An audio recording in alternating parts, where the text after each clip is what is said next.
Orders of the day, order du jour. Commencement du débat à l'étape du rapport.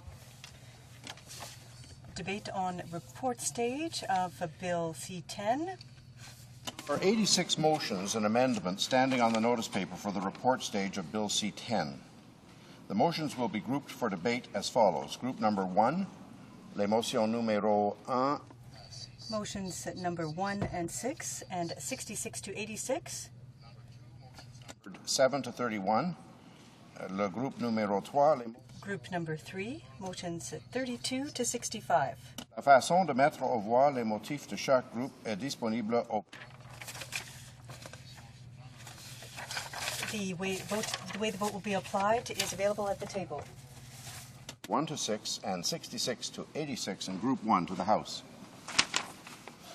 Motion number 1. Monsieur Laframboise, appuyé par... Mr. Laframboise moves that clause 6 be struck. Motion numéro 2. Motion number 2. Mr. Laframboise, seconded by Mr. Mello, moves that Bill C-10 be amended by deleting clause 295. Motion number 3.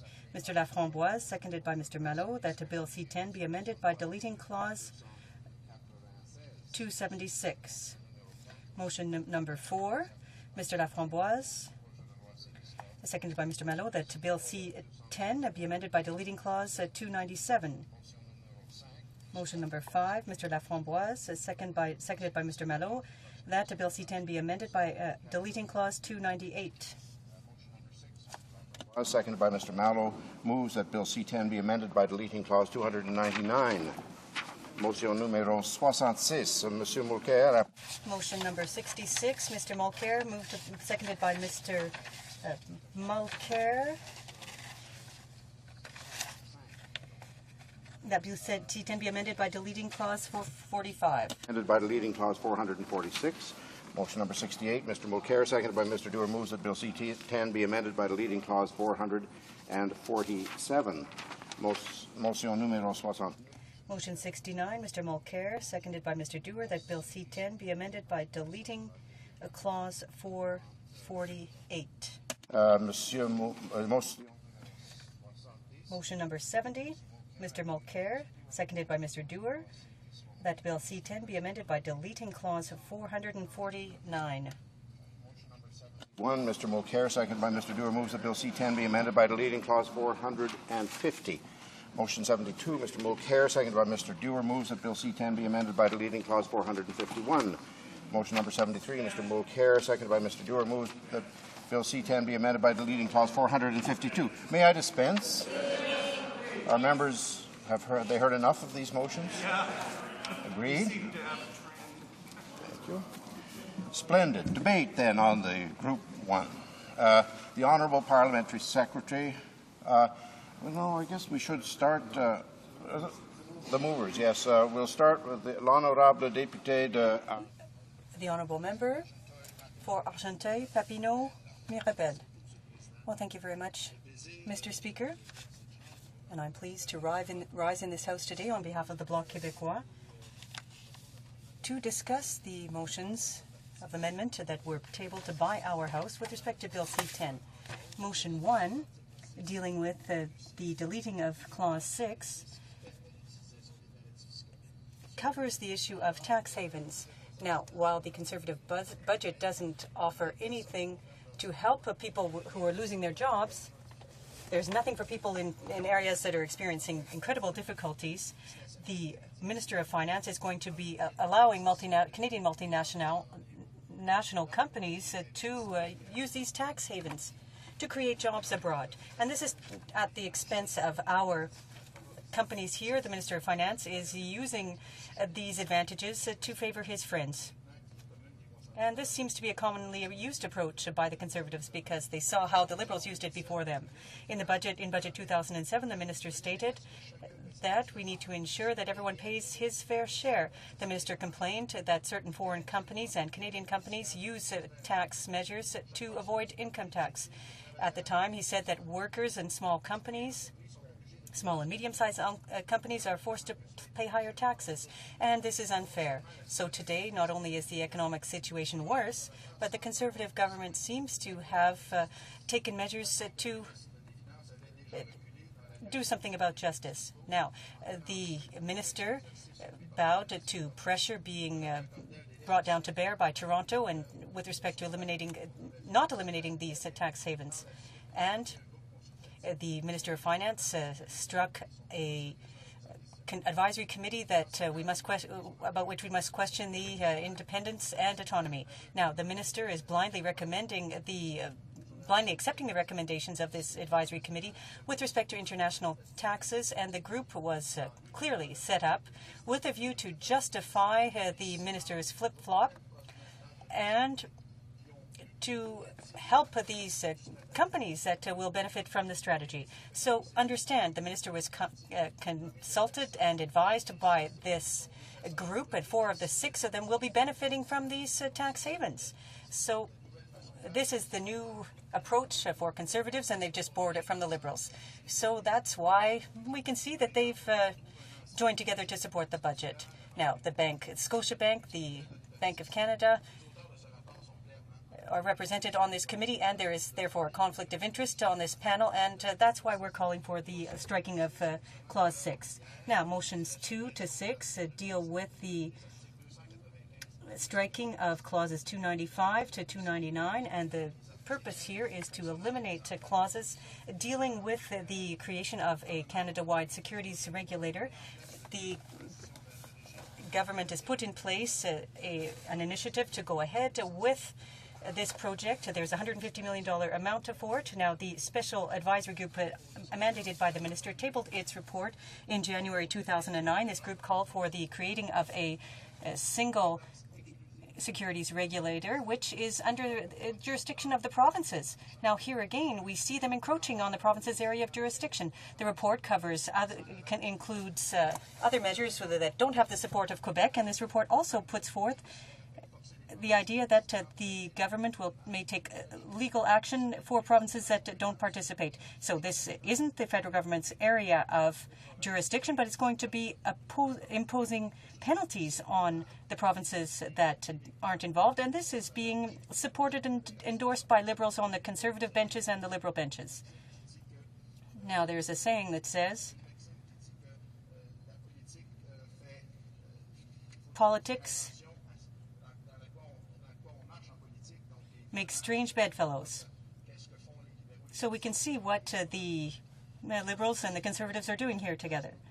Now, we are opposed to the creating of a single securities regulator, and we instead support harmonization of the rules for these financial systems and the use of the passport system like is used in the European community in order to respect the jurisdiction of Quebec. The Bloc Québécois will continue to oppose the creation of such an organization and will continue to fully support the Quebec's authority over financial markets. And they've worked very hard. As you know, the international experts have said that the systems that are in place to oversee securities in Canada are among the most efficient in the world.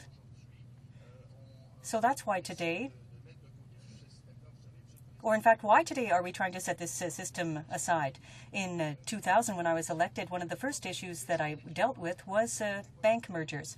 The Bloc Québécois was always fiercely opposed to mergers among the banks, and if the Liberals had succeeded in doing what they wanted at the time, we would be facing difficulties, because what they wanted to do was to group together, merge, and buy American banks. And as we have seen, some of those American banks are facing absolute disasters now. So it's a good thing that the Bloc Québécois was here in the early 2000s to remind Bay Street of what was important, because we know that Toronto is the one setting the pace, but they're off pace. They're offbeat. And the same is true with respect to the securities regulator. Now, we are, in fact, proud, Mr. Speaker, to rise here on every day in the House to defend the interests of Quebecers, and we're doing a good job of that. And that's why, from one election to the next, the Bloc Québécois wins the majority of the seats, the vast majority of the seats in the province. Now, Mr. Speaker, as you know, it's always very interesting to follow politics. As some people think that it might be a bit boring, but all we need to do is look at what the Prime Minister says. Yesterday he said that if we wanted to, that he wanted to go to an election because he wants to set up a slush fund, a huge one. He wants to continue to do what the Liberals did before him. Well, if that's what he wants, then good luck. We'll be prepared to take him on in Quebec.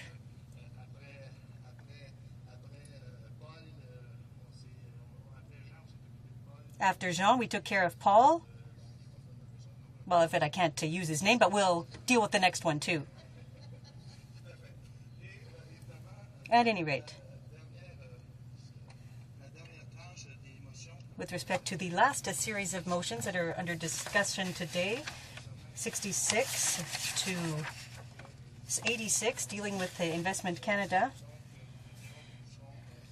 we will be in favor of these amendments, so these NDP amendments, which, well, in fact, the government is going ahead with the liberalization of foreign investments and is increasing the threshold in Canada, moving it from 215 to 1 million. And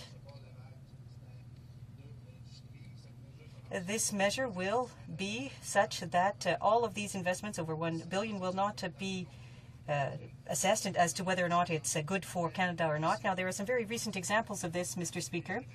When we look at all of the acquisitions and mergers, when we look at the philosophy of the Conservatives, which is very laissez-faire, what they want to do, in fact, is not even need to comment on these transactions that are below $1 billion. And look at what happened in Rio Tinto, where the Conservatives could have protected the interests of Quebecers. They didn't do so. They made the choice they did. And today we're seeing all these discussions among the unions, the employees, the communities, the cities that all have Rio Tinto equipment, and they're all very concerned because we don't know what's going to happen. And now the head office is in London.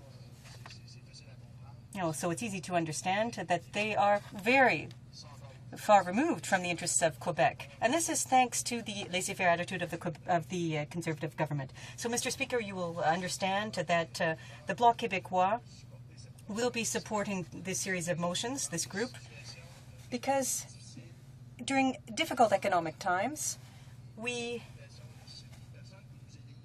in fact, the people who elect us, Mr. Speaker, are entitled to ensure that their representatives in this chamber defend them. And at present, the Conservatives and the Liberals, when we think about the interests of Quebec men and women, are doing everything except defend their interests. So once again, Mr. Speaker, the Bloc will rise in this House to defend the rights and interests of Quebec. And that's what we're doing with these motions here today.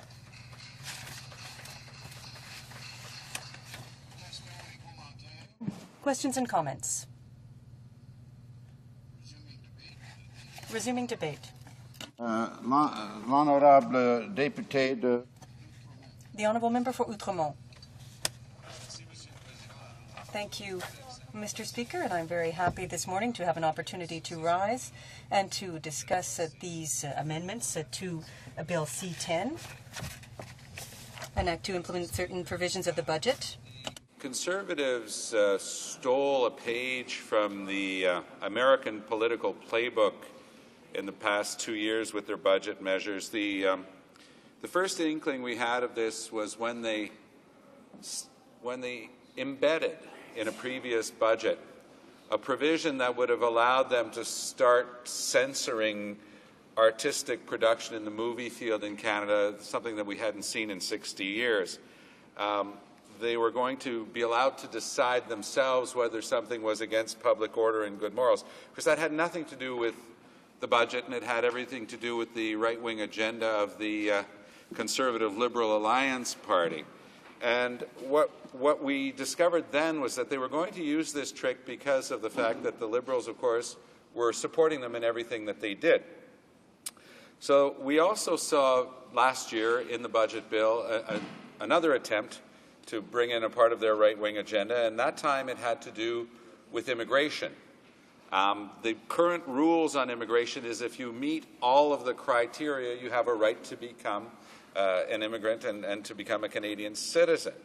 The new rule is even if you meet all the criteria and you've done absolutely everything, it's now aleatory. It's now up to the civil service controlled by the Conservative Liberal Alliance to shut the door to immigration. And it's a tragedy what they've brought in.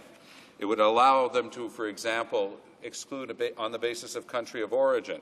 But that is the right-wing agenda. It's well identified by the Conservatives with their reform base. It's the people here who hoot and holler at every question period, and they're the ones who are supporting this strong right-wing agenda. This year, they've gone a step further. Not content to try to muzzle artistic expression by bringing in their worldview, not content to exclude whole areas of immigration that have helped build this country, they're now bringing in whole sections of their right-wing agenda into the budget, and the culpable compliance of the official abstention Liberals is allowing them to do so. Here we have seen a number of things that are part and parcel of the Conservative reform-based policies. For example, Tom Flanagan earlier this week in the Globe and Mail wrote an article that reminds us of General Patton's admonition, "Would that my enemy write a book." Here we had Tom Flanagan expressing himself oh so clearly on the Conservatives' hatred of women's rights. For them, it's an anathema. So what they've done is they've gone after a woman's right enshrined in our human rights documents in this country, a woman's right to have equal pay for work of equal value.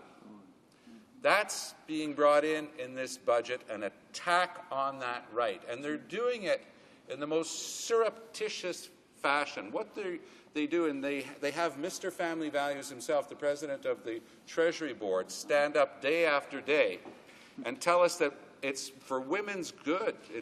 Women's rights are one thing, but family rights are another, and we have to take care of both. And they tell us that they're trying to actually accelerate a process that has been going on for far too long, and that it should now be a tributary of the collective bargaining process. Well, the problem, Mr. Speaker, is that very often over the years, a category of employment that was mostly male, like a truck driver, versus a category of employment that was mostly female, like a nurse, had nothing to do with an objective analysis of the difficulty of the task being accomplished, the type of training, experience, and expertise necessary to accomplish the task, and it had everything to do with the fact that if it was a male-dominated category, you were paid more, and if it was a female-dominated category, you were paid less. A lot of people confuse this with a debate about equal pay for equal work. That's been decided for a long time. To go back to my examples, a woman driving a truck and a man driving a truck, that's been settled for 50 years that they're going to be paid the same thing. A man who's working as a nurse and a woman working as a nurse are going to be paid the same thing. That's been settled in Canada for 50 years. That's not the issue here. The issue here is what's been done in forward-looking provinces like Manitoba, followed by Ontario, Quebec, New Brunswick, where you look at the value of the work being performed, and that's what Flanagan's piece helps us understand and decode with the Conservatives. They're almost too happy to snap their suspenders and say, darn good thing that the Conservatives are taking away women's rights. It was about time. That's what this bill is about.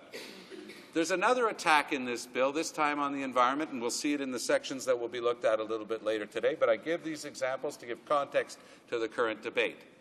They will be gutting the Navigable Waters Protection Act. We had dozens of environmental groups present in parliamentary committee the other day, and we had a shameful experience where a senior civil servant was brought in to deliver a purely political speech. There is a difference, and should be maintained a difference, between the upper reaches of the civil service, who should have a certain autonomy and the ability to do their jobs in application of statutes. If someone wants to be in politics, let them run for a political office and come into this room and do their job. That's a political speech. But the Conservatives don't respect institutions, don't respect that sort of barricade.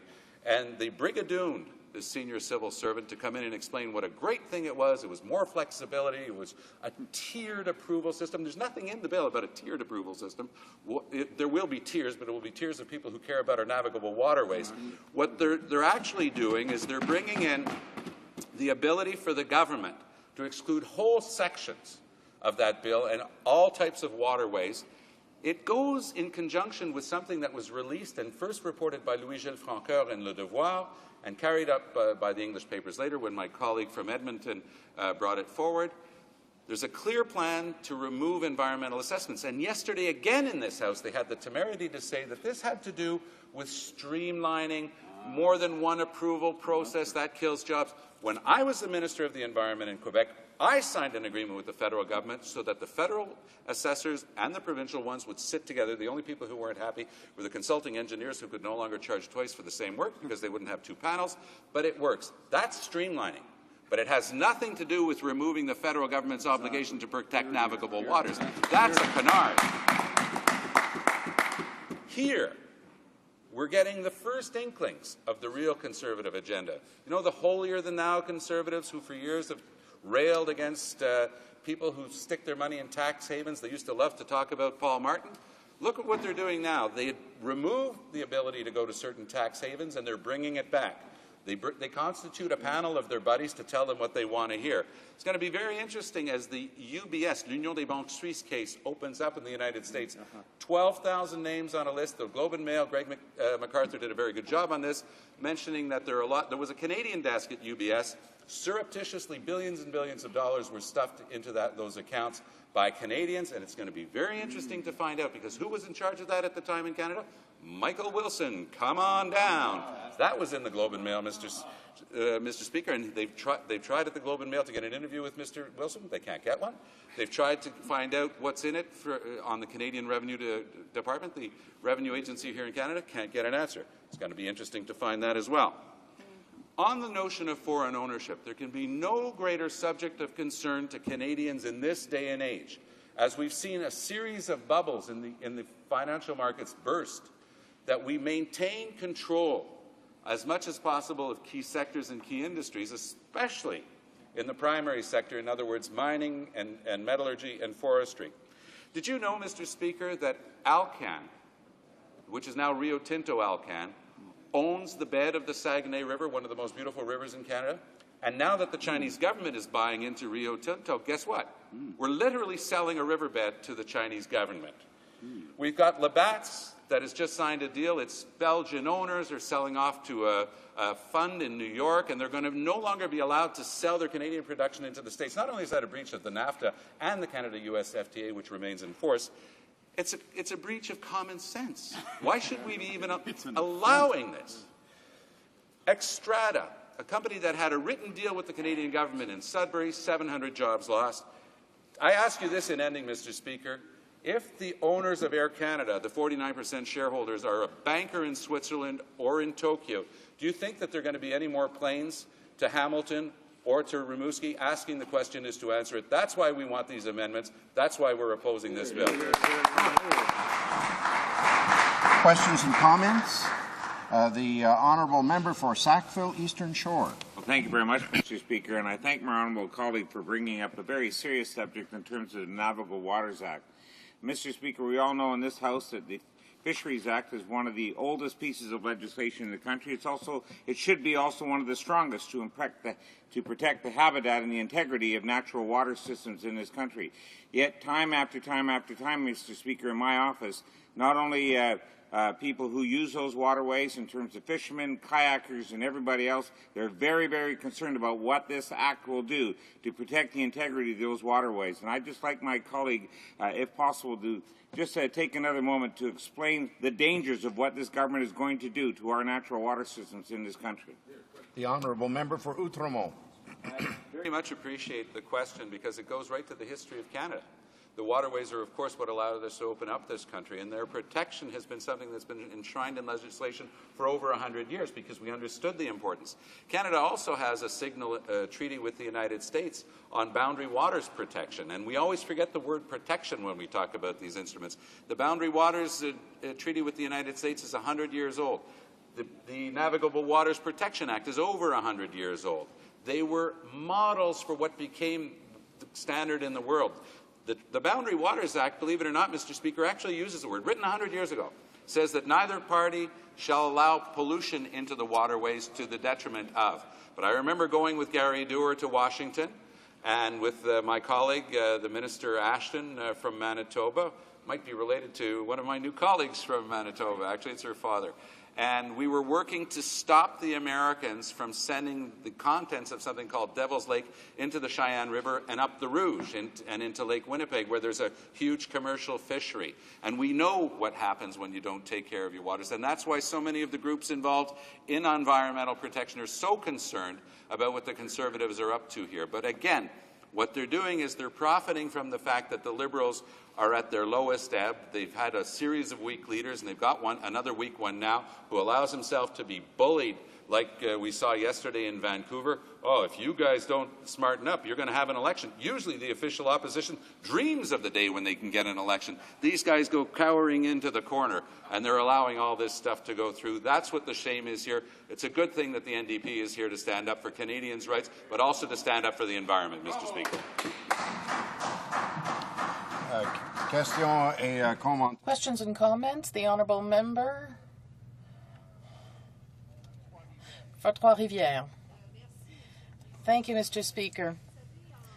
You know, ask for specific analyses from departments to assess the quality.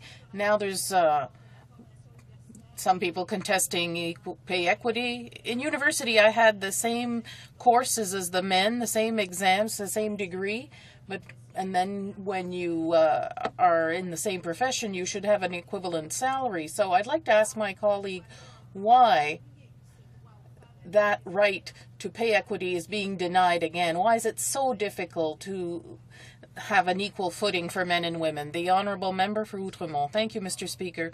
Well, I'd like to say to my colleague from Trois-Rivières that we are on the same page as she is on this issue. What the Conservatives are doing is so surreptitious and hypocritical. Look at this. They rise and say, no, this is to accelerate. But look at the details of what they've done. They removed recourse to the only competent tribunal, making this whole thing a sham, with no possibility of real pay equity, equal pay for work of equal value. But there's another detail that seems to escape some. In the past, small groups had to prove it was 70% female dominance, but the general rule within the federal public service, and generally speaking, was a rule of 55% female dominated, to prove that it was an occupation with a female majority. The Conservatives, supported by the Liberals, are changing that 55% rule to 70%. That's almost impossible to find any occupation which will be subject to any kind of action to ensure pay equity. So, with all due respect for unions, because I worked in that environment for a long time, but for many, many years, collective agreements were no sinecure. Often they reflected the same prejudice as society in general. So that's not a solution to the whole situation and saying, well, that it's going to be settled there. I'm sorry to interrupt the Honourable Member, but the time for questions and comments has expired. Resuming debate. The Honourable Parliamentary Secretary to the Minister of Finance. Well, thank you, Mr. Speaker. I would like to begin today by recognizing what I thought was a common understanding when one put their name on the ballot to run to be a member of this House.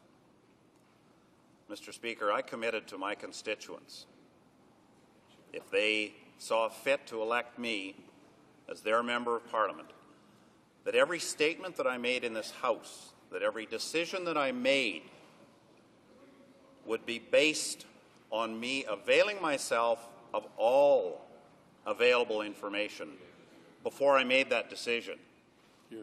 And Mr. Speaker, the reason I say that is because there was a 5-hour briefing from about 36 to 38 well-respected public servants that sat with us till almost midnight one night, providing a fulsome briefing that was offered to all members of Parliament and all senators. And, Mr. Speaker, I'm a little ashamed to say that there was only 2 parties that actually showed up, that being the government and that being the Liberals. And, Mr. Speaker, it's reflected today in these comments, these false comments, that they could have had answered. In fact, we had a very broad cross-section of witnesses, public servants again, well-respected public servants, experts in their field, provided appearances to committee. We offered the broadest opportunity, as we did in the pre-budget consultations, which, by the way, the NDP did take part in, to provide the most information so we would not have this delay. And, Mr. Speaker, to be very blunt, that's what we have here today. Hopefully, Mr. Speaker, this will end soon. Report stage debate of the Budget Implementation Act C-10. We hope that it will end soon. We've debated it. We've provided an open forum for people to participate. So, Mr. Speaker, I am going to keep my comments very brief as to not prolong this disappointing show of political theatre by both the Bloc and the NDP. For people at home, let us be clear. What we are witnessing here today is nothing more than the Bloc and the NDP using parliamentary procedures to delay a vital piece of legislation from passing. A piece of legislation they know will pass. A piece of legislation they know contains vital, time-sensitive measures to help the Canadian economy and many of the most vulnerable.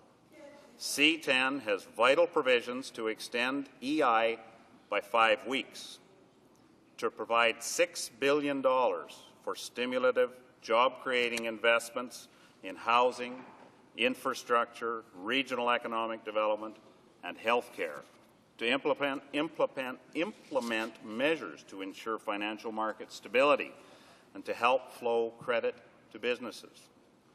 The NDP and the Bloc, I would hope, have by now read the bill and realized that. Not yet. So why are they doing it? This isn't about pay equity. This isn't about equalization. Everyone who has actually read and studied this bill realizes these changes are very reasonable and necessary. This is about silly partisanship. They don't care about the content of the budget or this budget bill. They proudly and publicly opposed it weeks before they read it.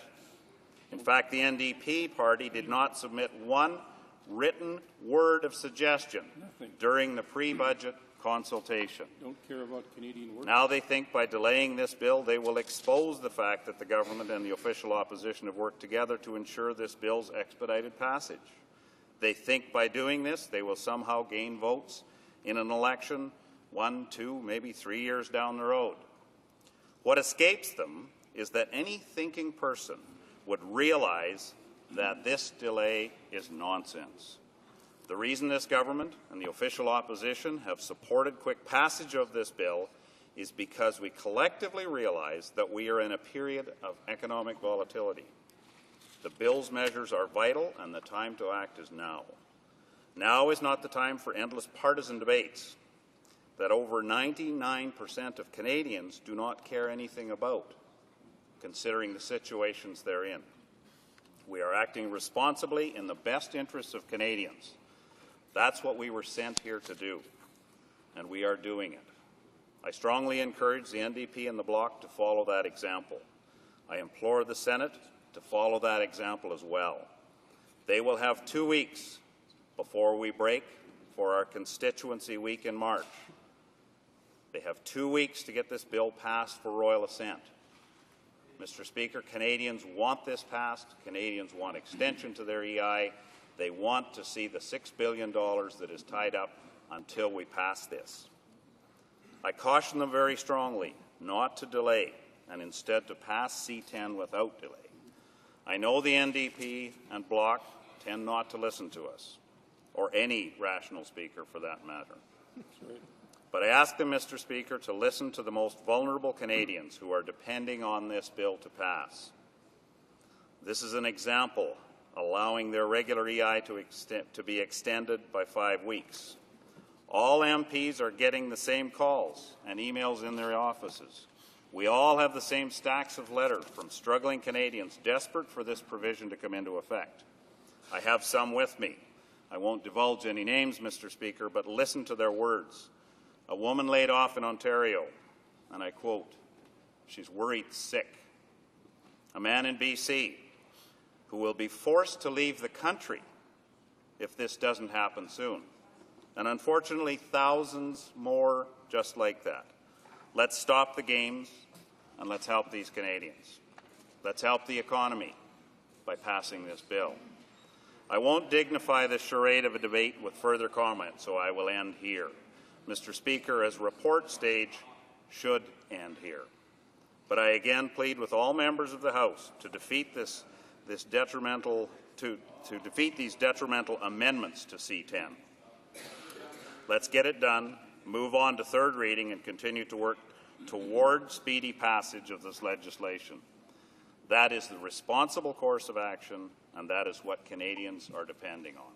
Thank you, Mr. Speaker. Questions and comments? The honourable member for Humber St. Barb Bay Vert. Thank you very much, Mr. Speaker. I'd like to thank the Honourable Parliamentary Secretary. I indeed was at that 5.5-hour briefing. In fact, every minute of it, tried to extend it even beyond 5.5 hours, but wasn't necessarily successful at that, because there were indeed a lot of questions. There were a lot of fine details that needed to be analysed about the budget, so that's why, indeed, members of the Liberal Party of Canada were definitely there, including our finance critic. One of the key questions that I had at that time was actually not an element that was in the budget, Mr. Speaker. It was an element that was outside of the budget. The Conservative government announced, and it was kind of a bit of a retail politic, a storefront political move that they hoped would scope a lot of favour amongst Canadians. That was the issue of a home retrofit tax credit. What we realized that when Bill C-10 was tabled, details, actual legal standing for the home renovation tax credit was absent. We found out during the course of the briefing that there was no intention of actually even making legal force to a home renovation tax credit until the fall of 2009. So in other words, if a second Budget Implementation Act were tabled in the fall of 2009, we can expect passage by the very earliest, potentially around November of 2009. Now, the government has indicated that that program will expire December 31st of 2009. It will not be available after that point in time. So in other words, there will only be, realistically, there will only be 1 month of certainty when the full details of that program are fully exposed to Canadians. Yet, they're expected to go out and make expenditures towards that program, apply for a tax credit that does not have legal force yet. No details have yet been provided except for the pamphlet that's been administered by the Canadian Revenue Agency. My question is this, Mr. Speaker. In addition to the home retrofit tax credit, which we don't actually have details of, there's also an eco-energy home retrofit grant program. Will Canadians be able to apply for both programs using the same receipts for renovations to their home? Yes or no? Honourable Parliamentary Secretary to the Minister of Finance. Well, in the essence of time, the answer to the last question is yes. And I'm sorry if you didn't hear that in the answers. Maybe it wasn't a question that day, but absolutely. That was part of this. We recognized the benefits of the Eco-Action Plan, Eco-Environmental Plan, and we said, why would we not take advantage of that? So let's stack the two, one on top of the other. The the original question of how this will be implemented, in fact, the honourable member has already voted on that. It was in the Ways and Means motions. It's passed. Questions et commentaires. Questions and comments? The Honourable Member for Laval. Thank you, Mr. Speaker. Mr. Speaker, I listened to what my colleague had to say, and he gave quite a pretentious speech, Mr. Speaker. For his edification, I'd like to let him know that we also receive a lot of emails from people who aren't satisfied with the Conservatives' work, not just from Quebecers, Mr. Speaker. So I'd like to read a couple of words that someone sent me yesterday at midday, a woman from Alberta, who said that she was very disappointed with what the Conservatives are doing. So you'll understand that I'm going to read this in English. I wanted you to know that out here in Alberta, I'm so pleased that at least one woman MP has the courage to stand up in the Parliament and express these concerns, even though you know that there are many in the Conservative seats who will have the temerity to laugh, as I observed them doing when this came to a vote and they shouted no. I also observed the Speaker actually laughing when he called for the vote in what appeared to be a mocking of the member's bill which your words were addressing. C'est vraiment quelque chose qu'il faut... Really, Mr. Speaker, you weren't in the Speaker's seat at that time, so you can't be held responsible.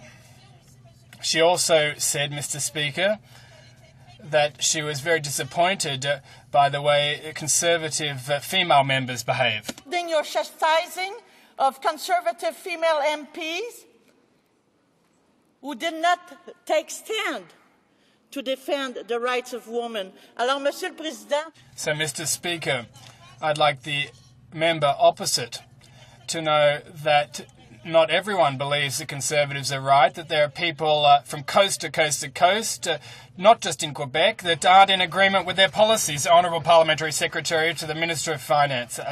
Perhaps, Mr. Speaker, I should allow you to answer that question first, because it appeared that part of it was directed to you, and I'm sure that you were, in your normal jovial way, were just smiling at the honourable members as they were voting. We certainly wouldn't think you'd take sides. But it's wonderful, Mr. Speaker, to see a member of the Bloc Québécois recognizing that Albertans matter. Usually they spend their days bashing Albertans, saying we're huge polluters. In fact, Mr. Speaker, all Canadians recognize the difficult situation that all Canadians are in. But, Mr. Speaker, we stand up for women. In fact, we stand up so firmly for women that we don't think they should have to wait 15 years to get the same wage agreements that they have with men. Thank you. Thank the Honourable Parliamentary Secretary. He knows I don't answer questions in the House, tempting as it is sometimes. But I'm pleased he was able to respond to the comments of the Honourable Member for Laval. Resuming debate. Reprise de débat. Resuming debate. For Markham, Unionville. Merci, Monsieur le Président. Thank you, Mr. Speaker. As you know, the Liberals are going to be supporting this budget for one simple reason, and that is because Canada is facing an economic crisis with unprecedented job losses. Well, at least for some long time we haven't seen such unemployment. And we believe that Canadians need to act to support the economy, and that needs to be our top priority. Having said that, Mr. Speaker, we're fully aware that there are a lot of shortcomings, a lot of deficiencies in this budget. And that's why we said we'd be putting the government on probation. Require quarterly reports from this government so that we can monitor them, so that we can see whether, in fact, they are implementing the actions that they promised in the budget, so we can see the degree to which this government is responding to the 5 criteria laid out by our leader. That is to say that the federal government, must help the vulnerable, must protect the jobs of today, must support the jobs of tomorrow, must be fair from a regional point of view, and must act in such a way as not to create a permanent deficit. So we will be monitoring this government to ensure the money gets out the door, to ensure that they respond to the 5 criteria laid out by our leader, and to also monitor the state of the economy. So if the economy continues to get worse and worse and worse, it may be necessary for the government to take additional actions.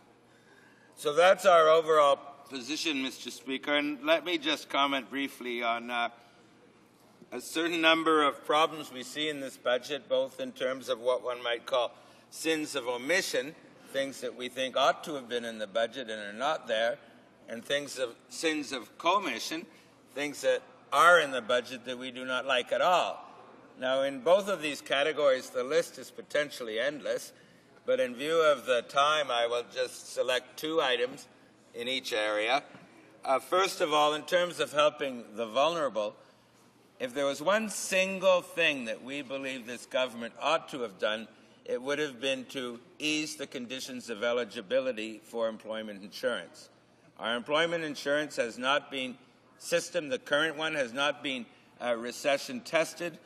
I don't think it's right that somebody in my riding should have to work twice as many hours to be eligible for EI as somebody in someone else's riding. So this was certainly a sin of omission in terms of helping the vulnerable. And the second thing, and I think here we can look to the South and compare this government's measures with President Obama, and that is to say a vision for the future, the importance of science, the importance of technology, the importance of research, of innovation, of access to venture capital, the importance of serious measures to create a sustainable economy.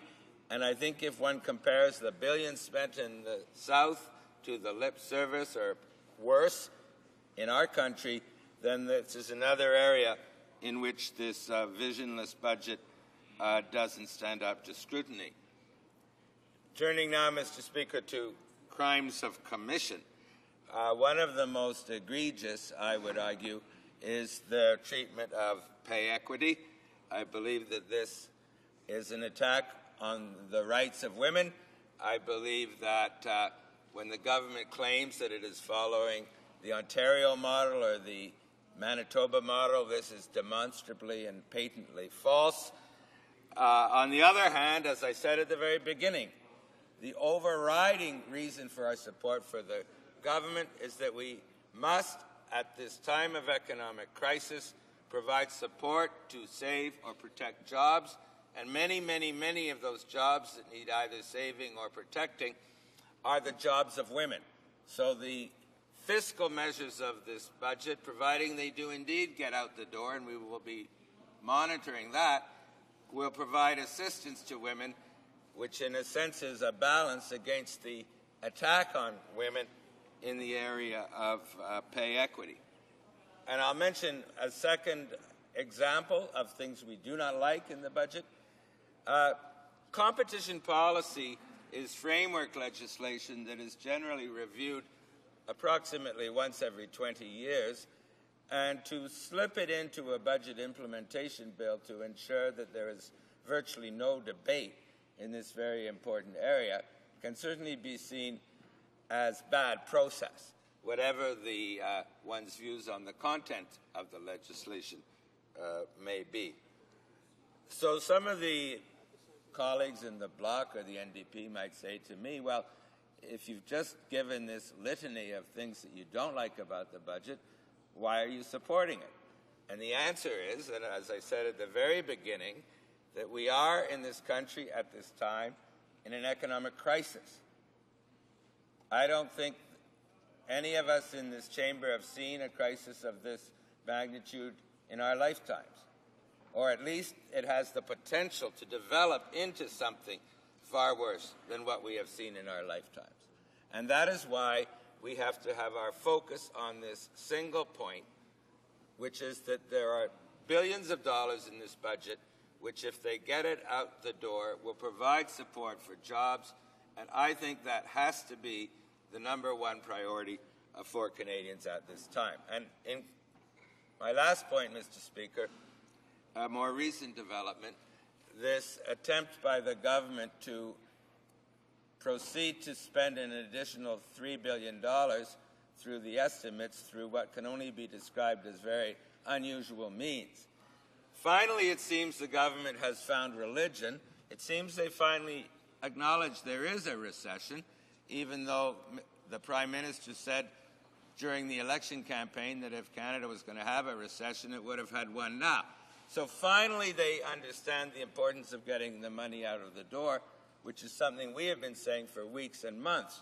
Now, had they really been serious about that, they would have acted with a fiscal stimulus right after the election, or at least in November, at a time when virtually every other country in the world had already acted. They were in denial at that point. They didn't think there was a need for any stimulus. In fact, their disastrous November statement contained cuts rather than stimulus. Now at least they do acknowledge we're in recession, we need to get the money out, and that is the alleged rationale for this unusual practice on the $3 billion. But we have not yet given our agreement to this process. I think there are many, many questions that have to be raised. For example, we had a briefing from Treasury Board officials on the $3 billion, and at that time we were told that the measures that would be included in the $3 billion were budget measures, or specifically from Chapter 3 of the budget, and they gave examples like the Regional Development Agency for Southern Ontario and many others. And now when we see the black and white letters of the proposed bill for the estimates, we see it's far broader, that it appears, and this is one of the things we will have to look into, Mr. Speaker, it appears that the $3 billion can be anything that the government wants to do at all, not necessarily limited to measures that were contained in the budget. So we have been the ones arguing from the very start that it is important to get the money out of the door, but we also want to make sure that the process through which the government seeks to do that does not lead to abuse, and certainly now that we've seen the possibility that the $3 billion could include measures other than budget measures, that certainly raises questions on this side of the House. So, Mr. Speaker, I won't even take the full minute. I will just resume our position that, yes, we support the budget because of the economic crisis in which we find ourselves embroiled, but we are deeply suspicious of the motives and the capacity of this government to deliver, which is why we have set up this monitoring mechanism, and we support the budget with serious reservations, both on what it contains and on what it does not contain, and we will certainly have further questions on the mechanics and propriety of this new spending mechanism that the government proposed just yesterday. Questions and comments? The honourable member for Ottawa Centre. Speaker, and I appreciate the critique that the member gave from the Liberal Party, but my question is about holding a government to account, as well as improving what I would argue is ill-conceived budget.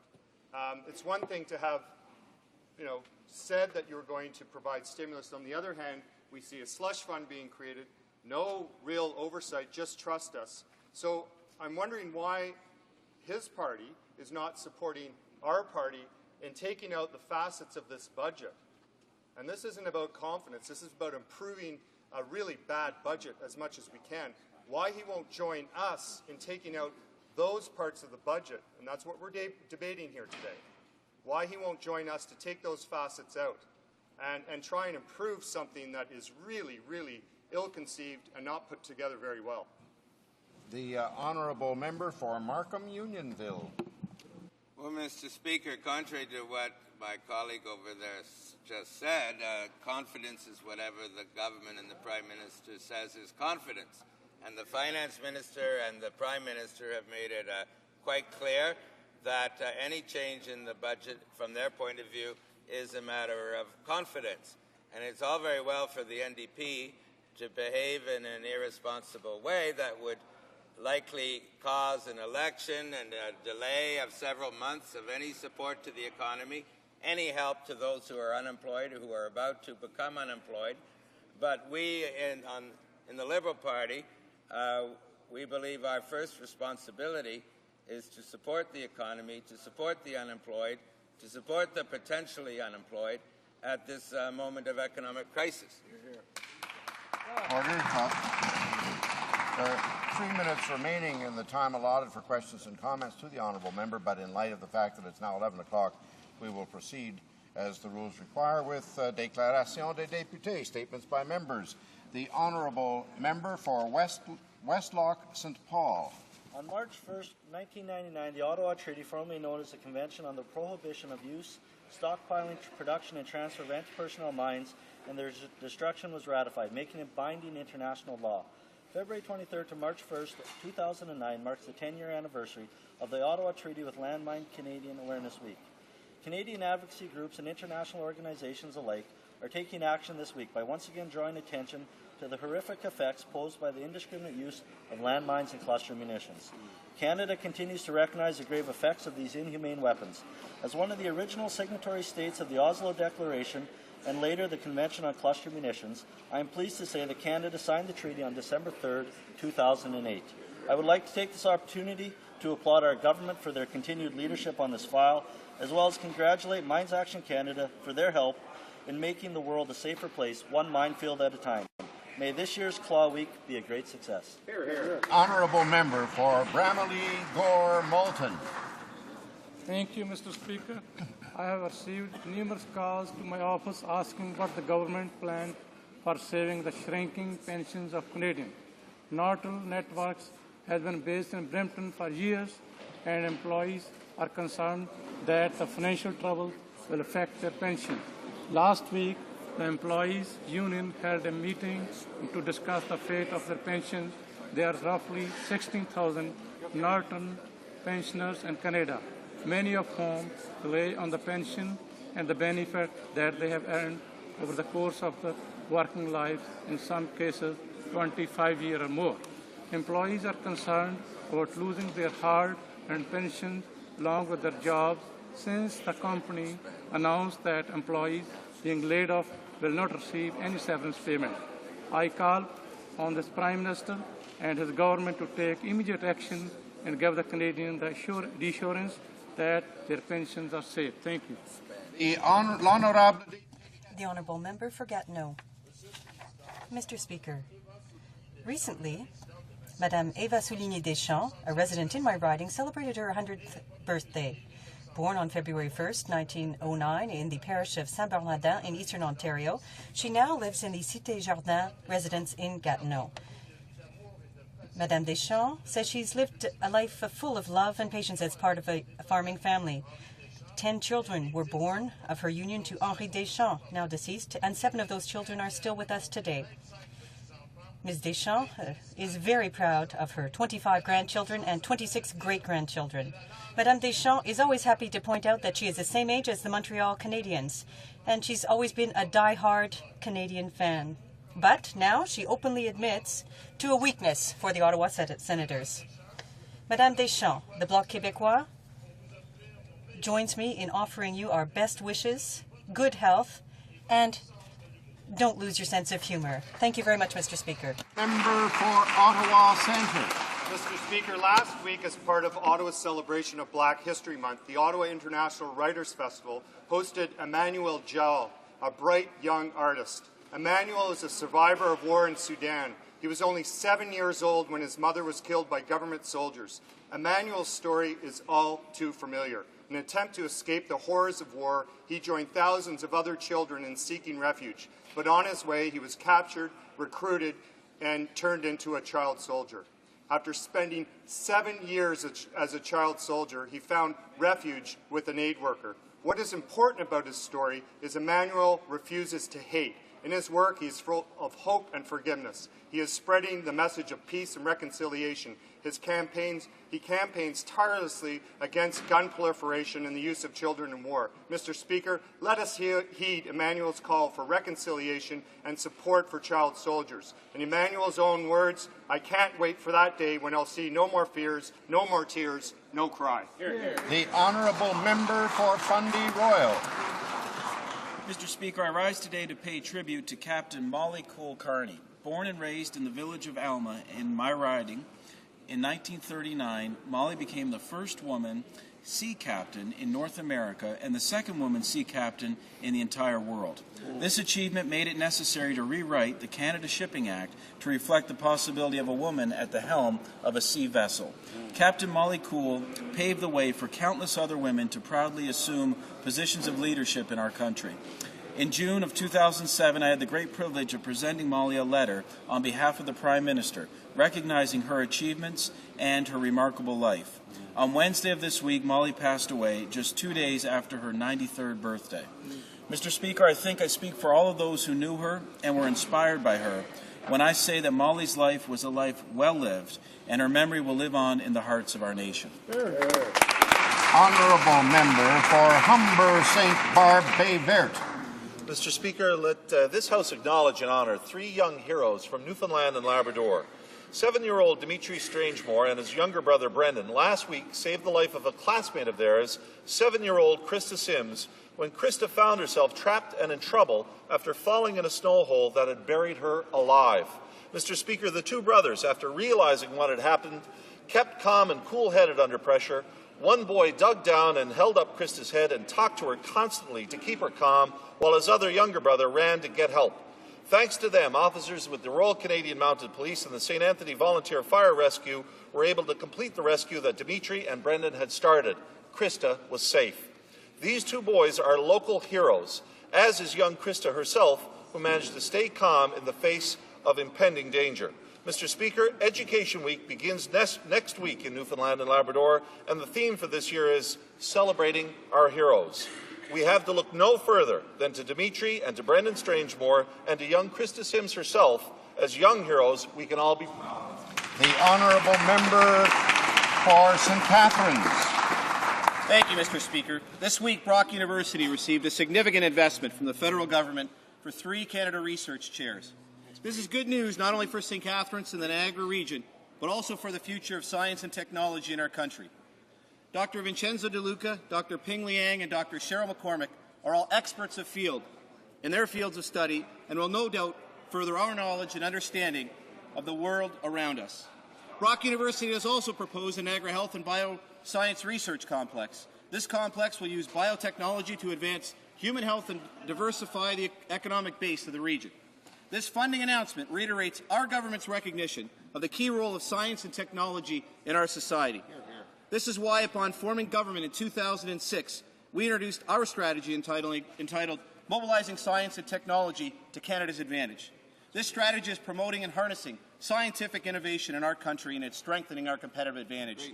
Mr. Speaker, this government is committed to supporting this industry so that it is good for scientists, good for our economy. The honourable member for Rimouski, Neigette, Témiscouata, Les Basques. Mr. Speaker, I'm honoured to have been named to BQ Critic for Private Woodlot Owners recently. This appointment reflects the Bloc Québécois' understanding of the problems that woodlot owners are facing, problems that are not being dealt with adequately by the federal government. Economic spin-offs from the some 130,000 private woodlot owners in Quebec are very important for our regions and are vital for some rural communities. However, private woodlot owners are facing a crisis in the forestry sector that has already led to a significant drop in their revenues due to the closure of mills, a loss in the number of markets for their wood, as well as deflated prices. Therefore, I would like to ensure private woodlot owners in Quebec that the Bloc Québécois supports their claims and will continue to work to change the situation. Thank you, Mr. Speaker. For Lanark, Frontenac, Lennox, and Addington. Mr. Speaker, earlier this week in Tehran, over 70 student protesters who had been peacefully protesting the government's attempt to, or plan to, rebury fallen soldiers on their campus were arrested and detained by police. The reburial plan they were protesting is a cynical ploy to turn part of the campus into a war grave, thereby providing the police with a convenient pretext to crush any future political activity on the university. It's appalling that the government is misusing the remains of Iran's heroic war dead as tools with which to crush freedom of assembly and freedom of speech. This cynical action follows a raid earlier this year on the offices of Iran's Nobel laureate, the human rights activist Shirin Ebadi.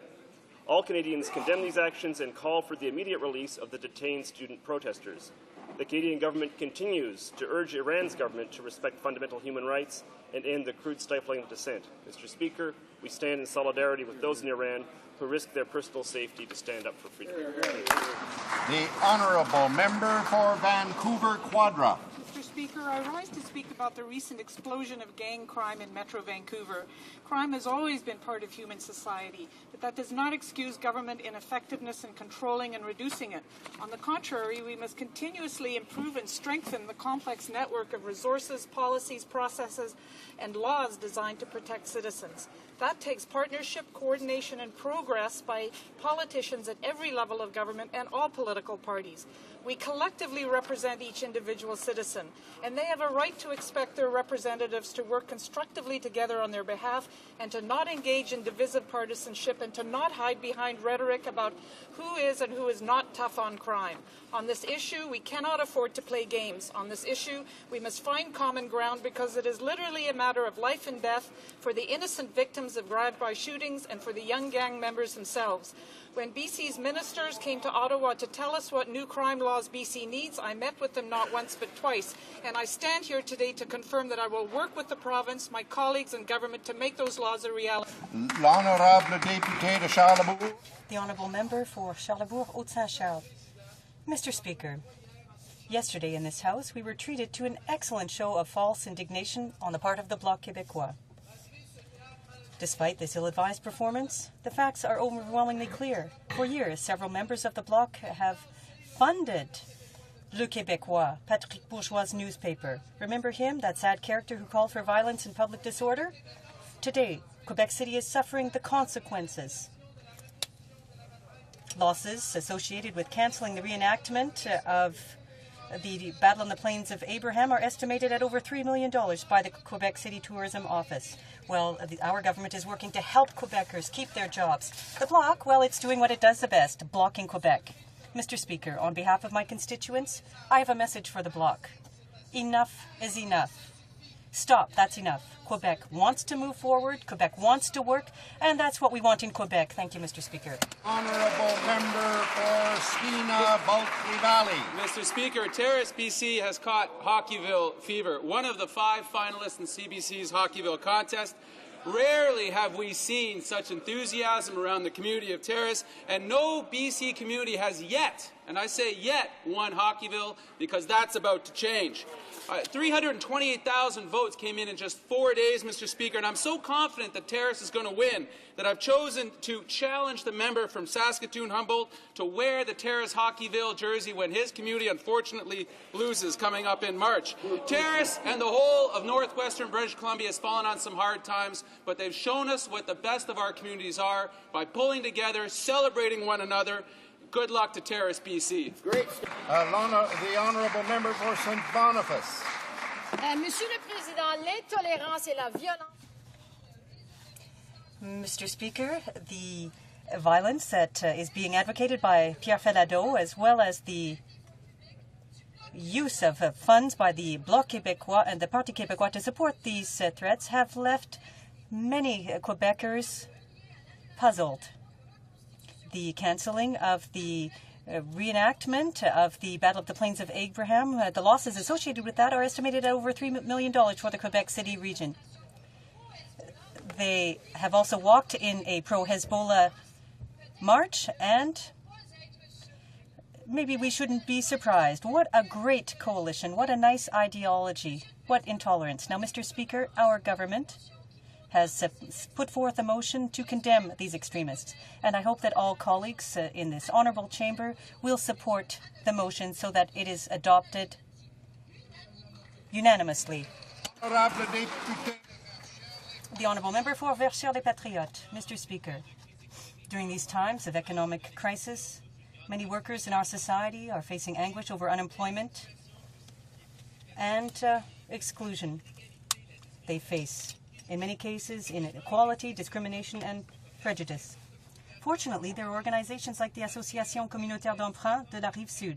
This association provides loans and advice and support to vulnerable people who have the willingness and potential to start a business, but who simply do not have access to traditional funding.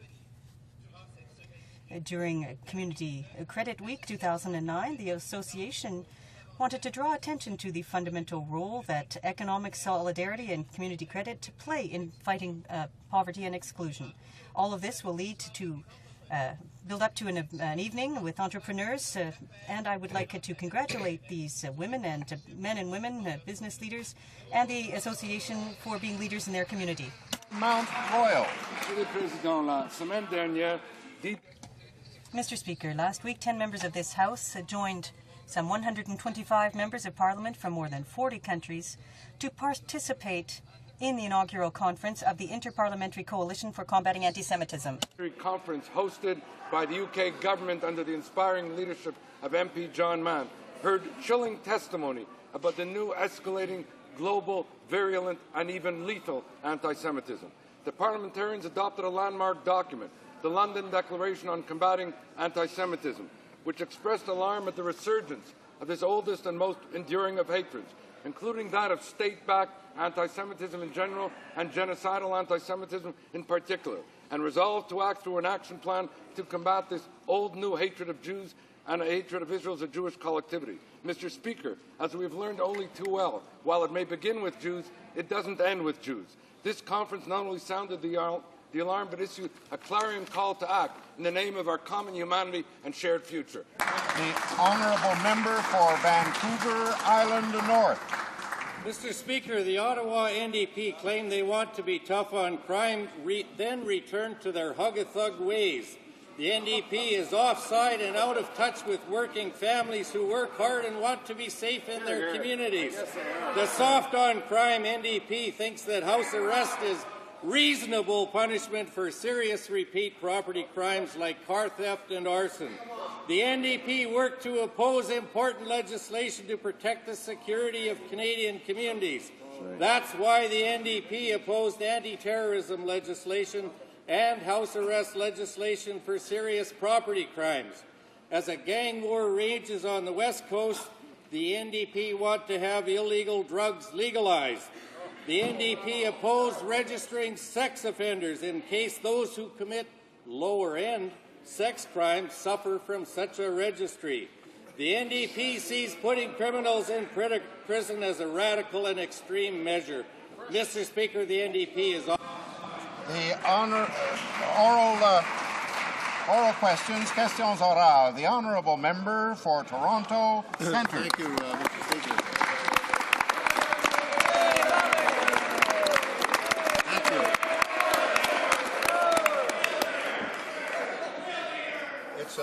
It's a little late, Mr. Speaker, but it's still welcome. I want my colleagues to know. Mr. Speaker, my question is for the Minister of Finance. It's become very clear on reading the main estimates which have come out this week that the government's right hand does not know what its far right hand is doing. The government talks a good game. It talks a good game about how it's important to stimulate the economy and how it's important to increase Canada's international competitiveness. But it's very clear, Mr. Speaker, from the main estimates that they're cutting back substantially in areas that make no sense. I'd like to ask the Minister of Finance, why is the Government of Canada cutting $150 million from the Honourable Parliamentary Secretary to the Minister of Finance. Well, thank you, Mr. Speaker, and I didn't quite get the tail end of that question, but I think we made the statement, a public statement, that there will be no cutting in this budget, and I will stand by that statement, Mr. Speaker. But in fact, the most important part of this economic action plan remains the fact that it hasn't gotten through all of the processes in this House and the other House. Mr. Speaker, we've seen incredible delays this morning by the Bloc and the NDP to slow it up. Mr. Speaker, that's not what Canadians want. Honourable member for Toronto Centre. Mr. Speaker, Mr. Speaker, reading from the estimates, we can see that there's a $13 million cut in basic research under Natural Sciences and Engineering Research Council. There's a further cut of $2 million to attract and retain faculty. There's cuts in all sorts of areas with respect to science and research. Mr. Speaker, this is an intensely competitive area in the world. It's an area in which Canada right now has had advantage over several years because of what governments have done and because of the fact that the Bush administration was not that interested in science. We're now looking at an Obama administration that is. Why is the government cutting back on basic research just at the time when we need to be increasing our competitiveness? The Honourable President of the Treasury Board. Mr. Speaker, I think the member has his facts wrong. If you look at the numbers, he will in fact find that this government is committed to scientific research, that we have been putting unprecedented amounts of money into the scientific research area. Member for Toronto Centre. Well, Mr. Speaker, as the media starts to look at these estimates and the government starts to look at them, everybody will understand that you are in fact cutting, that you're cutting in critical areas. My final question, Mr. Speaker, for the same minister has to do with the question of the Canadian Broadcasting Corporation. Mr. Speaker, despite the comments of the Parliamentary Secretary yesterday, the fact remains that the Government of Canada is cutting its transfers to the CBC by over $60 million, which is putting that institution into a crisis. I'd like to ask the government, why are they taking away the voice of all Canadians, Mr. Speaker? The Honourable Parliamentary Secretary to the Minister of Canadian... Mr. Speaker, as this honourable member should know, because of his tenure in politics, he'd know that this is all part of the budgetary process. I can reassure the honourable member there will be no funding cuts to the CBC. The CBC will receive $1.1 billion in taxpayers' money this year to support their operations. That's $1,100 million. No cuts, Mr. Speaker. The honourable member for Markham Unionville. Thank you, Mr. Speaker. Initially, we were told that the $3 billion of spending for which the government seeks special approval would consist entirely of budget measures. Now, the legislation makes clear the government seeks authority to spend in virtually any area, not limited to budget measures. This certainly gives the appearance of a blank check or even a slush fund for use in swing ridings. Will the government explain why the legislation seems to expand the government's discretion in this unprecedented way? President of the Treasury Board. Mr. Speaker, the stimulus of $3 billion and the moving up of the expenditures of that money from the June date to the April date is exactly in response to demands from the opposition that money move quickly. Nothing has been done in terms of in any way diminishing the oversight in terms of how money is spent and the projects determined. This will be an appropriate way of ensuring that Canadians see the effects of our budget in a timely basis, as requested by the opposition. Member for Markham Unionville. He didn't answer the question. This morning, the fiscal monitor did not come out at its usual time, and it's obvious because the government's ashamed to admit that it's been running a deficit for many months. Exactly. With the debt clock rearing its ugly head for the first time in well over a decade, each tick of the second hand adding $1,000 burden to our children, will they admit they're planning to release the monitor late on a Friday afternoon in order to avoid scrutiny? Honourable Parliamentary Secretary to the Minister of Finance. Well, Mr. Speaker, such accusations of something that we actually don't have any control over. Those numbers will be coming out in due course. But let me get back to what is important to Canadians. What's important to Canadians, Mr. Speaker, is to get on with the $6 billion of stimulus to the Canadian economy that's being held up by the opposition slowing this up. Mr. Speaker, I spoke earlier this morning about those that are waiting desperately for their extension of their EI benefits. Mr. Speaker, how can any representative of Canadians stand in this House and say they're slowing that up? The Honourable Member for Quebec. Mr. Speaker, the government wants to have a budget containing a $3 billion reserve full speed ahead, while stating that there could be errors in the management of these funds. Doesn't the government want to have controls? It's asking for a blank check. How can the government justify engaging $3 billion without any controls being put in place? The Honourable President of the Treasury Board. Mr. Speaker, what in fact the government is doing is advancing the output of this money from the June date to an April date. The same controls apply to this. And the reason why we're putting the money out earlier is so that there can be a stimulus in the economy. The coalition kept on saying they had a plan to get the money out quicker. In fact, the only plan they have is to block Canadians' access to more money for infrastructure. The Honourable Member for Quebec. The Conservatives should remember that Judge Gomery said that the lack of criteria for the Special Fund for Canadian Unity had undoubtedly been an error, and this was an invitation to abuse. Will the government think again and create parameters and criteria in order to avoid ending up in another scandal situation like we did under the Liberals? The Honourable President of the Treasury Board. The member wasn't listening to the answer that I gave earlier. In fact, the same controls exist on the $3 billion if it goes out in April or if it goes out in June. If the member would only read the material that has been put out, if she would attend the briefing sessions that my department and finance has provided to them, she would understand that. The Honourable Member for Beauharnois-Salaberry. Mr. Speaker, in his report, Judge Gomery quoted the former clerk of the Privy Council, Alex Himmelfarb, who stated that the lack of criteria wasn't illicit in and of itself, but it was dangerous. How can this government, which denounced the scandal on the rooftops, refuse to follow up on the recommendations of Judge Gomery, saying that these can be subject to dangerous pressures? The Honourable President of the Treasury Board.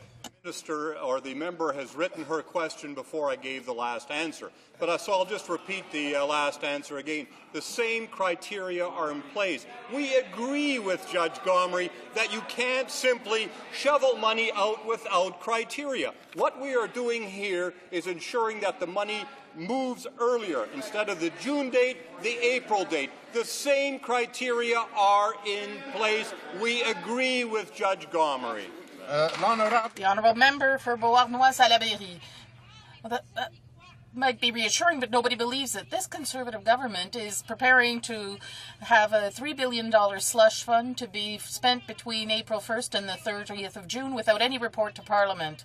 Does the government realise that there is a limit to using the economic slowdown as a pretext for spending $3 billion without any controls or parameters whatsoever? The Honourable President of the Treasury Board. Her could have taken the time to come to the briefings and her questions would have been answered. I'm prepared to assure her, in fact, that the same criteria are in place to safeguard the expenditure of that money. Plus, of course, the Liberals have put this government on probation. And in fact, we have to bring a report back to the House. So if the bloc member would be rest assured that having a Liberal probation officer is a sufficient criteria, I think that we're in good shape here. The Honourable Member for Outremont. Order, please. The Honourable Member for Outremont. Mr. Speaker, as usual, the Prime Minister is reacting like a schoolyard bully when the opposition asks him to account for his $3 billion slush fund. This is what the Auditor General said in 2002 on the Liberal sponsorship slush fund. The basic principle behind our concern is simple.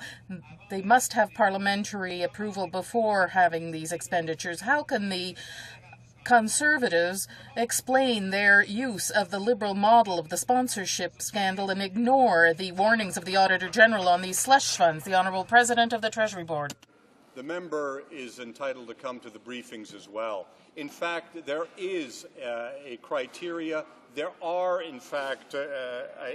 is in fact a parliamentary vote that authorizes it. That's what this whole discussion is about. It's a parliamentary vote that will flow the $3 billion on April 1st or soon thereafter instead of in June, so that we can meet the demands of that member who said he wanted the money to flow sooner. Of course, he is simply speaking out of both sides of his mouth. He doesn't want to see the money flow. The honourable member for Outremont. With the help of the so-called Liberal Party under its new right-wing leader, this Conservative government has rammed through its budget bill faster than any other in the past 10 years. And if the Liberals won't ask the tough questions of this government's budget, then we will, Mr. Speaker, and so will Canadians. Last night on CTV Newsnet, the parliamentary secretary said that the idea of a website like recovery.gov, proposed by President Obama in the United States, is, and I quote, a great idea and something that the Minister of Finance is looking into seriously. Now, that's easy to say in an interview. Are they going to do it, yes or no? The Honourable Parliamentary Secretary to the Minister of Finance. Thank you, Mr. Speaker, and we're always open to good ideas, but unfortunately they don't often come from that side of the House. But, Mr. Speaker, while I'm on my feet, in answering a previous question, I suggested that the fiscal monitor would be out soon. Well, as a matter of fact, it is, Mr. Speaker. I have it in my hands right now, and I would gladly share it with the member from Markham Unionville because he's so looking forward to it. The honourable member for Outremont. Mr. Speaker, the question was that person, that parliamentary secretary, telling the truth when he said yesterday on CTV that we would have the same transparency as the Americans? That's the question, Mr. Speaker. On the Obama Recovery.gov website, citizens can track spending, and I quote, as forecast in legislation. One problem for this government, though, Mr. Speaker, is there's no such legislation that directs where the $3 billion slush fund will go. How can Canadians follow a $3 billion discretionary fund that hasn't even been accounted for in this Parliament? The Honourable President of the Treasury Board. In fact, that's what we're having this discussion about. There will be a vote in this House, and that there will be regular reporting to this Parliament because the Liberals have put our government on probation. So there is a mechanism, in fact, to assure the member that, in fact, the expenditures of the money are properly done on a quarterly basis. And if the member wants other briefings, I'm happy to provide those briefings to him. The Honourable Member for Malpeque. Mr. Speaker, the Minister of Agriculture yesterday tried to defend his record of failure at the Canadian Federation of Agriculture meeting, but the facts belie the truth. At committee, witnesses from the Canadian Cattlemen's Association responded, this minister has not delivered. He insulted PEI producers with 1 cent per pound crop loss, announcing 12 million, delivering 3. And now estimates show the $100 million per year cost of production funding is cancelled. Agri-flexibility omitted. Farmers deserve better, Mr. Speaker. Why do Conservatives make promises and never deliver, especially to farmers? The Honourable Parliamentary Secretary to the Minister of Agriculture. Thank you very much, Mr. Speaker. I know that honourable member knows how much we've done for livestock producers. We can say that we are standing for farmers. In the last 2 years, we've delivered over $1.2 billion to livestock producers through our new business risk management programs, and we've provided $550 million in emergency loans, with the first $100,000 being interest-free. Honourable Member for Cardigan. Thank you, Mr. Speaker. Yesterday, in the main estimate, it was indicated that there's a $40 million cut in the Department of Fisheries and Oceans without any forewarning. I expect the Minister is fully aware of the great need such things as small craft harbour repair, science and research, just to name a couple. Mr. Speaker, why will the Minister of Fisheries allow the $40 million cut when she fully understands the demands that are on the Department of Fisheries and Oceans? The Honourable Parliamentary Secretary. The Honourable Parliamentary Secretary. Thank you, Mr. Speaker. The member opposite should know that those estimates include some deferrals, and the main reason for that difference is because of some movement and transfer of monies from this fiscal year to next fiscal year to deal with the issue of the midshore patrol vessels. I would like to add that the midshore patrol vessels are as of yesterday, there's been notification to industry, and we're continuing with procurement on that front. Thank you, Mr. Speaker. Honourable Member for Laval Laval-les-Îles, Mr. Speaker. Mr. Speaker, the Conservatives are aiming for bad targets. They're washing their hands about the shortfall at Radio-Canada CBC, and in addition, they are cutting off the National Arts Centre. Experts are repeating that cultural activity creates economic activity, but the Conservatives simply don't care.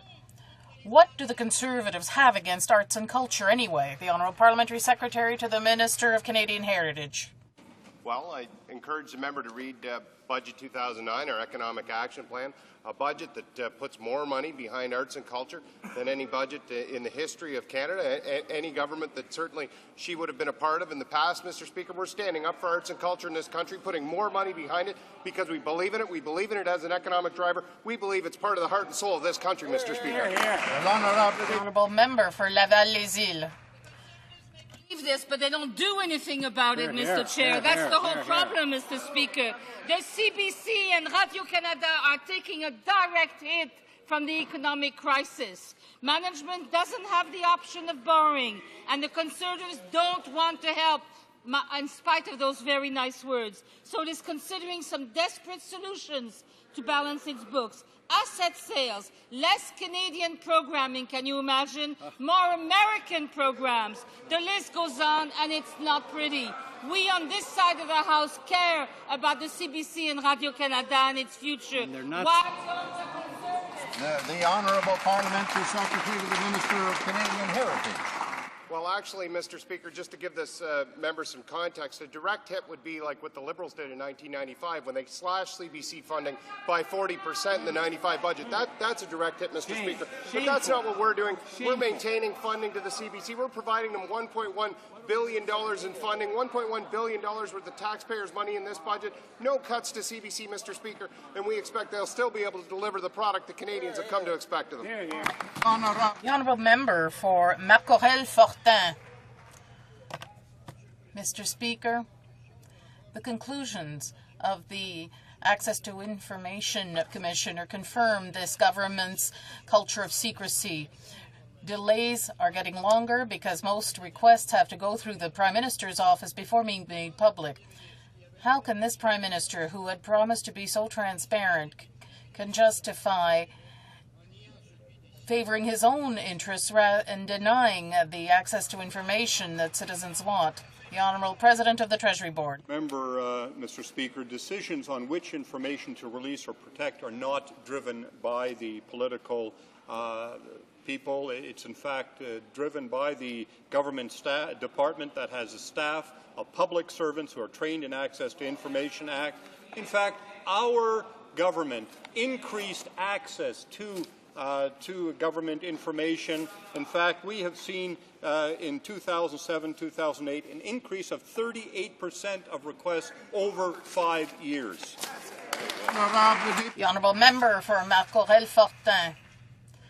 Yes, but the delays continue to stretch out continuously. The Commissioner says that the Access to Information Act is in a very bad way because of a lack of leadership in the upper echelons of power. How can the government explain its lack of action once Judge Gomery and 4 commissioners denounced the secrecy of the Liberals and the lack of transparency of this government? The Honourable President of the Treasury Board.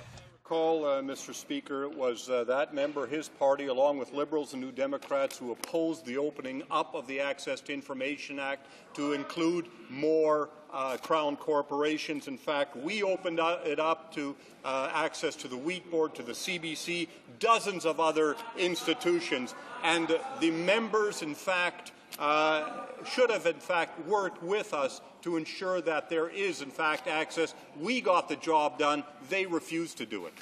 The Honourable Member for Argenteuil-Papineau-Mirabel. Mr. Speaker, the Conservatives camouflage their little family secrets this week. After the Access to Information Commission, they're trying to push a slush fund of $3 billion down the Liberals' throat without any parliamentary control. In committee, they did everything to avoid an inquiry on the election scandal in 2006. What does this government have to hide, Mr. Speaker? The Honourable President of the Treasury Board. Mr. Speaker, we have nothing to hide. That's why we've come to this House and we've asked this House for $3 billion in order to move that $3 billion ahead of the June schedule so that that can get into the hands of Canadian companies in order to stimulate the economy. And it is that party, the Bloc Québécois, who are stifling our ability to get the money out. Let them explain to their constituents why their jobs are in jeopardy and why this government is trying to help them. The honourable member for Argenteuil, Papineau, Mirabel. Order, please. In Quebec, we will always respect what Justice Gomery recommended. By opposing an opening of the In-N-Out scandal inquiry, the Conservatives were saying that the Elections Canada had no reason to question. They are refusing to listen to the four commissioners. By opening up this $3 billion slush fund, they are refusing to listen to Justice Gomery.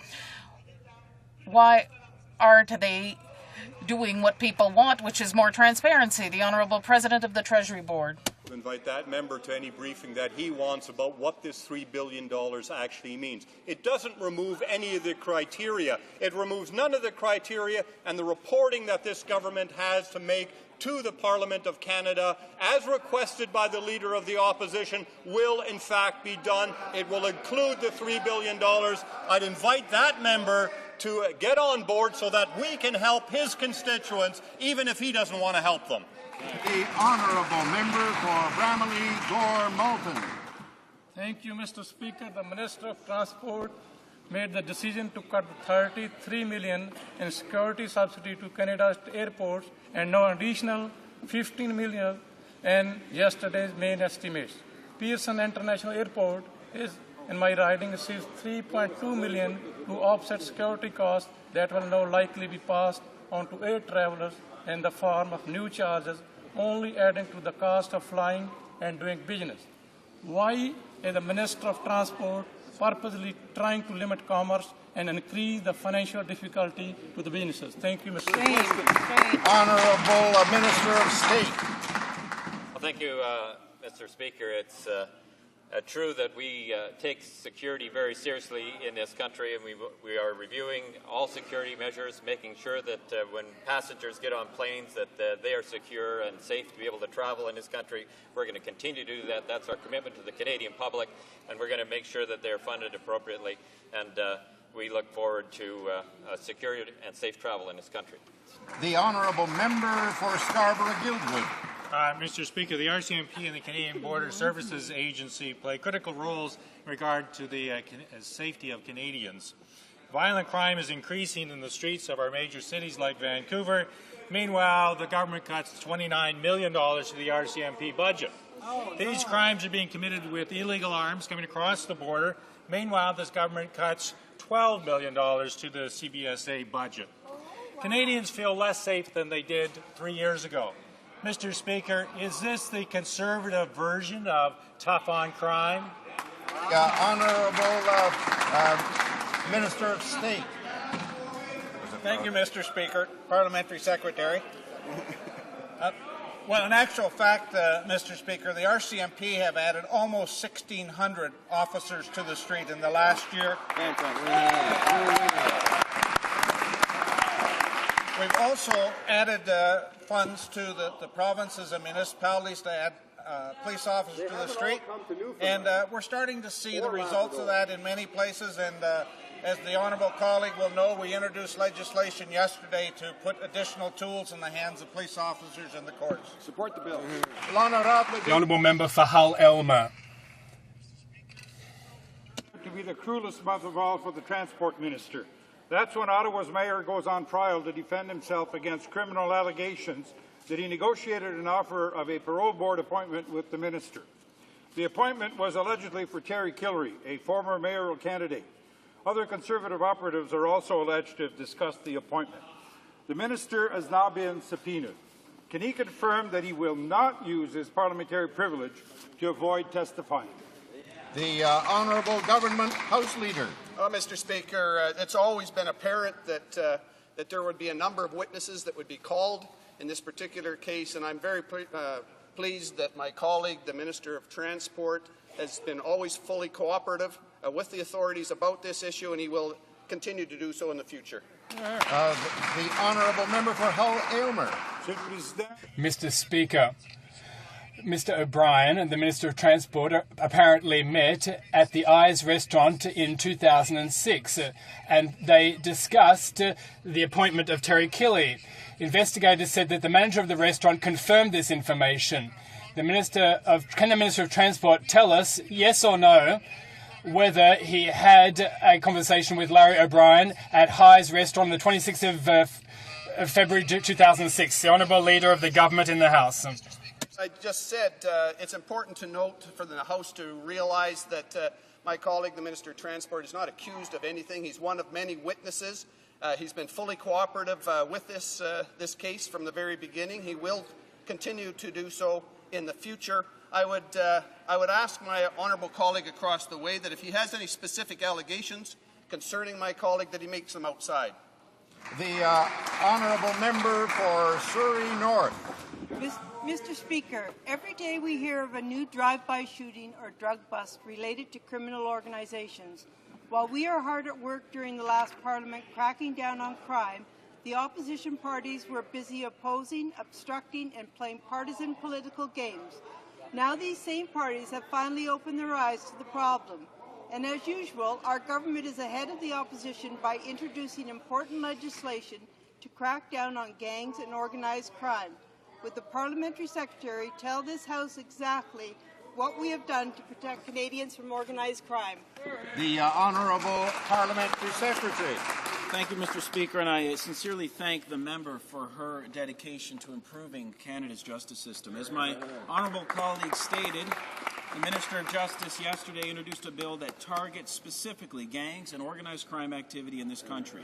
Murder, drive-by shootings, aggravated assault against police officers, and assaulting a police officer with a weapon will all carry significant penalties, and we will ensure that the criminal enterprise is effectively disrupted. Because every minute a gang member is behind bars is a minute where he or she is not creating more innocent victims in our communities.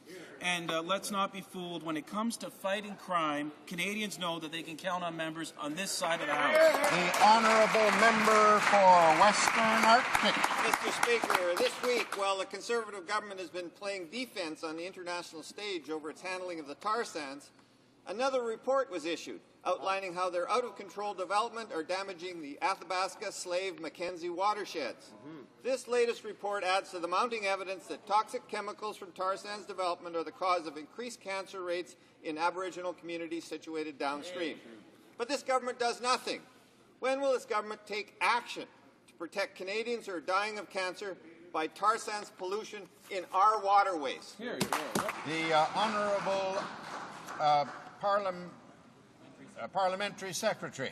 Mr. Speaker, these are irrational allegations. We have put $1.6 billion into infrastructure spending for First Nations.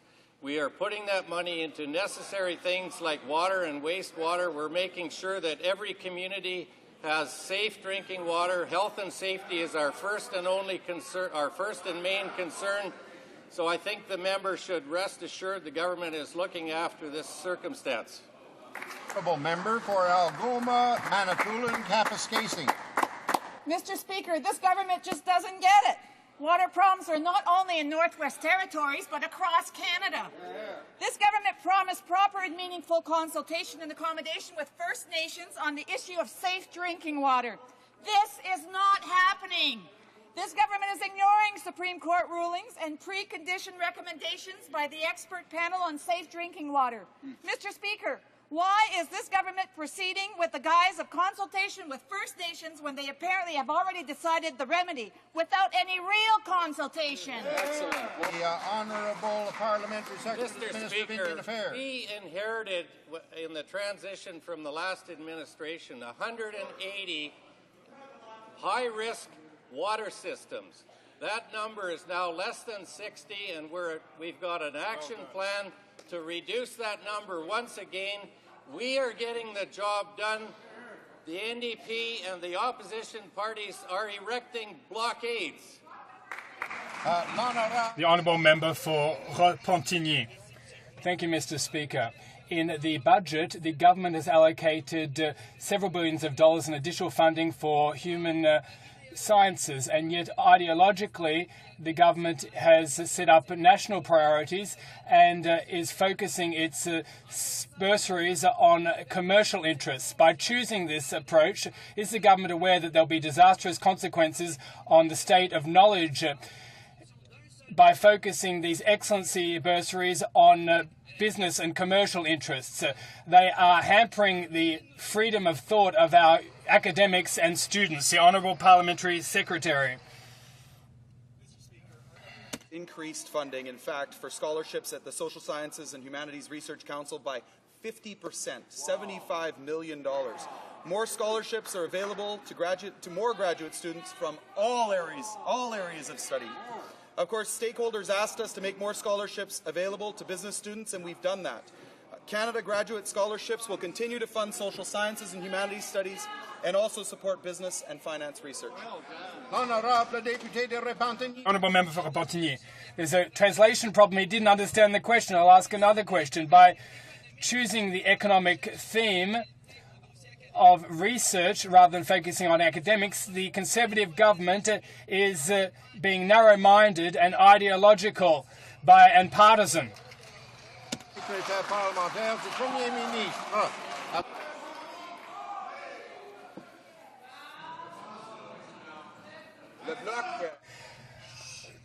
The Bloc Québécois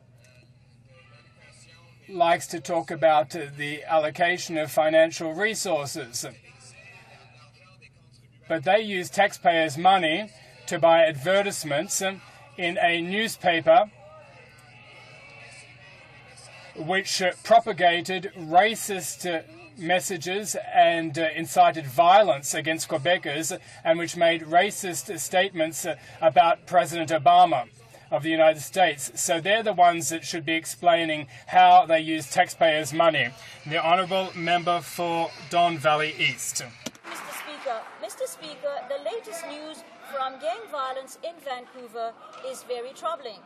Police in British Columbia have indicated that an employee with the Canadian Revenue Agency was leaking information on behalf of rivals of the notorious United Nations gang.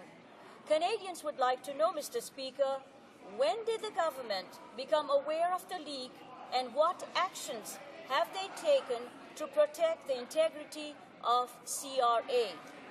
The Honourable Parliamentary Secretary. Mr. Speaker, the Canada Revenue Agency has a very strict ethics code for all employees. All allegations of wrongdoing are taken seriously, and an in-depth investigation is undertaken. We have a very rigorous process in place. Valley East. Mr. Speaker, that's not very reassuring response. The Parliamentary Secretary has probably not read the Auditor General's report. Canadians want to know that their personal information is being properly protected by the government and not falling into the hands of organized crime. I'll ask again, when was the government aware of this very serious breach of security, and what steps have been taken to protect the vital information of Canadians? The Honourable Parliamentary Secretary. Mr. Speaker, the Canada Revenue Agency's priority is to protect the privacy of taxpayers and the confidentiality of their information. Given the new provision of the Access to Information and Privacy Act, no information can be transmitted about employees of the Canada Revenue Agency. For Winnipeg Centre. Mr. Speaker, it was the culture of secrecy that allowed corruption to flourish under 13 years of Liberal government, but this government is even worse. They're obsessed with secrecy. Yet in 2006, in the federal election campaign, they explicitly promised they would implement all of John Reid's Open Government Act. Nothing has happened. Now, I've now introduced a private member's bill that is chapter and verse the same as John Reid's bill. I urge them to steal it. No charge. I've done all the heavy lifting. They can have it. Will they or will they not fulfill their campaign promise and implement all of John Reid's, the Information Commissioner's Open Government Act? Yes or no? The Honourable the President of the Treasury Board. Well, another prime example of a member of the NDP speaking out of both sides of his mouth. You know, here's a member who consistently fought against access to information for Crown corporations. Consistently, he voted against it. And now he says, let's open it up. I'm surprised that he hasn't actually seen what our legislation did. In fact, brought 69 new institutions under the access to information regime. It's about time that he woke up, read the Act, and cooperated with the government on economic measures that will assist his constituents. The Honourable Member for Hamilton Centre. Thank you, Mr. Speaker. A strategic review of Canada Post was delivered to the Minister last year. But now, more than 2 months later, it still hasn't been made public. What's the big fear? The report or the public reaction? This report deals with the future of our profit-making Canada Post, and Canadians deserve to see it. Why hasn't the Minister tabled this report, and will he do so today? The Honourable Minister of State. Mr. Speaker, I thank the honourable colleague for his question. The review has taken place. It was on my desk earlier, just before Christmas. I will be allowing it to go public as soon as we have the appropriate response. We're reviewing it. We're analyzing it. We'll make the appropriate response at the appropriate time and allow it to go public very soon. Honourable Member for St. John. Thank you, Mr. Speaker. Mr. Speaker, it is a fact that over 90% of companies in Canada are small and medium-sized enterprises. That represents 2.3 million companies. The Government of Canada does a lot of business with small and medium-sized enterprises. However, many companies have complained of the barriers to government procurement. Could the Parliamentary Secretary to the Minister of Public Works and Government Services explain what this government is doing to help small businesses? The Honourable Parliamentary Secretary.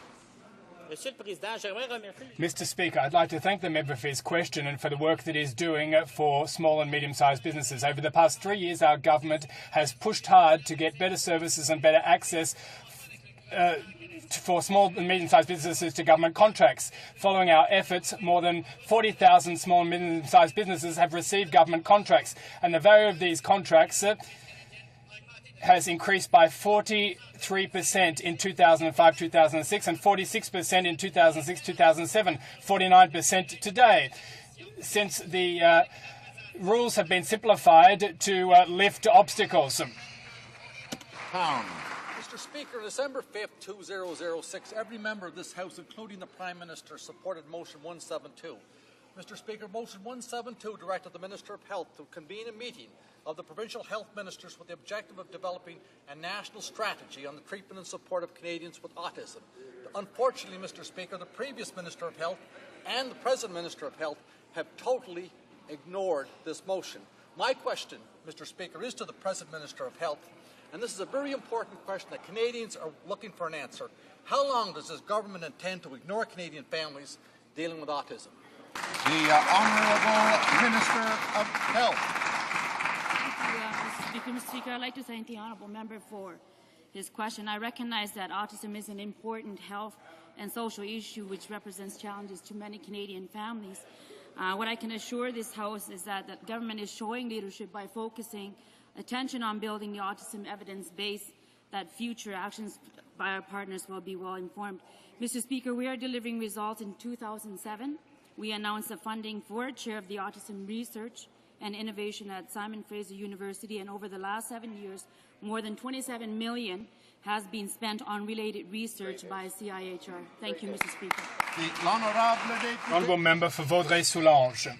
Mr. Speaker, the Secretary-General of the United Nations has commended the United States' decision to send a delegation to participate in the preliminary negotiations to finalise the final document of the Durban Conference on the fight against racism, slated for the 24th of April in Geneva. Is Canada going to make up its mind and forget its empty seat policy and participate in a fully fledged manner like the United States in this conference? The Honourable Minister for State. The answer is no. The Honourable Member for British Columbia Southern Interior. spending millions of dollars on a feasibility study to build a hydroelectric dam at Shanker's Bend on the Similkameen River. An 80-meter dam, if built, would flood 7,200 hectares in Canada. The Okanagan Alliance of First Nations and the Regional District of Okanagan-Similkameen have stated their opposition, as has the Canadian Parks and Wilderness Society. Will the minister notify the U.S. government that Canada is opposed to this project, and will he insist that the government of British Columbia do the same? Great job. The Honourable Parliamentary Secretary. Well, Mr. Speaker, I want to thank the member for the question. As he well knows, this government is committed to a cleaner environment, Mr. Speaker. Mr. Speaker, we've invested $1 billion in green infrastructure, $300 million for eco-energy retrofits, $1 billion for clean energy projects on carbon capture and storage. Mr. Speaker, wherever we look, this government is taking action on the environment. Mr. Speaker, I encourage him to support the budget. The Honourable Member for Northumberland, Quinte West. Mr. Speaker, today we learned that Russian aircraft attempted to fly over Canadian airspace on the eve of President Obama's visit. Can the Parliamentary Secretary tell the House what Canada is doing to ensure our sovereignty is protected? The Honourable Parliamentary Secretary to the Minister of National Defence. Well, thank you, Mr. Speaker. As a former CF-18 pilot, I'm well aware of Russian tactics. Canada will continue to defend our sovereignty on land, on sea, and in the air. The Russians never entered Canadian airspace. Our fighter pilots met them and turned them around. As a proud partner in NORAD, we have stood up to Russians and others in the defense of North America with the allies of the United States for over 50 years. The House and Canadians can be assured that we will continue to defend our sovereignty. And as I might have said personally to the Russians a number of years ago, smoitri nad zat. The Honourable Member for Mississauga South. Mr. Speaker, yesterday the Information Commissioner reported that our access to information system is seriously flawed, thereby creating a major information management crisis throughout the government. 6 out of 10 departments receive failing grades. 4 are red alert. The 25-year-old Act is hopelessly out of date in this digital age. Therefore, Mr. Speaker, will the Minister of Justice advise if he agrees with the Commissioner, and will he commit to bringing in a bill to fix the Act and the culture of secrecy in which it operates? The Honourable President of the Treasury Board. Thank you, Mr. Speaker. As you are well aware, Mr. Speaker, this is a government that is committed to openness and transparency with respect to government operations. We brought in the FAA, which contains the most extensive amendments to the Access to Information Act since its introduction in 1983. We are the ones who fought for the rights of Canadians to know how their government operates, opening up numerous institutions to the Access to Information system, and we will continue to ensure that ours is the best system in the world. The Honourable Member for Ottawa Centre. Mr. Speaker, Canadian citizen Bashir Maktel continues to face harsh prison conditions in Ethiopia, unclear charges, and lack of access to legal representation. The government's record on this is one of inaction. They haven't treated the file seriously. The best they have come up with is asking Ethiopia not to impose a death penalty on Mr. Maktel. This is unacceptable. The Ministers of Transportation and Immigration declared that Mr. Maktel is guilty of no wrongdoing. It's time that Canada requested Ethiopia to drop all charges and bring Mr. Maktel home now. The Honourable Parliamentary Secretary to the Minister of Foreign Affairs. Mr. Speaker, Mr. Maktel's trial has already started and he has received access to legal counsel. We have received assurances that Mr. Maktel will be granted due process under Ethiopian law, Mr. Speaker. Canada has repeatedly made its concern regarding Mr. Maktel's case clear to the government of Ethiopia. The Minister of Foreign Affairs has made strong representation to the Ethiopian authorities. Furthermore, I myself have made 2 visits to Ethiopia to make representation on this file. Thank you, Mr. Speaker. The Honourable Member for Longueuil, Pierre Boucher. Order. Mr. Speaker, the Minister of Finance talks about the economic crisis to justify the implementation of a pan-Canadian Commission for Securities. And yet only 3 months ago, during his economic and fiscal update, he denied the existence of this crisis. This justification is full of holes. This single securities regulator was already part of his 2006 budget. Is the Minister of Finance going to admit that he's using the current financial crisis as a pretext to encroach on Quebec's areas of jurisdiction? The Honourable Parliamentary Secretary to the Prime Minister. Mr. Speaker, I need to set the record straight here.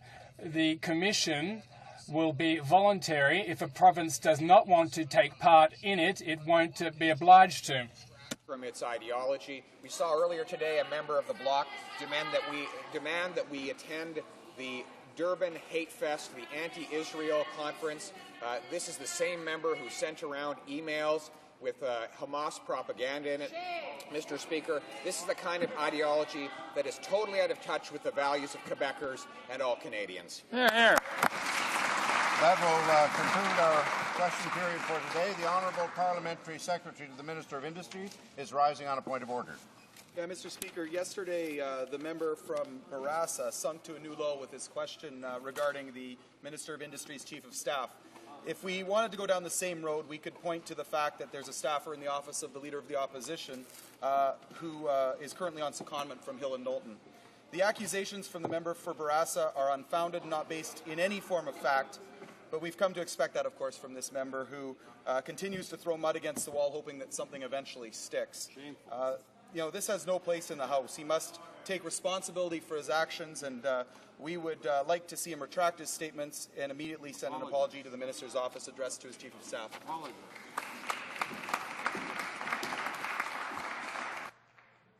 Tabling of documents, dépôt de documents. The Honourable Parliamentary Secretary to the Minister of Foreign Affairs.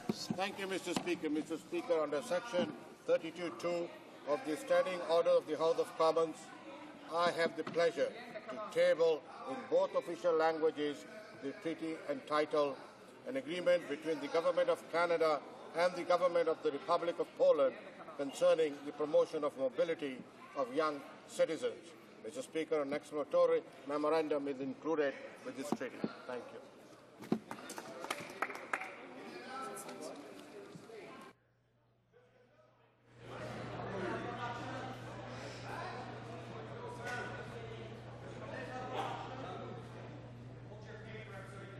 Minister of State. Hi. Thank you, Mr. Speaker. Pursuant to Standing Order 32(2), I'm pleased to table in both official languages a summary of the corporate plan for Canada Post years 2007-2011 and 2008 to 2012. Parliamentary Secretary to the Minister of Agriculture. Thank you very much, Mr. Speaker. On behalf of the Minister of Agriculture and Agri-Food, I have the honour of tabling correspondence and documents regarding the poultry rejection program. These documents prove that despite what the member from Malpeque has repeatedly stated in this House, the poultry rejection program did indeed begin under the previous Liberal government in 2004. The documents include a letter to the Chicken Farmers of Canada dated May 17, 2004, which discusses the origins of the project, a letter to the Provincial Veterinarian Association. Order. Order. The Honourable Parliamentary Secretary is rising on tabling of documents, not statements. I know, but he's making a statement. I can see that he has documents, but he's supposed to table them, not make a statement. This is what I'm trying to suggest to the Parliamentary Secretary. So perhaps he'd get on with the tabling promptly. Thank you very much, Mr. Speaker. I was just going to list the other documents that are contained here. It won't take me but a moment. A letter to the CFIA letterhead, which is dated April 5th, 2005, an internal CFIA memo dated April 11th, 2005, which refers to the next steps forward for the project. And I'm also tabling 3 recent internal reports on the project, as well as a timeline summarizing the poultry rejection program. It's all right here, Mr. Speaker. Thank you very much. Tabling of documents. Introduction of government bills. Mr. Hill for Mr. Nicholson, seconded by the President of the Treasury Board, moves for leave to introduce a bill entitled An Act to amend the Controlled Drugs and Substances Act and to make related and consequential amendments to other acts. This motion is deemed adopted. Mr. Hill for Mr. Nicholson, seconded by Mr. Taves, moves that the bill be now read a first time and to be printed. Cette motion est répétée adoptée. This motion is deemed adopted. When shall the bill be read a second time? At the next sitting of the House. Déclaration des ministres. Statements by ministers. Parliamentary delegations. Présentation. Presenting reports from committees. Introduction of private members' bills. Mr. Harris, seconded by Mr. Martin. Winnipeg Centre. Sorry, who? Mr. Van Kesteren. He's here now. All right. Mr. Harris, seconded by Mr. Van Kesteren, moves for leave to introduce a bill entitled An Act to Change the Name of the Electoral District of Caribou, Prince George. This motion is deemed adopted. The honourable member for Caribou, Prince George. Well, thank you very much, Mr. Speaker. My riding of Caribou, Prince George is located in the beautiful central interior of British Columbia. The current riding name, Caribou, Prince George, reflects the vibrant city of Prince George that holds a growing population of 72,000 and is the hub for trade and travel in all four directions outward from that city. As mentioned in my riding name also is the Caribou region. The Caribou region, once called the land of dreams and instant riches because of the famed gold rush days, has an unmatched rugged beauty. It boasts towering coastal mountains, valleys, ranges, and pristine rivers that attract tourists of all stripes and from all around the globe to its unique splendor. But still, Mr. Speaker, there is something missing. There is a vital part of my riding that the current name fails to recognize, and that is the Nechako Valley with the mighty Nechako River running through it, and that has shaped much of my riding. The Nechako Valley indeed has been there longer than the communities it's nurtured along the ridings. This introduction is simply meant to be an introduction to the bill. I would ask that we now move on. Thank you to the member from Prince George Caribou. The honourable member for Caribou Prince George, seconded by Mr. Van Kesteren, moves that the bill be now read a first time and be printed. The motion is deemed to be adopted. When shall the bill be read a second time? Next sitting of the House. At the next sitting of the House.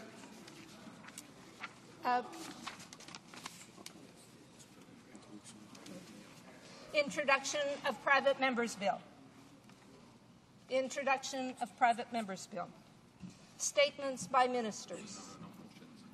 Statements by ministers. Reports from interparliamentary delegations.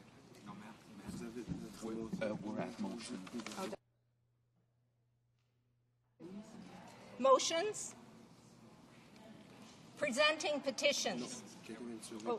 Motions. The honourable member from Prince George Caribou. Madam Speaker, I rise on a point of order. If the House gives its consent and following the introduction of my bill earlier today to change the name of my riding, I would like to move that, notwithstanding any standing order or usual practice of the House, that Bill C-329, an act to change the name of the electoral district of Caribou Prince George, be deemed read a second time and referred to a committee of the whole, deemed considered in committee of the whole, deemed reported without amendment, deemed concurred at the report stage, and deemed read a third time and pass. Thank you, Madam Speaker. Does the honourable member have unanimous consent? There is no unanimous consent. Motions? Motions? Okay. Presenting petitions. The honourable member from Southern British Columbia. Thank you, Madam Speaker. Whereas there's a scientific consensus and public acknowledgement that animals can feel pain and that all efforts should be made to prevent animal cruelty, a billion people around the world rely on animals for their livelihood, and animals are significantly affected by natural disasters and yet are seldom considered during relief efforts and emergency planning. Over 100 folks in my riding have signed a petition to ask the Government of Canada to support the Universal Declaration on Animal Welfare. Thank you, Madam Speaker. Petitions. The honourable member from Labrador. Madam Speaker, pursuant to Standing Order 36 and as certified by the Clerk of Petitions, I have two petitions to table. First, I rise to present a petition calling for changes to employment insurance, including the elimination of the 2-week waiting period and an increase to benefits to 50 weeks. This petition is signed by a large number of my constituents in Port Hope Simpson, Charlottetown and Pinson's Arm on the south coast of Labrador. These individuals understand that the EI changes are necessary to help them and their families cope with the economic downturn and the lack of employment opportunities. They petition the government for this help. And Madam Speaker, I have here a petition signed by a large number of my constituents from Red Bay and Forto in the Labrador Straits and Charlottetown on the south coast. Their petition concerns the unfair differential tax treatment of those taxpayers who receive lump sum payments under the Atlantic Ground Fishery Licence Retirement Programme. This is a long-standing issue, and the petitioners call for a full review by the Minister of Natural Revenue with a view towards ensuring fair and equitable treatment for all those who are affected by this tax interpretation mistake. This petition affects some 800 fishers in Newfoundland and Labrador and 50 in Quebec. And sadly, Madam Speaker, some of those have passed away. Thank you. The Honourable the Honourable Parliamentary Secretary to the Minister of Finance. Thank you, Madam Speaker. I rise today to present a petition on behalf of my constituents of McLeod. The petition states that Canadians voted on the 14th of October in 2008, which resulted in a strengthened mandate for a Conservative minority government. However, the unelected Liberal NDP separatist coalition would like to overturn the results of that Democratic vote and choose their own Prime Minister through an unseemly and undemocratic backroom deal. The signatories of this petition clearly oppose any political arrangement that would replace the democratically elected Conservative government without first consulting Canadians in an open and democratic election. On behalf of my constituents, I am honoured to present this petition. Thank you, Madam Speaker. Petitions. The Honourable Member from Winnipeg Centre. Madam Speaker, I have a petition here signed by literally thousands of Canadians who call the attention of the House of Commons to the fact that asbestos is the greatest industrial killer that the world has ever known, that more Canadians die from asbestos than all other industrial causes combined, and that yet Canada continues to be the second or third largest producer and exporter of asbestos in the world. Therefore, these many thousands of Canadians are calling upon Parliament to ban asbestos in all of its forms and institute a just transition program for the asbestos workers, end all government subsidies of asbestos in both Canada and abroad. They call it corporate welfare for corporate serial killers, and they're opposed to it. And stop blocking international health and safety conventions designed to protect workers from asbestos, such as the Rotterdam Convention. Thank you, Madam. Petitions. The Honourable Member from Red Deer. Thank you, Madam Speaker. I rise today to present a petition signed by 190 people of my riding of Red Deer, Alberta. The petitioners believe that with the recent federal election results, Canadians provided the present government with a clear and strengthened mandate. They also believe that Canadians have the democratic right to choose who will govern them. Therefore, the petitioners call upon Parliament to oppose any political arrangement that would replace Her Majesty's democratically elected government. Thank you, Madam Speaker. Petitions. The Honourable Member from Mississauga South. Thank you, Madam Speaker. Pursuant to Standing Order 36 and as certified by the Clerk of Petitions, I am pleased to present yet another, I think this is about the 100th petition related to the broken income trust promise. It was forwarded to me by Mr. Armstrong from Peterborough, Ontario, who remembers the Prime Minister boasting about his apparent commitment to accountability when he said the greatest fraud is a promise not kept. Mr. Speaker, the petitioners remind the Prime Minister that he promised never to tax income trusts, but he recklessly broke that promise and imposed a 31.5% punitive tax, which permanently wiped out over $25 billion of the hard-earned retirement savings of over 2 million Canadians, particularly seniors, Madam Speaker. The petitioners therefore call upon the Conservative minority government to admit that the decision to tax income trusts was based on flawed methodology and incorrect assumptions. Secondly, to apologize to those who were unfairly harmed by this broken promise. And finally, Madam Speaker, to repeal the punitive 31.5% tax on income trusts. Petitions. The Honourable Member from Kildonan and St. Paul. Thank you, Madam Speaker. Today I would like to present to the House 7 petitions that have come from all across our nation, signed by people who are asking this Parliament to be very vigilant and stop the human trafficking crime that's occurring here on our Canadian soil. Thank you, Madam Speaker. Petitions? Petitions? Questions on the order paper? Thank you, Madam Speaker. I ask that all questions be allowed to stand. Is it agreed? So ordered. Orders of the day. Order émanant du gouvernement, projet de loi émanant du gouvernement commune, resuming consideration at report stage of Bill C-10, the Budget Implementation Act 2009, and on the amendments in group number 1.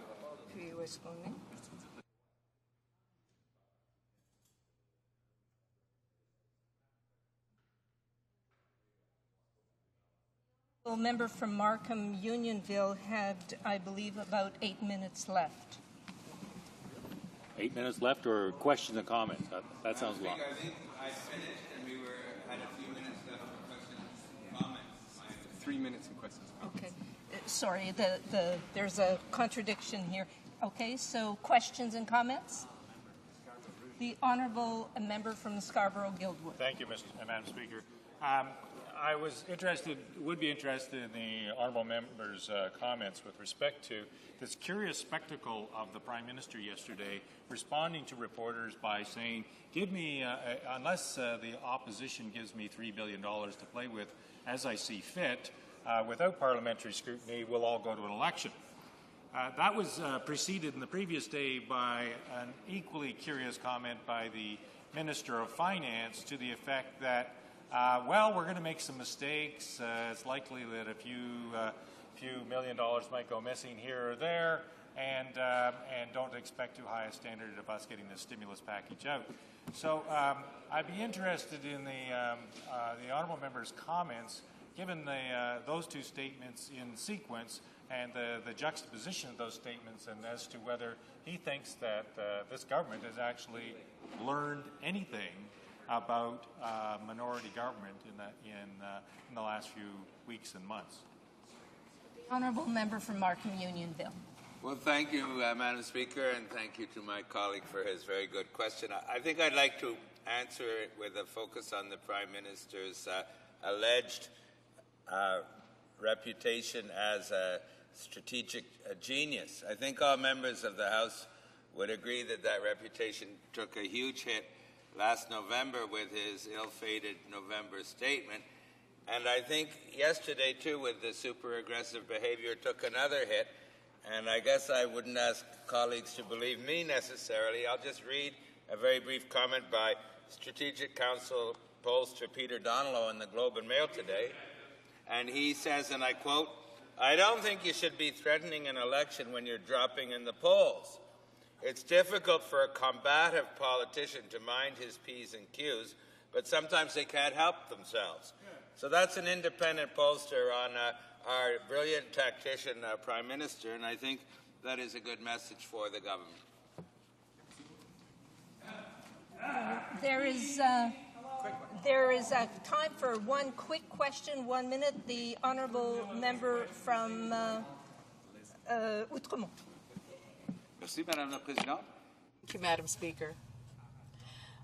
By coincidence, could this be the same Peter Donlow who's a major Liberal strategist, the same survey and polling genius who just last week published a poll that showed that the Green Party was at 26% in Quebec? Is that Peter Donlow? The honourable member from Just because you've been a Liberal for many years doesn't mean you're not very intelligent, which is the case for Mr. Donlow. Resuming debate. The honourable member for Verchères les Patriotes. Thank you very much, Madam Speaker. This afternoon I rise in this House to discuss amendments to Bill C-10, the ones in Group 1 proposed by the Bloc Québécois. As you know, Madam Speaker, first of all, we hope to delete Clause 6, which allows for the use of tax havens. Madam Speaker, in a situation as critical as the one we have here, it is important to focus the government's action on the poorest in our society, people who truly need a hand, and economic sectors that genuinely need to find their energy again, find the resources they need to get out of the current situation. Let's simply look at the forestry sector. It's been 4 years that these workers, these companies have been trying by hook or by crook to make ends meet, to reach some kind of financial balance. And instead of that, instead of helping the newly unemployed, the Bloc Québécois was proposing a very simple measure, that is eliminating the 2-week waiting period, so that people who are victims of job loss can benefit from government support immediately, support to which they contributed in the EI fund when they were working. My colleague from Laval, just yesterday, wanted to start a debate here in this House on the status of women. We know that in her speech, the member for Laval pointed out that many women could benefit from the elimination of the 2-week waiting period. But yesterday, as we saw, the new alliance between the Liberals and the Conservatives prevented that debate from taking place. I said new alliance, but as you know, the Bloc has always said so. Liberals and Conservatives are like Tweedledum and Tweedledee. We see that today in this debate on the budget. The Liberals decided to support the budget. I imagine they did so without having read it, because now we feel that there is some criticism coming from Liberal benches. But the damage has been done. They nevertheless decided to support this budget blindly. So it's quite clear that all these positive measures in favor of the unemployed, of sectors that are hard hit by the economic slowdown, well, both Conservatives and Liberals don't want to address this in a firm manner. Instead, what is the Finance Minister doing? He's decided to maintain all the systems that allow for the use of tax havens. This means that companies won't have to pay taxes into our coffers, money that would have been very, very useful in this crisis. So to the detriment of local businesses, the minister is trying to help his friends, because it's quite clear that these are companies that benefit from this kind of financial help, i.e. these tax havens. So he wants to favor people who asked him to do so. I'll get back to that a little later. You'll be surprised to learn that, or to learn rather, who was part of the expert panel that had to justify the about-face of the minister. I say about-face because in his 2007 budget, the minister had stated that everyone had to pay their share of taxes, and every time a company or a citizen does not pay due taxes, other taxpayers are stuck paying the bill. So he had to find an alibi, and an excellent alibi, in order to contradict that very justified statement of 2007. So he put in place this task force that was charged with looking at the international tax system. Now, 4 came from the private sector, including, as an example, Madam Speaker, and this is my point, a former CEO of Scotiabank. Need we point out that the Scotiabank is the Canadian bank with the largest number of branches in tax havens. So, if that's not a conflict of interest, Madam Speaker, there's at least an appearance of conflict of interest. And I find this rather strange that in a period of economic crisis, a government decides to encourage corporations to use these strategies, these schemes, to avoid paying their fair share of taxes. And we know full well, Madam Speaker, that right now all money entering government coffers is very important to support the poorest among us. I'm thinking, among other things, and I'd like to close this part of my speech with this, I'm thinking of seniors, older workers too, who are losing their jobs right now. How long have we been demanding an older worker program? These are people who worked all their lives and who end up just a few years away from retirement and who cannot be placed elsewhere. And they urgently need help from the government through an insurance plan to which they contributed throughout their working lives. Now, Madam Speaker, there's a second series of clauses that we want to see deleted. Those are 295 to 299, which deal with the implementation of a single national securities commission. Madam Speaker, it's unfortunate at this stage to hear the minister and people opposite tell us that because of the economic crisis, we need to establish a coast-to-coast securities regulator, whereas we know full well, Madam Speaker, that plan has been brewing in the heads of the finance minister for a number of years now.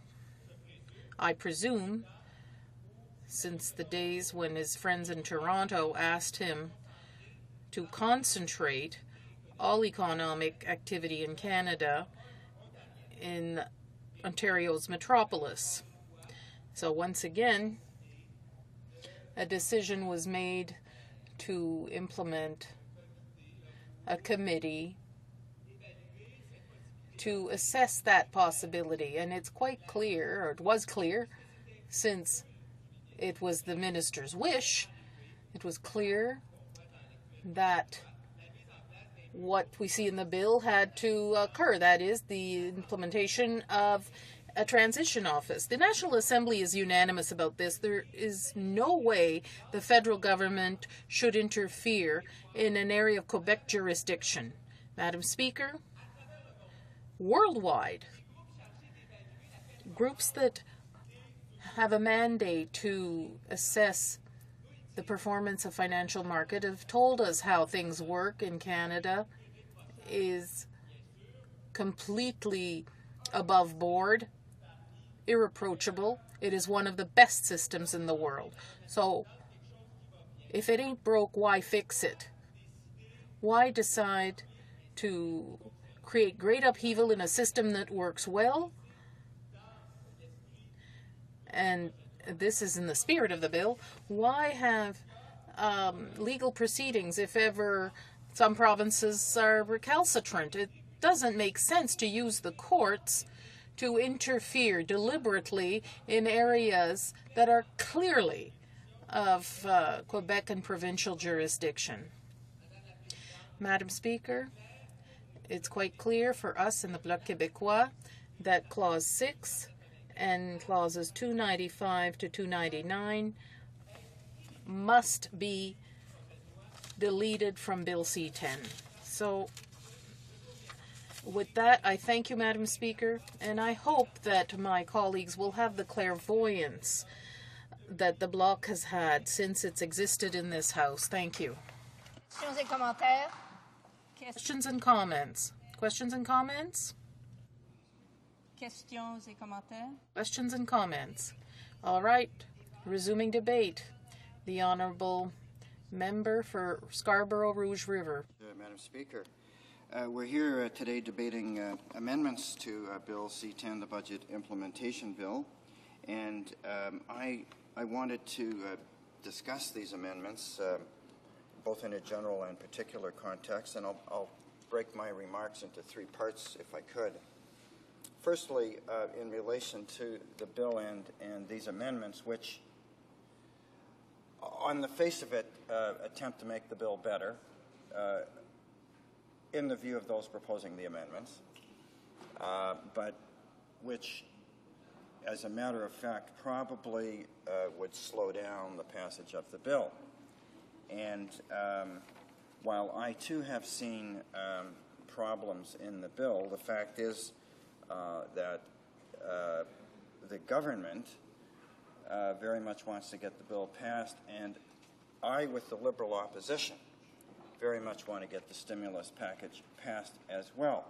And that sometimes, when people pass legislation in haste, gives rise to errors. We do make mistakes from time to time. And in the view of many in the House, this bill has some mistakes. But the government, if there's one single matter, Madam Speaker, one single item that keeps this government alive, it is the stimulus package. Without the stimulus package, I've said before, this government would be what I refer to as a dead man walking. This government has twice in the last year come to the brink of the realization that the House is not working. The government doesn't have the support of the House. We went to an election once, we came back. We had an economic statement, we were on the edge of another election. So I don't see that a lot has changed except for that one thing, the stimulus package. The economy is in trouble, and my party is determined to serve Canadians first and get the stimulus package passed, get the money out the door to stimulate the economy. And my party has insisted on report cards, we call it that, from the government on a periodic basis so that we can see what's happening, so that there will be some transparency from a parliamentary point of view, and we can see some real things happening rather than just being announced into submission. This government is really, really good at making announcements.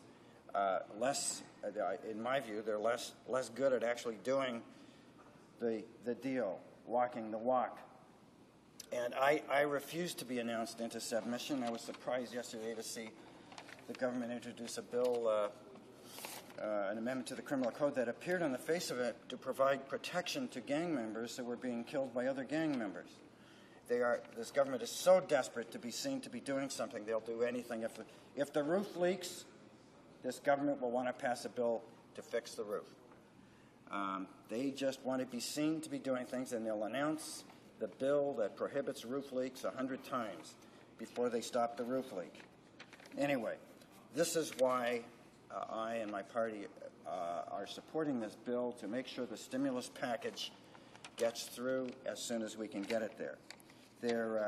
I had prepared some amendments, Madam Speaker.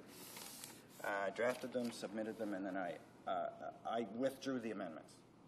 The amendments didn't have to do with substantive measures from the budget point of view, but it did have to do with elements in the bill. It has, as everyone knows, the bill, to the extent that it is an ambulance bringing economic first aid and help to the country, it's got a bit of contraband in the back of the ambulance. It's got amendments to the Competition Act. It's got amendments to the Navigable Waters Protection Act, and other statutes, a half a dozen of them. And one of the things that it does do, the government has, its Department of Justice in drafting the bill has put in a phrase that these regulatory provisions, these regulatory empowerments in the bill are not statutory instruments under the Statutory Instruments Act.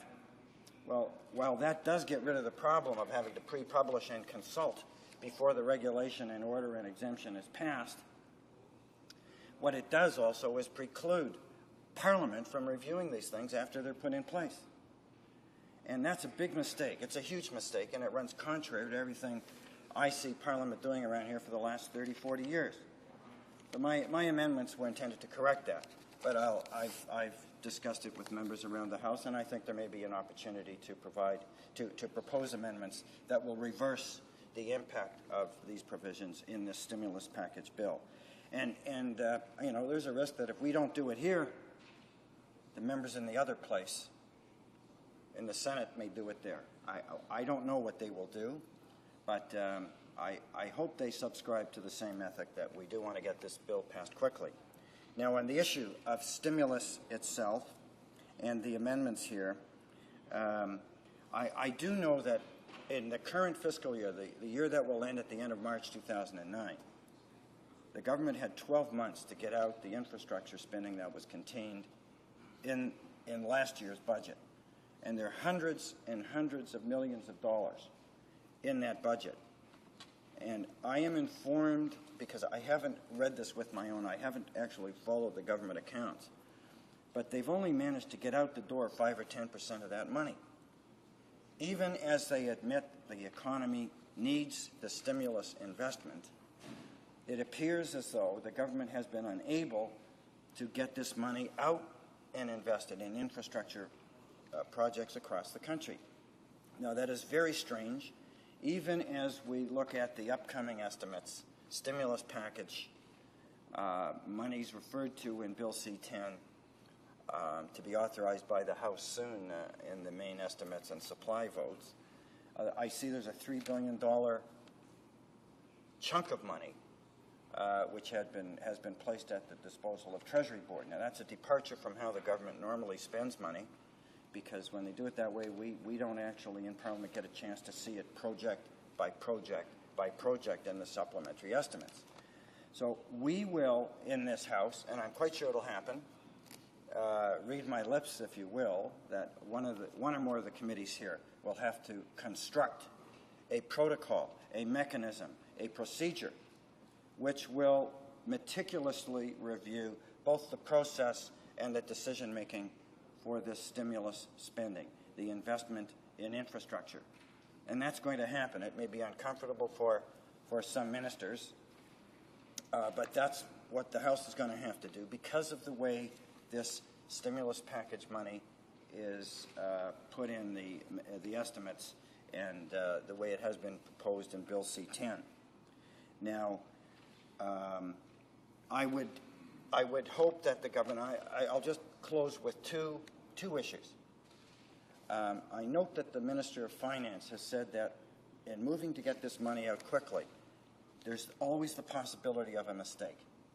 That the government, it's not the government sitting here, but it would be government officials as they go about doing their work, as they do their calculations, as they check on these projects to ensure that they're good projects, that there might be a mistake. There could even be fraud. There's $3 billion sitting out there. I'm sure there's a crook out there somewhere who's going to try and get his hands on it. And I want to make sure that the government checks in the process of letting contracts, checks with their partners, the provincial government, the municipal governments, checks for the presence of organized crime in the whole array of contractors that is out there. I want the government to check for crime and organized crime as this money is spent. And lastly, I would only ask the question, if we're asking the auto workers to freeze pay and benefits or take a cut, I'm asking whether or not we should be looking to organize labor in the construction industry to perhaps cap and freeze their wages and benefits during the currency of these investment projects. What's good enough for the auto workers should be good enough for the construction industry. I asked the question. The answers will be forthcoming in due course. Thank you, Madam Speaker. Questions et commentaires? Questions and comments? From Ottawa Centre. Thank you, Madam Speaker, and I thank my colleague for his comments. We all are very concerned about how this money is going to be spent, the oversight, the accountability, and of course the transparency. We have, the NDP has proposed, and in fact in question period today, our finance critic was up and was very clear and had a proposal to the government about what should be done. And I want to ask the member if he would agree with us that this is the way to go, is that every single solitary nickel penny that is being spent in the stimulus package should be for all citizens to view, should be accessible on the web so that any citizen can see where the money is being spent, who is spending it, and to make sure we have oversight. It's good enough for us to have reports every once in a while, and fine, but why wouldn't we have Canadians being able to be the ones to hold our government to account as well as Parliament? So would he agree with us to have the government do what they've done in Washington, have all monies that are being spent put on a website for all to see? The whole member for Scarborough Rouge River. We in opposition, I presume the government members the same way, are all in favor of transparency. And I wish we could track every nickel. I wish that Parliament could track every nickel the government spends, both in the stimulus package and also elsewhere. The fact is we can't. We don't have enough time. It's just too much. But I do agree fully that it's possible in this case to have transparency with respect to each project. The amounts, the potential for overruns, under budget, over budget, accountability during and after, an eye on the process itself, who makes the decision. I wouldn't want the process to materially slow down the spending of the money, but I would want the process to scrutinize it sufficiently so that we got the best bang for our buck and that we avoided the kinds of mistakes the finance minister referred to. Questions and comments? The honourable member from l'honorable député. The honourable member for Manicouagan. Thank you very much, Madam Speaker. Madam Speaker, more often than not, since the budget was tabled in this House, the New Democrats have been accused of having voted against the budget before having even read it. And yet, the opposite is true of the Liberal Party. The Liberal Party voted for the budget, was in agreement with the budget, and then questions were raised. For example, is it possible that the Liberal Party voted for the budget without having even read it? The honourable member for Scarborough River Rouge. Confirm that most of us on this side read it. I can certainly confirm that my party knew what was in the budget before we decided to support it. And the one single overriding component of this budget and this budget bill that we support is the stimulus package. Does the bill have its deficiencies? Yes, I've already mentioned a couple of them. Are there things in the bill we might rather deal with in greater depth at a later time? Of course. But the government has chosen this route. I personally regretted the bundling of all these things in the budget in this Bill C-10. But we firmly support the stimulus package. And there's nothing else more important to Canadians at this time. And that's why we're proceeding on this basis. Questions and comments? The honourable member from Mississauga South. Thank you, Madam Speaker. The member talked briefly about infrastructure, and yesterday we had a full debate. And one of the facts given was that of the $1.9 billion promised by the government, only 9% of it actually was delivered, a 96% failure rate. And over the last 2 years, some $2 billion of infrastructure spending has not been made. Since the stimulus package has the major component is, in fact, infrastructure, and given the fact that we couldn't trust the government to get authorized or approved money out, why is it now they're saying we need the approval so we can get it out when clearly they've shown historically that even when they get the approvals, they don't spend it? Scarborough Rouge River has 30 seconds to respond. This is Madam Speaker, this is a very significant issue, and I don't think the government has actually responded meaningfully to this. Why has the government been unable to get out over $1 billion in stimulus spending in this fiscal year? The money's there. I'm sure there are projects there, and they're going to have to convince Canadians that they're able to get the new stimulus money out more quickly than the last stimulus money, where they conspicuously failed. Resuming debate, the honourable member from Sackville Eastern Shores. Thank you very much, Madam Speaker. And I rise with anticipation of what may be a lively debate in the future as well, Madam Speaker. The reality is, Madam Speaker, we're talking about the expenditure of billions and billions of dollars. Madam Speaker, we're also talking about the fact that, although it hasn't been mentioned a lot lately, the reality is that this deficit and this continuing debt will be passed on to our children to have to pay for. So, Madam Speaker, it only stands to reason that opposition members, we would have hoped that the Conservative members as well, would make sure that accountability and transparency was paramount in any of these discussions. The reality is, Madam Speaker, I could just see the Auditor General and her staff working overtime in years to come, analyzing these expenditures and ensuring that was value for the taxpayer given. We simply don't know, Madam Speaker. It's not a question of the NDP wishing to delay assistance for workers and their families in this country. I remind the House, not long ago, it was this government that prorogued Parliament. We didn't prorogue Parliament. And before that, Madam Speaker, it was this government that quit. They quit in the middle of governing. They said, we're done, we're tired, we don't want to govern anymore, we're going to go have an election. Nobody asked them to do it. They spent $300 million. That kind of money could have solved an awful lot of autism cases in this, Madam Speaker. It could have helped a lot of veterans, could have helped a lot of students in their education, could have helped a lot of seniors, could have cleaned up the environment. But no, Madam Speaker, we had to have an election. So we had one. Then we came back.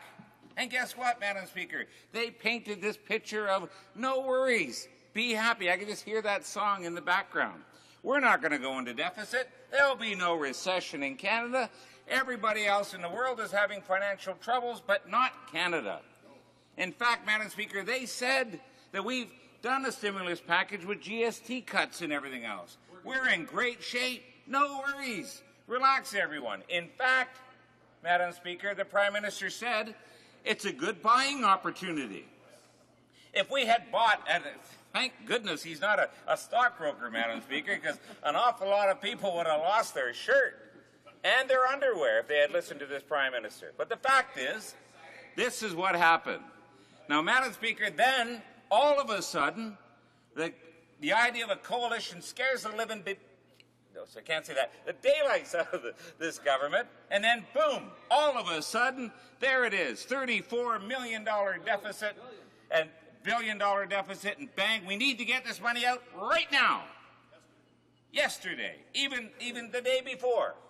But, Madam Speaker, we got to do it now without accountability. And this is what amazes me, Madam Speaker. I had the privilege of sitting here when Preston Manning. Now, Preston Manning and I may have disagreed on a lot of issues, but one thing he said consistently was accountability to the taxpayer. And I've heard countless number of Conservatives over the years say, don't ever vote for the NDP. They are a reckless bunch of, they have no idea how to handle the economy. That's what they said. But yet, Madam Speaker, who were the top 3 premiers in the history of the country? This is their own report, Madam Speaker, out of the Conservative Party. Who were the top 3 most fiscally responsible premiers in the history of this country? Alan Blakeney, Roy Romano, Tommy Douglas. Madam Speaker, who were the 3 worst of all time? Joey Smallwood, Grant Devine, and where did half of his cabinet go? And John Buchanan of Nova Scotia. Madam Speaker, we are still paying off those debts of those premiers that had done that. Now, the reality is now we have a Conservative bunch of people over there, and they're not bad folks, Madam Speaker. I've said many times, there isn't one Conservative or Liberal or Bloc or entity that I wouldn't want as my neighbour. But, Madam Speaker, what they're doing is they're twisting themselves into pretzels that you can't even eat. Because the fact is, they have completely reversed every single principle that they have. Madam Speaker, it is incredible that they can sit in this House and tell us, try to bully us on what we have to do, when it is our job, which was their job when they were in opposition. They were very good at attacking the Liberals. I remember a thing called the HRDC boondoggle. I remember that very well. And I give the member from Calgary Nose Hill an awful lot of credit. She was excellent in her attack on the Human Resources Minister because she said accountability is paramount. That's what she said. Now, they've got a government over here saying, no. We need to get it out right now. forget about accountability, forget about transparency. We just got to do this. Trust us. Trust us. I wonder what the investors of those trust agreements thought when they were in there, Mr. Speaker. I wonder about those veterans, and when Mr. Harper on September the 9th, 2008, promised those Allied veterans that we would... This member, I'm sure, is aware that he cannot use the name of sitting Prime Minister. Madam Speaker, you're correct, and I regret having said it in that sort of exuberant tone, Madam Speaker, and I'll try to tone it down a touch. But reality is, Madam Speaker, on September the 9th, 2008, the Prime Minister said to a group of Polish veterans who are Allied and Commonwealth veterans that when we get elected, we will institute the Veterans War Allowance, which was ripped away from them in 1995 by Paul Martin and the Liberals. We applauded that, Madam Speaker. In fact, we wrote a letter to the Prime Minister the next day asking him to get a special warrant from the Governor General to issue those funds immediately, because these veterans on average are 86 years old. Some of them have already passed away since that September promise. And where was it in the budget? Not a single word, Madam Speaker. Not a single word. Now, we've already seen what they did to VIP and Agent Orange, and today in the papers, a group of veterans who had to clean up the Chalk River site are suing this government. The fourth lawsuit by veterans against this government in 3 short years. The reality is, Madam Speaker, but that promise was something we really were excited about, and we congratulated the Prime Minister for making that promise. But, Madam Speaker, it's not in the budget. We heard from the Veterans Affairs Minister. The reality is that we're committed to this. When? They're 86 years old on average, Madam Speaker. What in heaven's name is this Parliament waiting for? There isn't one member of Parliament or one senator from any party that would say to the government, no, no, no, don't do that. We would do it immediately in a heartbeat. And if I had a motion that I could pass to get the government to agree and get it done tonight, I'd do it. But the reality is, Madam Speaker, they completely ignored that. And now they turn around and there's all kinds of other things that we're concerned about. The navigable waters, Madam Speaker. The reality is they're saying trust us when it comes to the protection of the environment on our most precious systems, our water, Madam Speaker. And many, many people from across the country have written me and written the MPs on both sides and said very clearly, what the heck is this government about to do to our rivers, lakes, and ponds, Madam Speaker? What are they doing? So I know I've only got a minute left, Madam Speaker, and I know that the audience in this room will be disappointed that I have to be quiet now. But the reality is, Madam Speaker, where are the true Conservatives in this House that wanted fiscal accountability and fiscal responsibility? Where is that, Madam Speaker? Well, I'll tell you this much, Madam Speaker.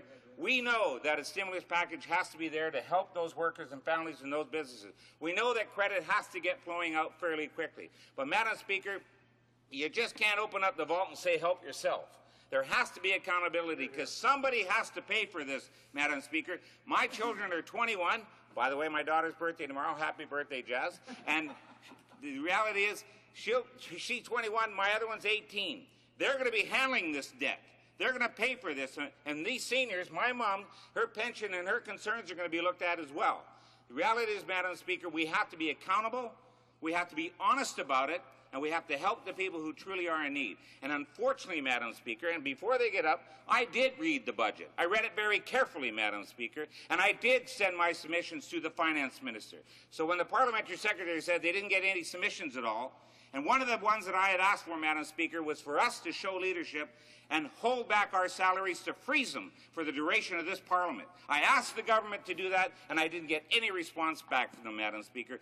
That would have shown leadership. If we took a 0% interest, and also, Madam Speaker, on law and order, the RCMP are the ones who maintain that law and order, and what do? They rip up a contract with them and flatten out their wages to 1.5% when they agreed to 3.5%. How can they do that to the brave men and women who wear the red serge and protect our citizens on a daily basis? Thank you very much, Madam Speaker. Questions and comments? The honourable member from Northumberland, Quinte West. It was great oratory, and obviously this member has gone to the NDP school of better acting and hyperbole and all those other things. They speak very loud. But I want to tell the honourable member this, Madam Speaker. I want to tell the honourable member this, and then ask him a question. I mean, I listened. There was a whole whack of questions I could ask. But when it comes to the RCMP, I happen to know a fair amount about policing. But let me educate this member. We have increased the numbers of the RCMP by upwards of about 1,500 members in the few short years we've been here. We've added to the municipal and provincial police forces of this country. We have opened up and expanded their ability to train officers so that they can go on the streets and be better trained officers and do the job they want. But he says he sent some suggestions to the minister, and he talks about, well, the Conservatives did this, that, and the other thing. But they're the guys who always voted against our budgets and therefore would have plunged our country into election after election after election. So I would just ask this member why he chooses the RCMP when this party was the party that actually built up the RCMP. The honourable member from Madam Speaker, first of all, I want to thank the honourable member for his service as a police officer to this country.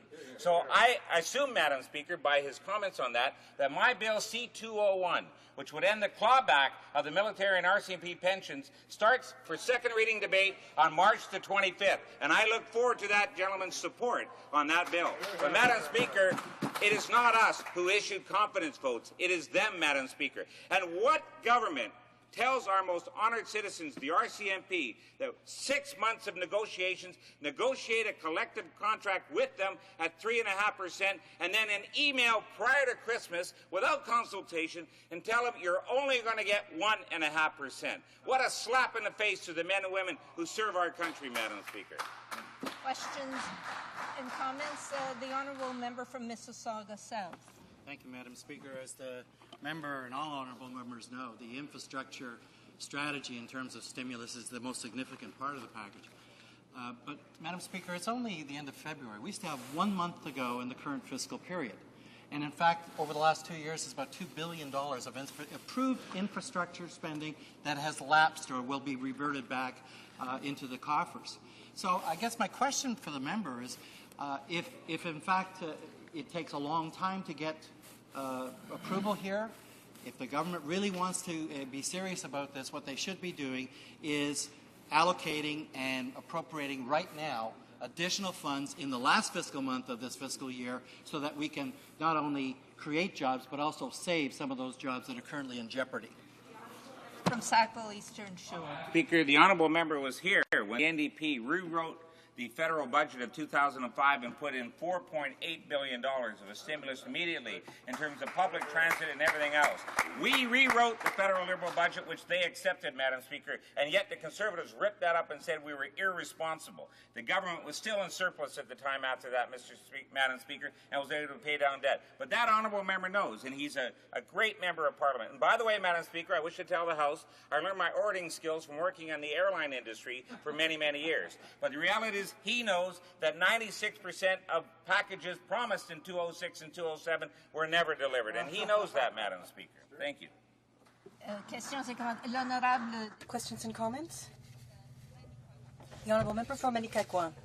Well, thank you very much, Madam Speaker. Since 1993, as the member was saying, I've been here too, and I was here under Preston Manning, and Preston Manning was the leader of the Reform Party. Now, 2009, it's 2009. The Prime Minister was a member for the party, and many of the members who were in the House today are former reformers. And they have changed their colours, but they didn't even spend the money on infrastructure. But in regions, or the wharves are really in a bad state and they're not being repaired. I'd like to give the member a few seconds to respond. Madam Speaker, we know what the Conservatives are doing, but the sad thing in all of it, Madam Speaker, is they're being propped up by the Liberal Party, which completely unbelievable, Madam Speaker, why they were doing that when they had an opportunity for serious amendments to change some of that budget for the better of all Canada. Thank you. Resuming debate, the honourable member from Scarborough-Guildwood. Thank you, Madam Speaker, and I want to congratulate my honourable friend on his speech. Who knew that you learned oratory skills in the airline industry? Yeah, I suppose when you lose baggage somewhere, you probably have to be able to say something to the customer. Madam Speaker, we are at the end of a budgetary process which started on January the 27th, and by parliamentary standards, this is lightning speed to have got our budgetary implementation bill implemented by the end of February. The budget was presented, of course, much sooner than the Prime Minister wished it to because of a parliamentary crisis entirely initiated by the Prime Minister. His economic statement was so inflammatory that the three opposition parties gave serious consideration to a coalition. Panicked, the Prime Minister decided to prorogue Parliament. It was an extraordinary spectacle by anyone's standards, and after the 2-month cool-down period, he hastily introduced this budget with the undertaking of the official opposition to not defeat him for now. The budget was allowed to pass on the condition that the implementation of the stimulus package would be reviewed on fixed supply dates, and that's where we stand now. The Bloc has been largely responsible, recognizing the overall wisdom of the official opposition, that what Canada needs now is economic stimulus, not an election. The NDP has been doing their usual pro forma, we're against everything, even before we've read it, and so they're so irritated by the withdrawal of the official opposition from the coalition that they decided to attack the official opposition rather than the government. All the while, the Prime Minister has been playing nice with the official opposition because he has to have C10 if he has any credibility as a Prime Minister. So what do you make of the Prime Minister's outburst yesterday, Madam Speaker? Give me $3 billion of play money, free from parliamentary scrutiny, or we're off to another election. It's like he just can't help himself. In the mildest forms of opposition, even the mildest forms of opposition, send them into paroxysms of towering rage, metaphorically kicking the furniture around the room and hurling curses upon those who oppose him and upon their children and their children's children. It's quite a spectacle, really. The NDP does its pro forma, this is an abuse of Parliament rant, and the Prime Minister just loses it. Meanwhile, the leader of the opposition, the official opposition, serenely watches as this spectacle of adults acting as children. He has said in the past that Canadians need another election like they need a hole in the head. That was last month, Madam Speaker, and I ask you what's actually changed. Due to the level-headedness of the leader of the official opposition, we are on the cusp of having a budget far earlier than the government wanted, with the opportunity to inject fiscal stimulus into the economy much earlier in the economic cycle. That, Madam Speaker, was not the government's plan. They wanted to wait for the economic crisis to deepen before being in a position to do something. In retrospect, Madam Speaker, not very wise. One only has to look at today's newspapers. Even Walmart is closing stores, Madam Speaker, and GM, they've lost something in the order of $9.6 billion in the last quarter and are literally on the cusp of declaring bankruptcy. In my judgment, Madam Speaker, Canadians prefer a less partisan atmosphere. In fact, Madam Speaker, on last night's CBC panel, the political panel was talking about a post-partisan parliament. In my view, they are being overly optimistic, and one can see from the atmosphere here today that possibly the idea of a post-partisan parliament is just wishful thinking, especially in light of the fact that in mildest circumstances, the Prime Minister seems so easily provoked and he loses it in front of reporters. The day before the Minister of Finance, prior to the Prime Minister's little rant, said that mistakes will be made in the allocation and delivery of infrastructure funding. We are rushing the bureaucrats through the normal checks and balances process So expect some problems, possibly even some boondoggles. What a curious juxtaposition, Madam Speaker. On the one hand, the Minister of Finance saying we're going to make some mistakes with the money we have that's just gone through several layers of parliamentary scrutiny, and will, with the amendment of the official opposition, have more layers of official opposition scrutiny. And simultaneously, the Prime Minister says, give me $3 billion of play money I want to do with as I see fit, with no scrutiny whatsoever. This is from the same Prime Minister who saw no need for an early budgetary process, didn't anticipate the drastic effect of the economic crisis, and precipitated a political crisis that almost cost him his government. The contrast between the Prime Minister and President Obama couldn't be more obvious. President Obama has repeatedly reached out to the opposition so that he can make his response to the economic crisis a nonpartisan event. He has addressed some systemic and structural flaws in the American process that has brought this mighty American closet to its economic knees. He is moving with assurance and confidence into very difficult areas with a boldness and verve seldom seen. And what do we have, Madam Speaker? A chirping NDP opposition that reacts to every provocation, and a Prime Minister whose default position on every issue is, let's go to election, right now.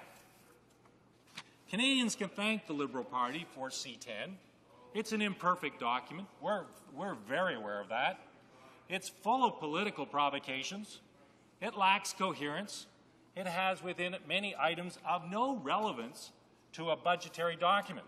Navigable waters, what's that got to do with the budget? Pay equity, jamming certain public sector employees. It's an obnoxious document. There's no doubt about it, Madam Speaker. But many of these items deserve far greater scrutiny than the Finance Committee was able to do in the context of trying to get this budget moved along. It is, however, Madam Speaker, it seems to be in the DNA of this Prime Minister to load up every obnoxious element he can think of in a bill and try to jam the opposition. In an era when Canadians crave leadership, they get a partisan bully. But in the judgment of the official opposition, the potential good of an early stimulus package, as amended with the built-in review periods, outweighs the obnoxious elements of C-10. So, Madam Speaker, we will be supporting C-10. Thank you. Questions and comments? The honourable member from Newmarket, Aurora. Thank you, Madam Speaker. I thought that it was the responsibility in this House for us as members of Parliament to uphold the institutions of this great country of ours with some reverence. And I wonder if the member opposite can advise this House how his cutting remarks about the Prime Minister will instill in the children of Canada respect for the office that that man holds. The honourable member from Scarborough, Guildwood. It's very curious. The Prime Minister holds the most significant political office that this country can offer. It is an enormously powerful office. He gets to appoint the justices of the Supreme Court. He's just loaded up the Senate with 18 new appointments. He basically tells his caucus how to vote. It's an enormously powerful position. And yet, the mildest form of opposition, even on a pro forma rant that the NDP just sort of does out of its sleep, he just goes off the edge. Madam Speaker, he does a great disservice to the office that he holds and that Canadians have given to him now twice. And Madam Speaker, I seriously fear for the institutions that we hold dear that we will have this Prime Minister continue to abuse them. Questions et commentaires? Questions and comments? The honourable member for Manicagouan. The honourable member for Manicagouan. Thank you, Madam Speaker. You did name me, but you looked at someone else, so there was a bit of confusion there. But as I explained earlier, the Prime Minister often accuses the NDP of voting against the budget without even having read it. But the problem with the Liberal Party is that they voted for the budget without reading it. Because I've never seen, since the economic statement was published, I've never seen anyone in that party find anything positive about it. Now, we're talking about a $3 billion amount for Treasury Board. But this isn't a casino, Madam Speaker. This isn't where we are going to sit the Prime Minister down at a blackjack table to play with taxpayers' money. We have responsibilities. We're accountable to the people of Canada. And that, if we allow the Prime Minister to do that, might turn back into the sponsorship scandal. Because I think the House of Commons, as I know, is accountable, and the money must be spent and accounts must be provided to Parliament. Like the Bloc and the NDP, the Liberal Party, the official opposition, actually has to exercise judgment. And in our judgment, the obnoxious elements of Bill C-10, of which there are many, the provocations that are actually built into C-10, were not of such sufficient magnitude that we would defeat the government at this time. And we have, to speak to the honourable gentleman's specific question, built in 3 review elements, March, June, and December, on the stimulus package itself to see that, in fact, it is impacting on the economy. So, Madam Speaker, I respectfully submit that is a responsible official opposition holding a government to account in very difficult circumstances. Time for a very brief question from the member from Ottawa Centre. Thank you, Madam Speaker. Brief question. My colleague, by the way, seems to be a frustrated playwright, and maybe he has another career, I don't know. But obnoxious might not be the word, but noxious, I think, is the right word. Why won't he support amendments, responsible amendments, like taking out the navigable waters out of this budget, support us, and quite frankly, do their job? The honourable member from Scarborough. As the honourable member well knows, those are all elements of confidence. We have made the decision. We have made the decision to support this government on a review basis. As the member from the Treasury Board said today in question period, this government is on probation. They know it, and we know it. There are 50 seconds for a quick question. The honourable member from Peterborough. Thank you very much, Madam Speaker. I just, first of all, wanted to commend this member for his efforts in making sure that the stimulus package came through the Finance Committee very quickly. I've worked with him. I know we don't agree on everything, but we do agree on a lot of things. He talked about the judgment that the official opposition has to use, and I just wonder if he thinks that that judgment will help ridings in Quebec, and obviously ones represented by the NDP, because obviously they don't seem to care much about them. Well, member from Scarborough-Guildwood has 20 seconds. Thank you, Madam Speaker. And the honourable member is correct that we don't agree on everything, and there are days I wonder whether we agree on anything. Having said that, I don't think it is within the purview of analysis of whether we do or don't support the budget based upon whether it's good for a Bloc riding or good for a Conservative riding and good for an NDP riding or otherwise. So we are doing what we think is in the best of all Canadians' interests. Reprise du débat, l'honorable. Resuming debate. The honourable member for Rivière-des-Mille-Îles. Well, thank you very much, Madam Speaker. And I'm pleased to rise today to speak on the Bloc's behalf to Bill C-10. Now, I can't stop myself from looking back and doing an overview. If we look back to October, there was an economic statement and a throne speech. It was ideological, anti-social, anti-union, anti-young people, anti-women. And the Conservatives often talk about the relevance of the opposition. Well, if we hadn't come together to strike a coalition, we wouldn't have had a budget. So Mr. Harper has got this to deal with now. So we did form a coalition at the time, and the Bloc Québécois was one of the only parties to put forth a stimulus plan that was submitted to the government, and it contained a number of Quebec's demands, because Quebec is important for the Bloc Québécois, as you know. Now, under all of this pressure, the Conservatives thought they were going to lose their privileges and their limousines, and the Prime Minister quickly ran to see Madame Michaëlle Jean. I apologize, I shouldn't have used his name in French, I will correct myself. The Prime Minister went to see the Governor General, and then he said, well, the NDP and the Bloc Québécois are going to be causing the problem here, but this is the situation. If we look at the budget, first and foremost, for Quebec, because, of course, we work for Quebec, we were elected to represent Quebec people, what we see with respect to equalization, a loss of some billion for this year, another billion next year, so that's $2 billion. People often say that, or point to the fact that this money goes to education and health, and you know that that is very important for the people of a province to have a healthy population, to have educated people. It is an important source of economic revenue, economic richness. So when you look at where the investments are to be made, we look at where the knowledge is,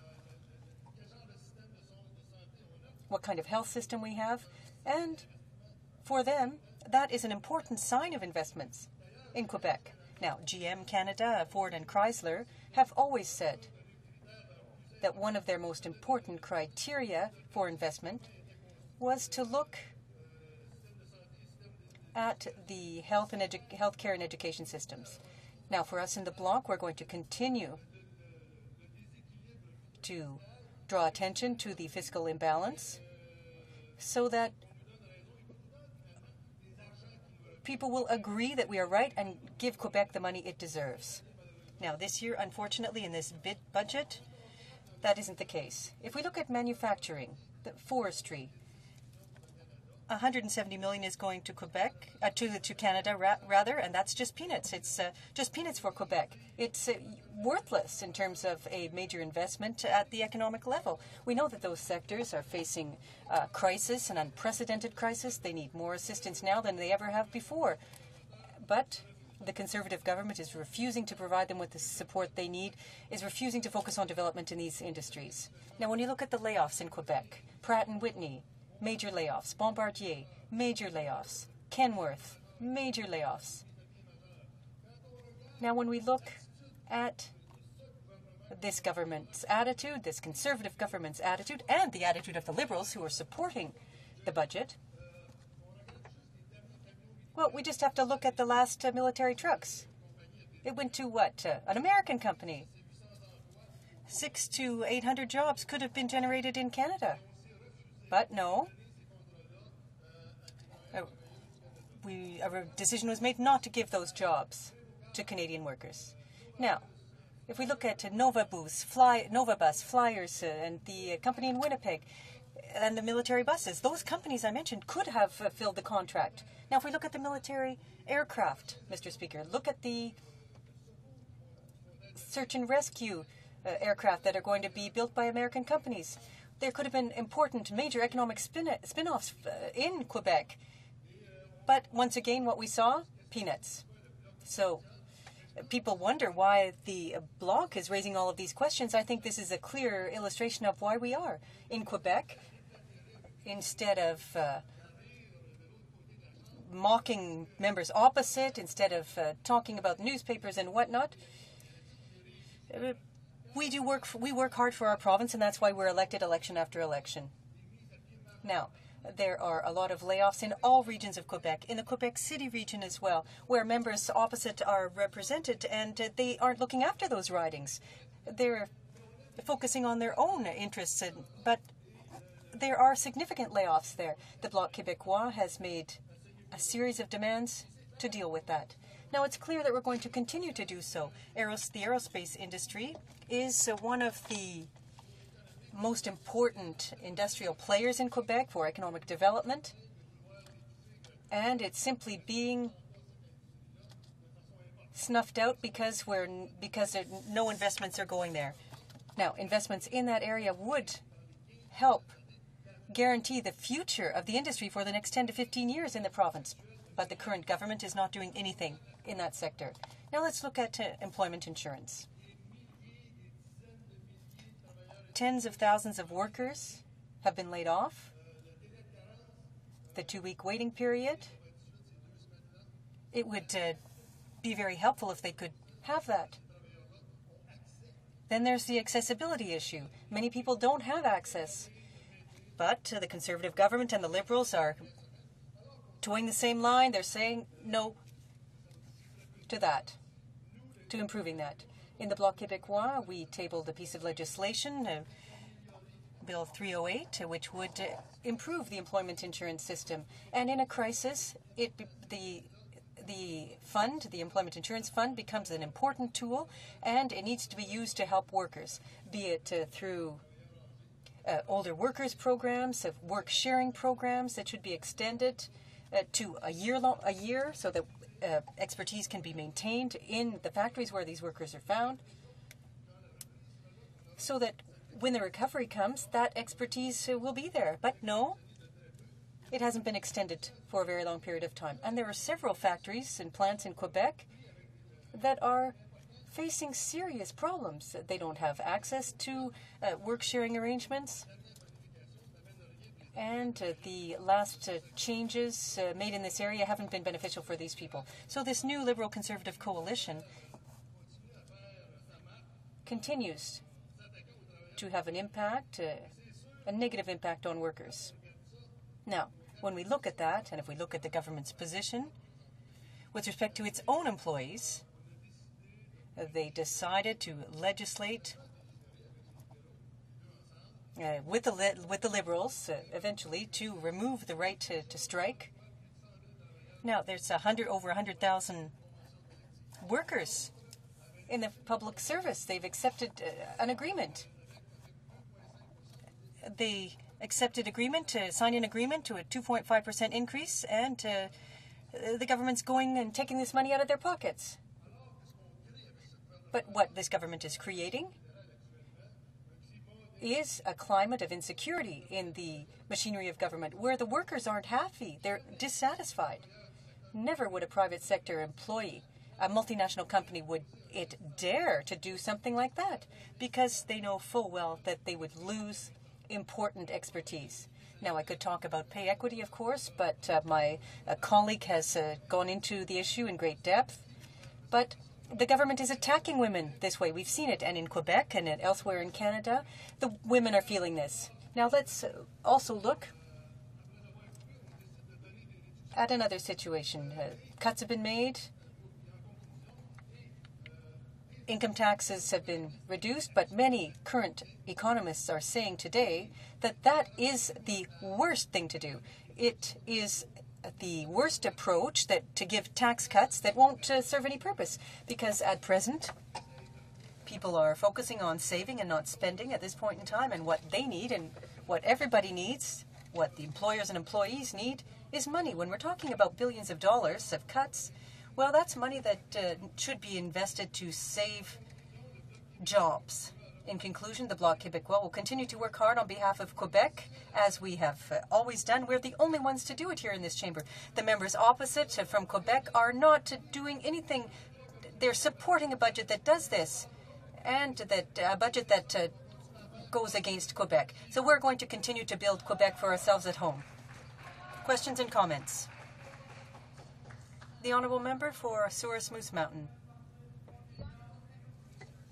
The Honourable Member for Souris Moose Mountain.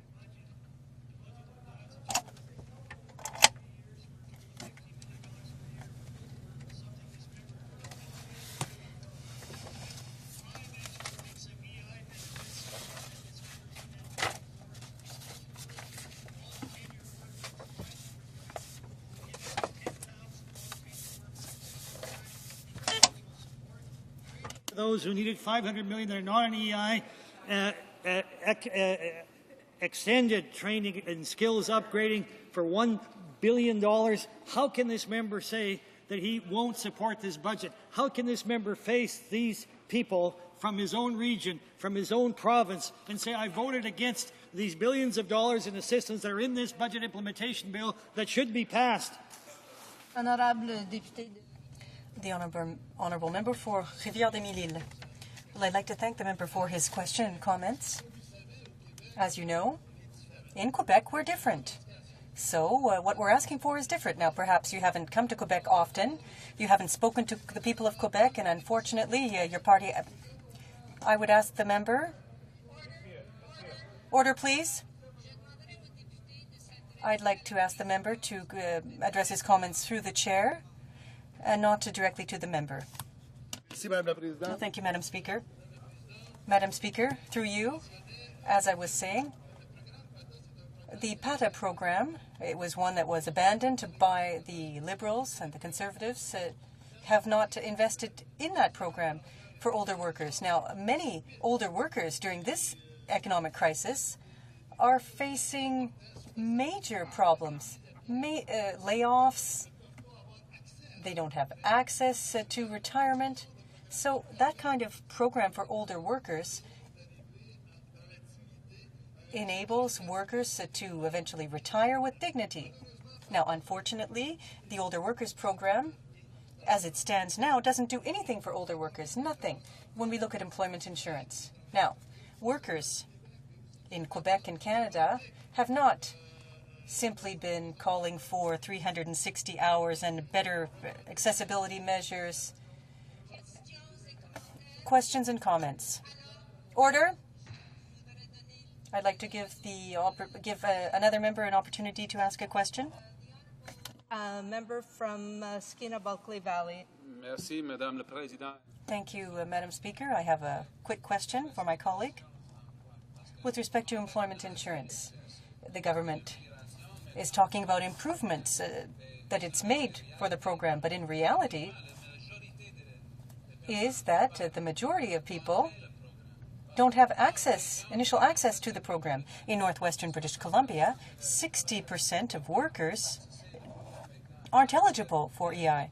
So the reality for the government, while they're saying it's a benefit, well, how is that possible? How can they actually say that? The honourable member? Well, I'd like to thank my colleague for his question. Clearly, when we look at what the Conservatives and the Liberals are proposing, what they're proposing, in fact, isn't helping workers. Not in any way. The 2-week waiting period is an issue. As he mentioned, the member mentioned, accessibility is a huge issue. It's very important. Now, only 40% of workers have access to EI benefits. And on the other side, what they're saying, unfortunately, is that, it's helping workers, but it's not. It's making them poorer. And I don't think by making the unemployed people even more poor than they are, will do anything helpful. Okay. 1 minute for a brief question. For a very brief question. Thank you, Madam Speaker. It has to do with the arts community. The member mentioned briefly, and I think this really goes to the heart of integrity and trust. The Prime Minister referred to those in the arts community as being subsidized whiners. And I wonder if the member would care to comment on whether or not this is a way in which he has demonstrated to Quebecers and the rest of Canadians that he really cares about them. The honourable member for Rivière-des-Mille-Îles has 30 seconds to answer the question. Well, I think that culture played a very important role in the last election campaign. Unfortunately, the Conservatives denied and continued to deny that culture was something important. Economically, that's 3,000 jobs in Quebec. 300,000. And because of the budget, once again, artists are being let down, and for different reasons. Hello? Order, please. Order, please. As it is 1:30 p.m., the House will now proceed to the consideration of private members' business, according to the business on today's order paper.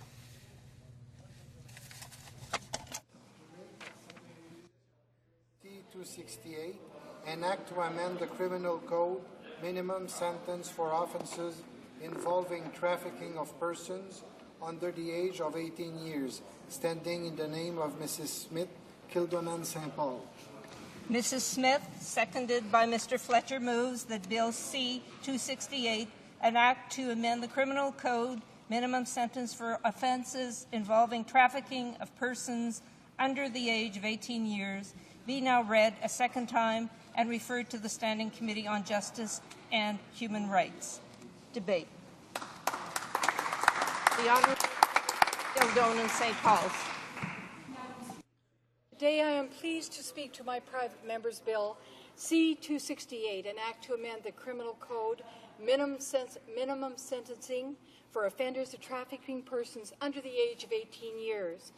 Madam Speaker, take a moment to imagine a beautiful Ontario spring day in June 2008. Imagine a courtroom here in the province of Ontario where a young girl, no older than 15 years when her exploitation began, head bowed, eyes down, quietly relates a story so shocking that you as a parent relive the images in your mind over and over again and pray it never happens to your daughter.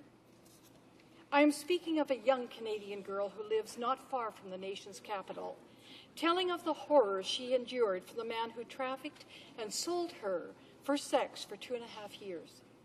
A man who made in excess of $360,000 off this innocent young victim by threatening her, beating her, and forcing her to have sex with strangers.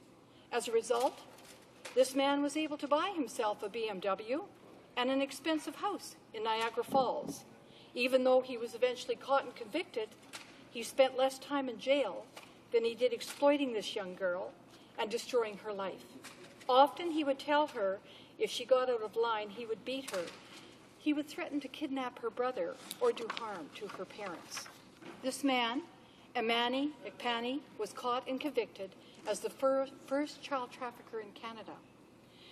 To get a glimpse of the ongoing trauma this young girl endured from her trafficker, I would like you to imagine your own daughters, your own granddaughters, or your own son telling this story in this Ontario courtroom last June.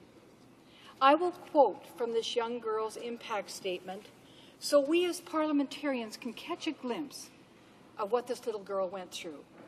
And I quote, "I am constantly looking over my shoulder, afraid that either Imani or his friends are going to come after me for putting him in jail. I don't feel safe at home. He knows where I live and what my family looks like and where they live. I have nightmares about him. I have low self-esteem, feel like I'm only good for one thing, sex. I don't see why a man would be interested in me and try to get to know me because I feel unworthy, dirty, tainted, nothing." In Canada today, child sex slavery is alive and well. Traffickers make a great deal of money off innocent child victims. They prefer young children because young children are impressionable, easy to control, and easy to intimidate. The Criminal Intelligence Service of Canada's Strategic Intelligence Brief entitled Organized Crime and Domestic Trafficking in Persons in Canada has reported that organized crime networks right here in Canada are actively trafficking Canadian-born women and underage girls interprovincially and in some instances to the U.S. These women and girls are destined for the sex trade. Madam Speaker, I would like to talk about the legal necessity of Bill C-268. Canada's first human trafficking offences were added to the Criminal Code at the end of 2005 through the work of the Honourable Member from Mount Royal, the Justice Minister at that time. Section 27901 of the Criminal Code carries a maximum term of imprisonment of 14 years and up to life imprisonment if the victim is kidnapped, subject to aggravated assault or aggravated sexual assault, or killed during the commission of the offense. Now there are some who will argue this amendment is unnecessary. They will suggest that individuals convicted of trafficking in Canada already face up to 14 years, even life in certain circumstances. Therefore, there is no need for mandatory minimums. Let me be clear. This view is naive and ignorant of the reality of human trafficking convictions in Canada. Over the past year, Peel Regional Police and Montreal Police Service have rescued the first child victims of sex trafficking in Canada and secured convictions against their traffickers. Imani Ekpani, who I mentioned earlier, was convicted last June of trafficking a 15-year-old girl. He sexually exploited her daily over 2 years. For the offense of human trafficking, he received only 3 years and was credited 13 months for the pretrial time he served. This past November in Montreal, Michael Lennox Mark was convicted of human trafficking and was sentenced to 2 years imprisonment for trafficking a 17-year-old girl and selling her for sex. He served only a single week in prison after being convicted because he was given a 2-for-1 credit for his 1 year of pre-trial custody. Madam Speaker, in light of these incredulous sentences these men received, I cannot imagine what one would have to do to receive a full 14 years. Madam Speaker, these are our Canadian children. I want to take this opportunity to commend the wonderful police officers in the Peel and Montreal police forces for their dedication to combating this horrific crime. I can tell you they are shocked at the exceedingly inadequate sentences that have been handed down by sentencing judges in Canada's first set of convictions for human trafficking involving children. I would like my honourable colleagues to know that Bill C-268 arose directly from consultations with these officers and victims' organizations across Canada who are concerned about the safety of our children. These convictions set an alarming precedent for all future cases involving trafficking of children, with almost a dozen similar cases before, almost a dozen similar cases before Canadian courts today involving the trafficking of minors. It is imperative that Parliament send a clear message that the trafficking of minors will not be tolerated. Madam Speaker, it's important to note that the Criminal Code already recognizes that certain serious crimes involving child victims require more stringent penalties. Section 212.2.1 of the Criminal Code imposes a 5-year mandatory minimum sentence for the aggravated offense of living on the avails of prostitution of a person under the age of 18 years. Pimps can theoretically be put behind bars for doing this. However, Canada's Criminal Code has no serious penalties for victims of trafficking who are children. In regards to constitutional concerns, lawyer and criminal law professor Benjamin Perrin has reviewed Bill C-268 and found that it is fully compliant with relevant constitutional standards. Professor Perrin points out that the Supreme Court of Canada has recently affirmed the test for when a mandatory minimum sentence of imprisonment will constitute cruel and unusual punishment under S12 of the Canadian Charter of Rights and Freedoms. In the unanimous reasons for judgment in R versus Ferguson Chief Justice Beverly McLaughlin stated, the test for whether a particular sentence constitutes cruel and unusual punishment is whether the sentence is grossly disproportionate. As this court has repeatedly held, to be considered grossly disproportionate, the sentence must be more than merely excessive. Madam Speaker, the only thing that is grossly disproportionate in these cases I have referred to this morning are the inadequate sentences handed out. Let me be clear. There is no reasonable hypothetical scenario that would result in a mandatory minimum term of 5 years for child trafficking being grossly disproportionate. As I mentioned earlier, Section 212.2.1 imposes a 5-year mandatory minimum sentence for the aggravated offense of living on the avails of prostitution of a person under the age of 18 years. This provision has routinely been applied by the courts and was endorsed by the Federal, Provincial, and Territorial Working Group on Prostitution in its report and recommendations in respect of legislation, policy, and practices concerning prostitution-related activities. The report states, "It is difficult to imagine a case in which the minimum sentence would not be suitable. It definitely signals the community's abhorrence of such a crime by imposing a sentence commensurate with the gravity of the offense. Both public protection and the expression of public revulsion for such conduct require that the minimum time served in a correctional system be the subject of legislative rather than judicial or administrative control."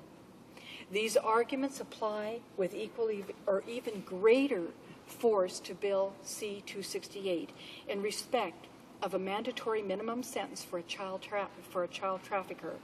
Bill C-268 will also bring much-needed parity between the trafficking in persons sentencing structure and Section 212.2.1 with respect to child victims. Madam Speaker, Canada has ratified the United Nations optional protocol to the Convention on the Rights of the Child on the Sale of Children, Child Prostitution, and Pornography. As a result, Canada has significant international obligations to ensure the safety and protection of our children. Article 3.1 states, and I quote, "Each state party should make such offences punishable by appropriate penalties that take into account their grave nature." Madam Speaker, our current criminal code does not meet this international obligation when it comes to the trafficking of children. Bill C-268 will ensure Canadian courts hand out sentences that reflect the gravity of child trafficking and sexual exploitation, and also reflect the sentences handed out to child traffickers in other countries. I would also note that in October 2008, the report of the Canada-U.S. Consultation and Preparation for the Third World Congress Against Sexual Exploitation of Children and Adolescents recommended that Canada enact a mandatory minimum penalty for child trafficking. This report was prepared by Canadian and American NGOs and federal government representatives, including our Steve Sullivan, Canada's federal ombudsman for victims of crime. Other countries have taken significant steps, Madam Speaker, to denounce the trafficking of children. The United States and Australia have separate offences for the trafficking of a child. Trafficking of a child under 14 in the United States will result in a minimum of 15 years and a minimum of 10 for children between the ages of 14 and 16. Madam Speaker, the plague of human trafficking that threatens our youth has galvanized Canadians across our country. In the past few weeks, I have received countless letters, emails, and petitions supporting this bill.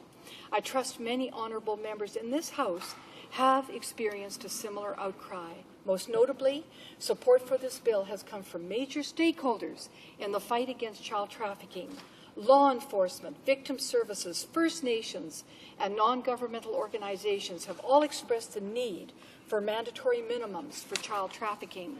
Canadian Police Association President Charles Mummy has said, "The United Nations has identified human trafficking as a serious concern, and Canada is not an exception. This is a very real crime in this country."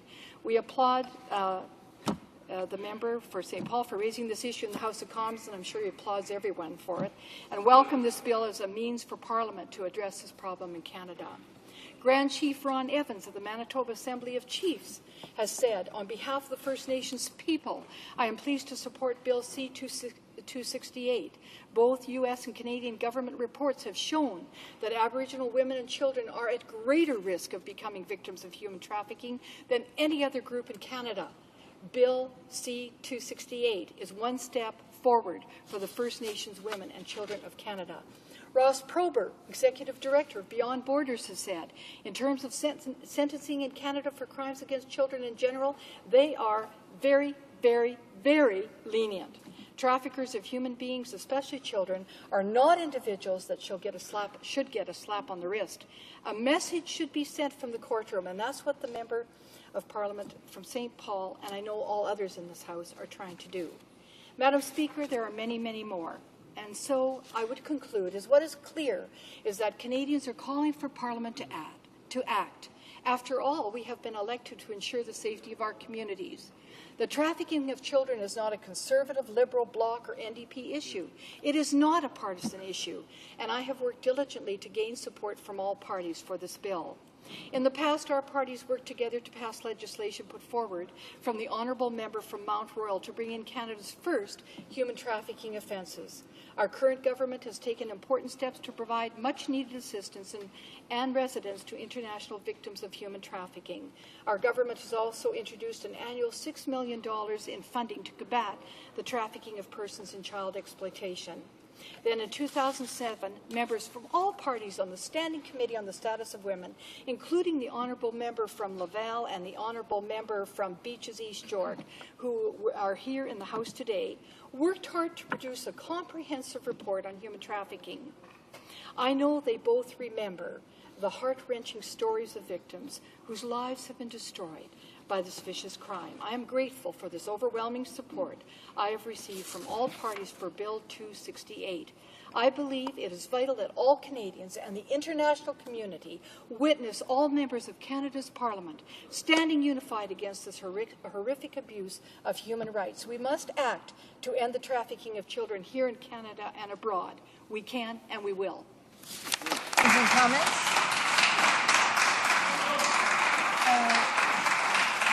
The honourable member from Scarborough South. Mississauga South. Thank you, Madam Speaker, and I want to congratulate the member on introducing and speaking on her bill C-268. I'm going to be speaking next, so I don't want to get into details, but just for the assurances or for the information of the House, the new clause that is being proposed to add to the criminal code has some very sweeping language in it, and I just want to ask the member if she could indicate to the House who developed the language. Is it modeled on some other jurisdictional language? Is there some assurance here that we have it right? The honourable member from Kildonan St. Paul.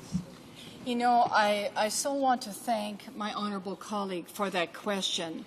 This bill has been in a 2-year process and waiting for the opportunity to be presented here in Parliament.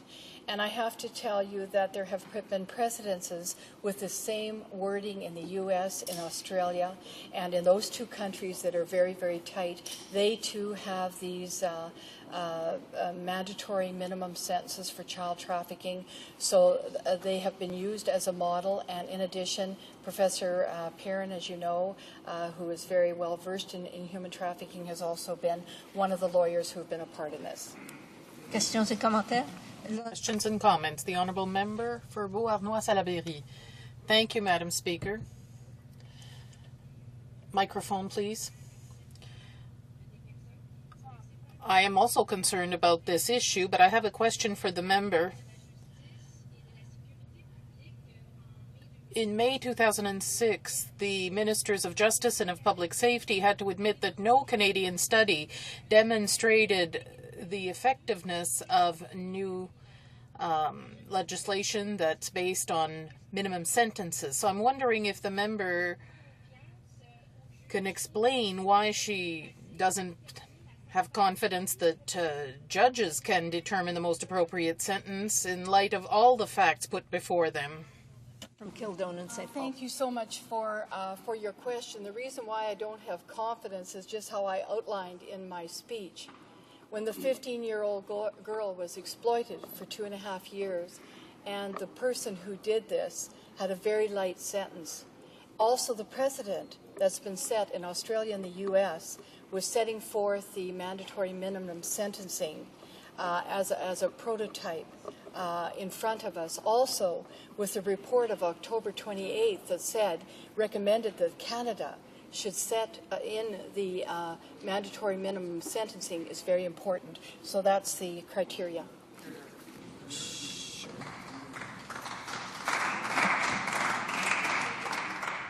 The honourable member for Democratic Reform, the honourable parliamentary secretary for Democratic Reform. Thank you, Madam Speaker. And I just want to commend the member for Kildonan St. Paul for bringing forward this motion. I know it's something that she's been very passionate about ever since before she was elected. I also know the member is a mother of a large number of children and has a unique perspective because one of those children is in the armed forces.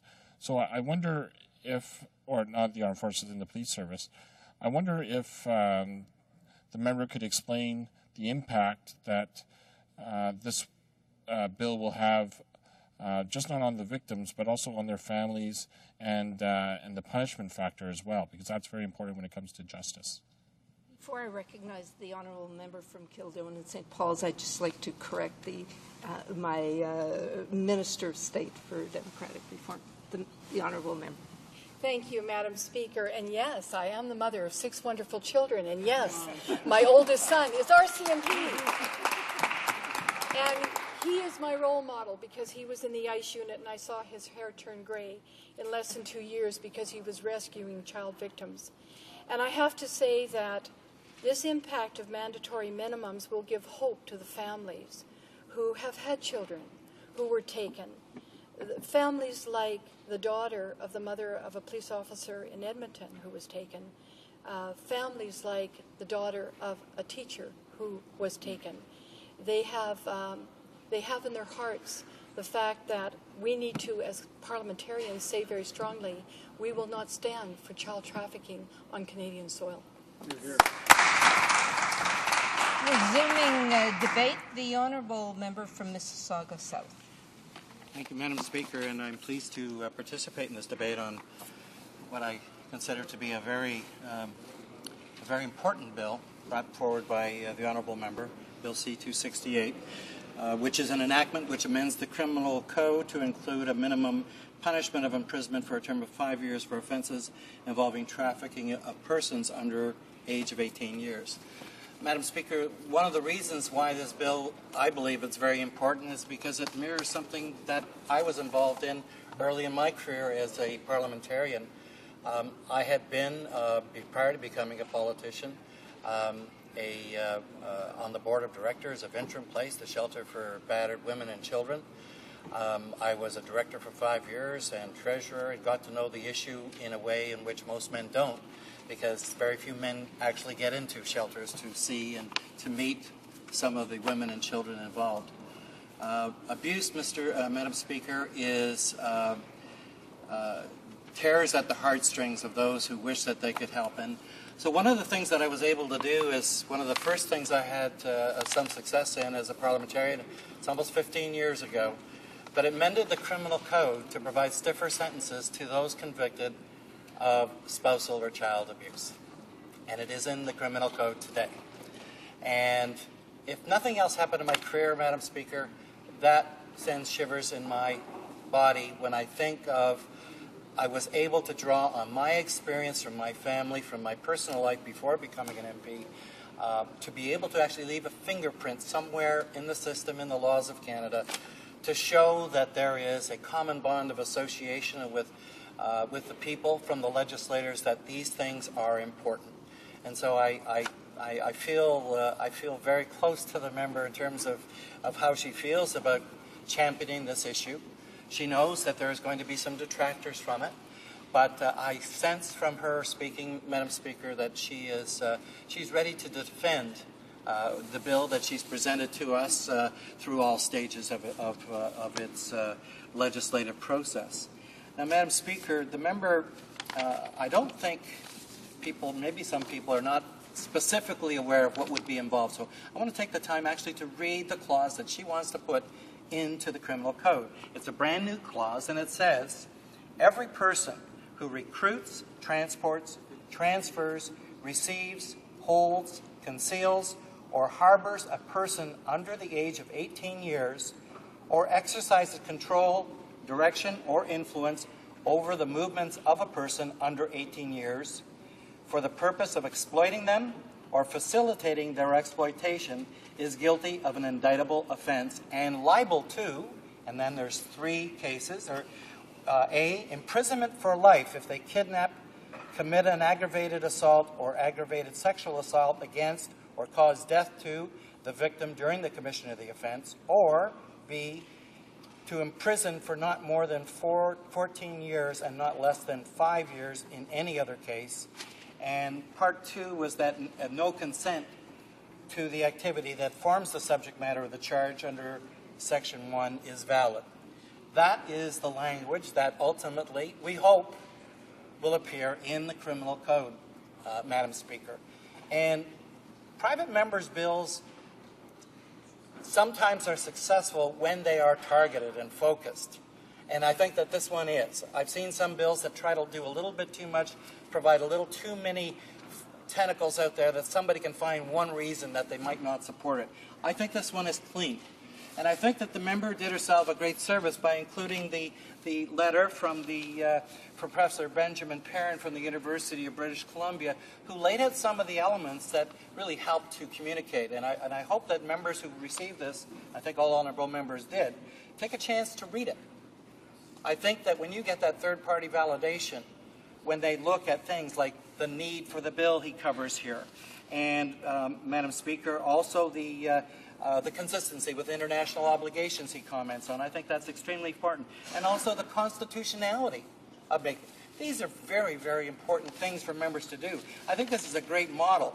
It's a great model, of Madam Speaker, for all other honourable members who are championing private members' business to use for their private members' bills or motions, because it covers the fundamentals. We can't be experts in these things, but when you get that third-party validation and good sound argument and good examples, and I can tell you as a member of Parliament from the region of Peel, I do know how the Peel Regional Police worked with the Montreal Police Services in the case you referred to. Now, Madam Speaker, I mentioned at the beginning that I was that there probably will be some detractors to this, and the detractors will probably talk about mandatory sentencing. And it is a debate that's been going on. But the Supreme Court has been pretty clear, developing a picture that there are cases. Now, I must admit, Madam Speaker, I myself have spoken against mandatory minimums in certain cases, but they had to do with fetal alcohol syndrome. I was on the argument where we're talking about people who don't know the difference between right and wrong, and it appeared that the courts were not giving enough identification to the fact that there's some people in our society who do not know the difference between right and wrong, and that incarceration of someone who has a mental disability is not going to be a good thing to do, because rehabilitation is not possible. It's not possible. And what you need is institutionalization to deal with the lifelong disability. So that is going to be one area.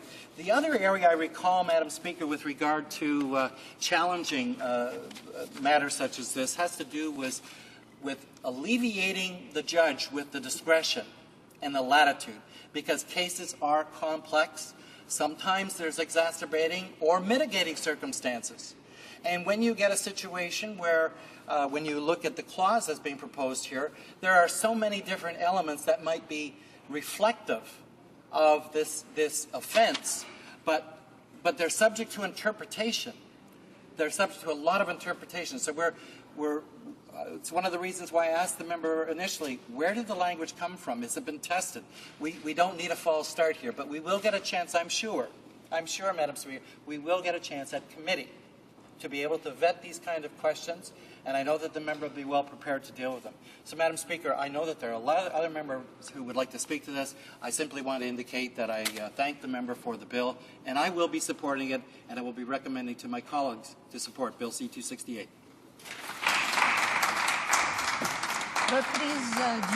Resuming debate, the Honourable Member for Beauharnois-Salaberry. Thank you, Madam Speaker. On January 29th, the Conservative member for Kindolden St. Paul tabled her private member's bill, C-268, on first reading. This bill creates a new offence in the criminal code. It distinguishes between human trafficking of persons under the age of 18 years and that of trafficking of adults. The point is to have a minimum sentence of 5 years for anyone found guilty of trafficking in humans under the age of 18.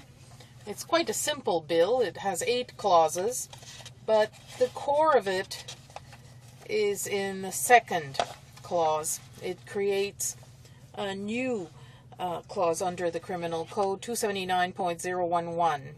It repeats word for word 279.01, which deals with human trafficking, but it adds the distinction under the age of 18 years in the definition of the exploited person.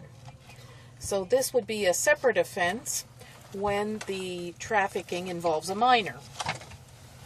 Although we're very sensitive to the scourge of human trafficking, the Bloc cannot support this bill, and let me explain our arguments. In 2005, the Bloc Québécois voted for the adoption of Bill C-49. The creation of an offence dealing specifically with trafficking of persons was necessary, and we cooperated in having this bill or this provision enacted.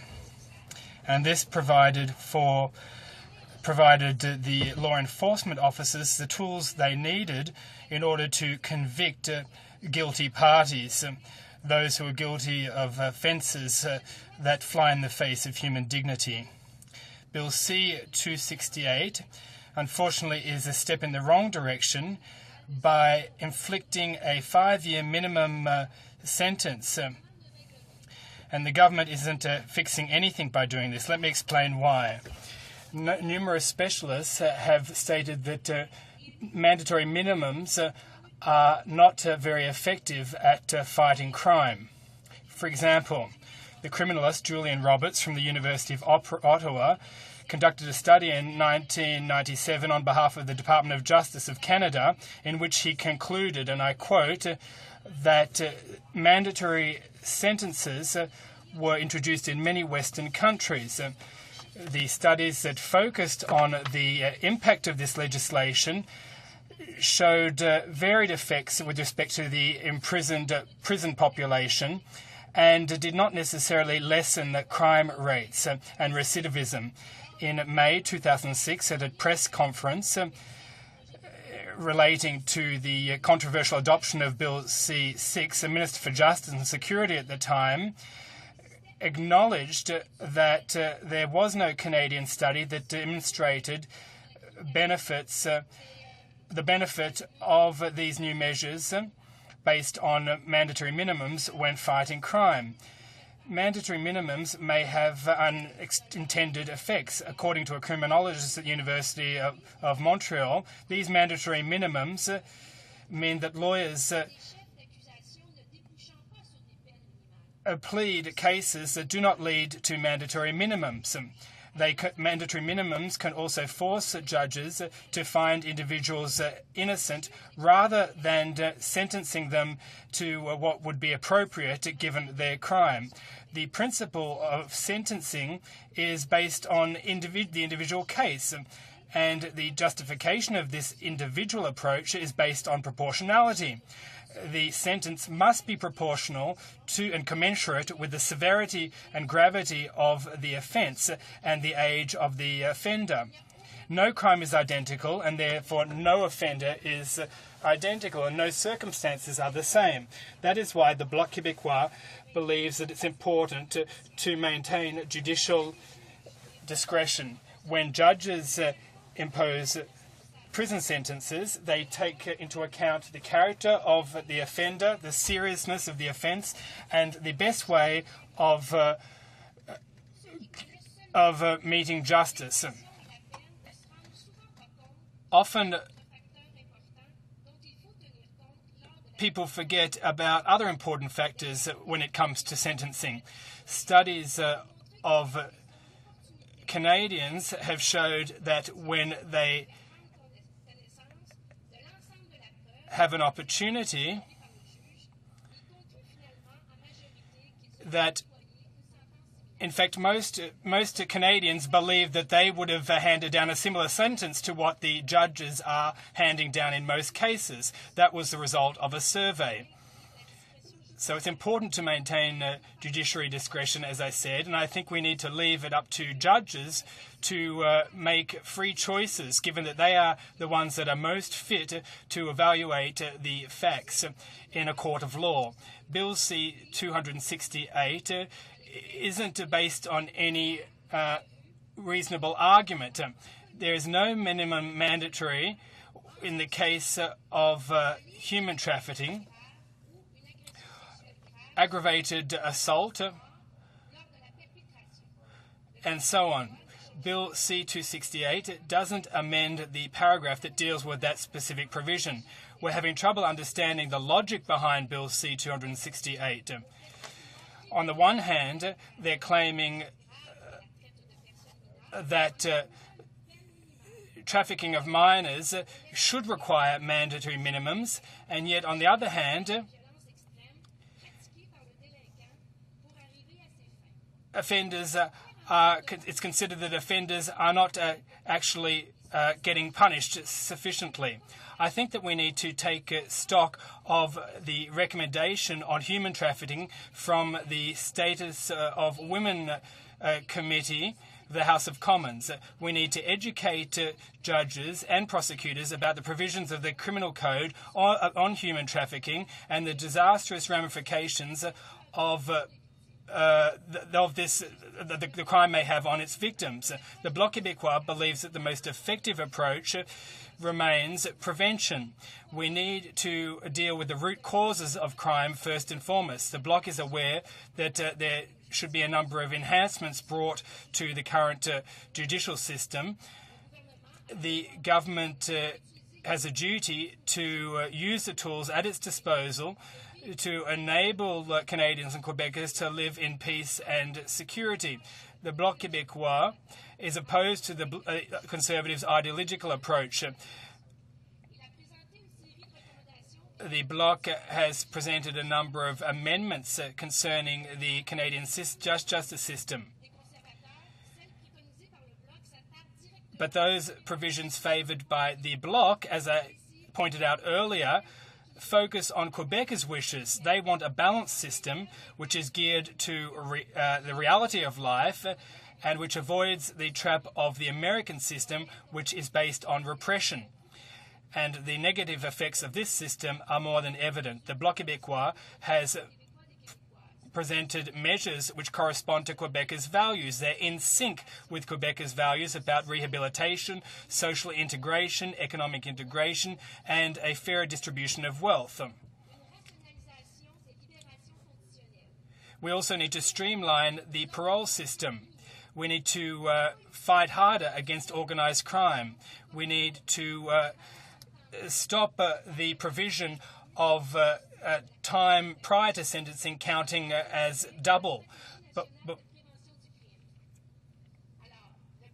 the Bloc Québécois is against this bill because its approach is dangerous, and we don't believe that it will actually improve the safety and security of Canadians and Quebecers. The Bloc Québécois is in favour of a model of justice which is based on a personalised, individualised approach based on rehabilitation. I think that any automatic approach to sentencing, in our opinion, is dangerous. Mandatory minimums tie judges' hands in an unhelpful manner. They should be able to determine the appropriate sentences based on the facts that are submitted to them. Specialists, in closing, Madam Speaker, have said that the use of mandatory minimums does not reduce the crime rate or the rate of repeat offence. Thank you, Madam Speaker. Resuming debate. Sackville, Eastern Shores. Thank you, Madam Speaker. I rise today to indicate to the honourable member how grateful I am that she brought this very sensitive and serious subject to the House of Commons where it should be. And, Madam Speaker, whether you agree with the bill or disagree with the bill, it doesn't matter. The honourable member is absolutely correct that this is a serious Canadian and worldwide problem, and she has every right to bring it to the forefront to explain to us her motivations, her experiences, and then where we can move forward in order to tackle the problem that is before us. Now, Madam Speaker, it is obvious to some that the attempt of the bill is to add mandatory minimum sentences and stronger deterrence and stronger penalties to those who commit this heinous act. But, Madam Speaker, I wish to go into a little personal stories of my own upbringing with my own family. My parents, when we came to Canada, one of the things they did in Richmond, BC and in Burnaby as part of the Christian Reformed Church was they ran a group home. And over 20 years, my parents had over close to 300 to 400 children come through our doors. Some came for a few hours in the middle of the night, some stayed for a weekend, some stayed for months, some stayed for a couple of years. I give an experience of one young lady who was 12 years old in a house fire in British Columbia, so severe she was burnt from the waist down, and this young lady would never be able to have children. When she turned 16, through whatever reasons, the parents abandoned her to the state of BC, or the British Columbia government. She ended up in our group home. When she turned 16, my mother said to her, "Why don't you send your mother a Mother's Day card to see if you can get in touch with her and sort of rekindle whatever that is?" Because my mother always believed that a mother could never, ever totally abandon her child. So my mother sent, this girl made this beautiful handmade Mother's Day card and sent it to her mother in the mail. It came back a month later, Madam Speaker. She opened up the envelope for her. She was getting a letter, and inside that letter was the card she made, ripped up in 100 pieces, and a note saying, "Don't ever try to contact me again." Madam Speaker, the problem is that a lot of these children don't have love in their lives. They've been abandoned by the state, they've been abandoned by their families, they've been abandoned by brothers and sisters, and they're easily exploited because the first person to come along and say, "I can improve your life. I can give you this and I can give you that," and all these other things.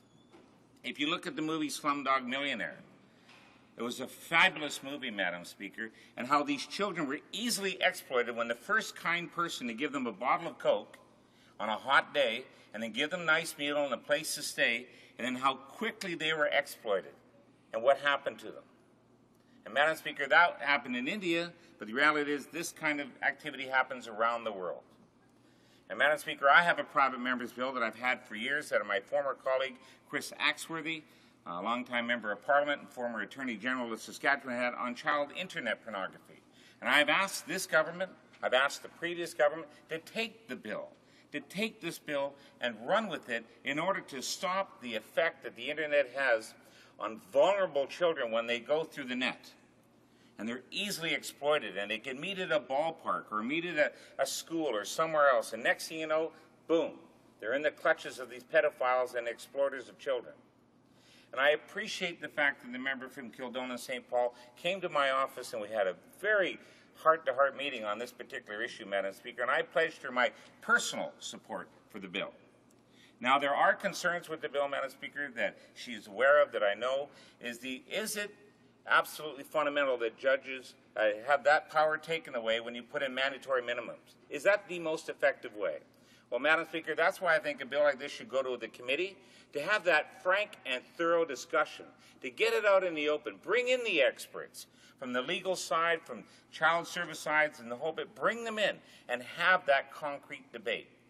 And if, Madam Speaker, this is the way to go in terms of minimum, that means additional costs for correctional services, and I would hope that the government would be able to back up this legislation, if it goes through, with the financial resources to the provinces, etc., so that they indeed can have the funds in order to do what the intent of the bill is to do.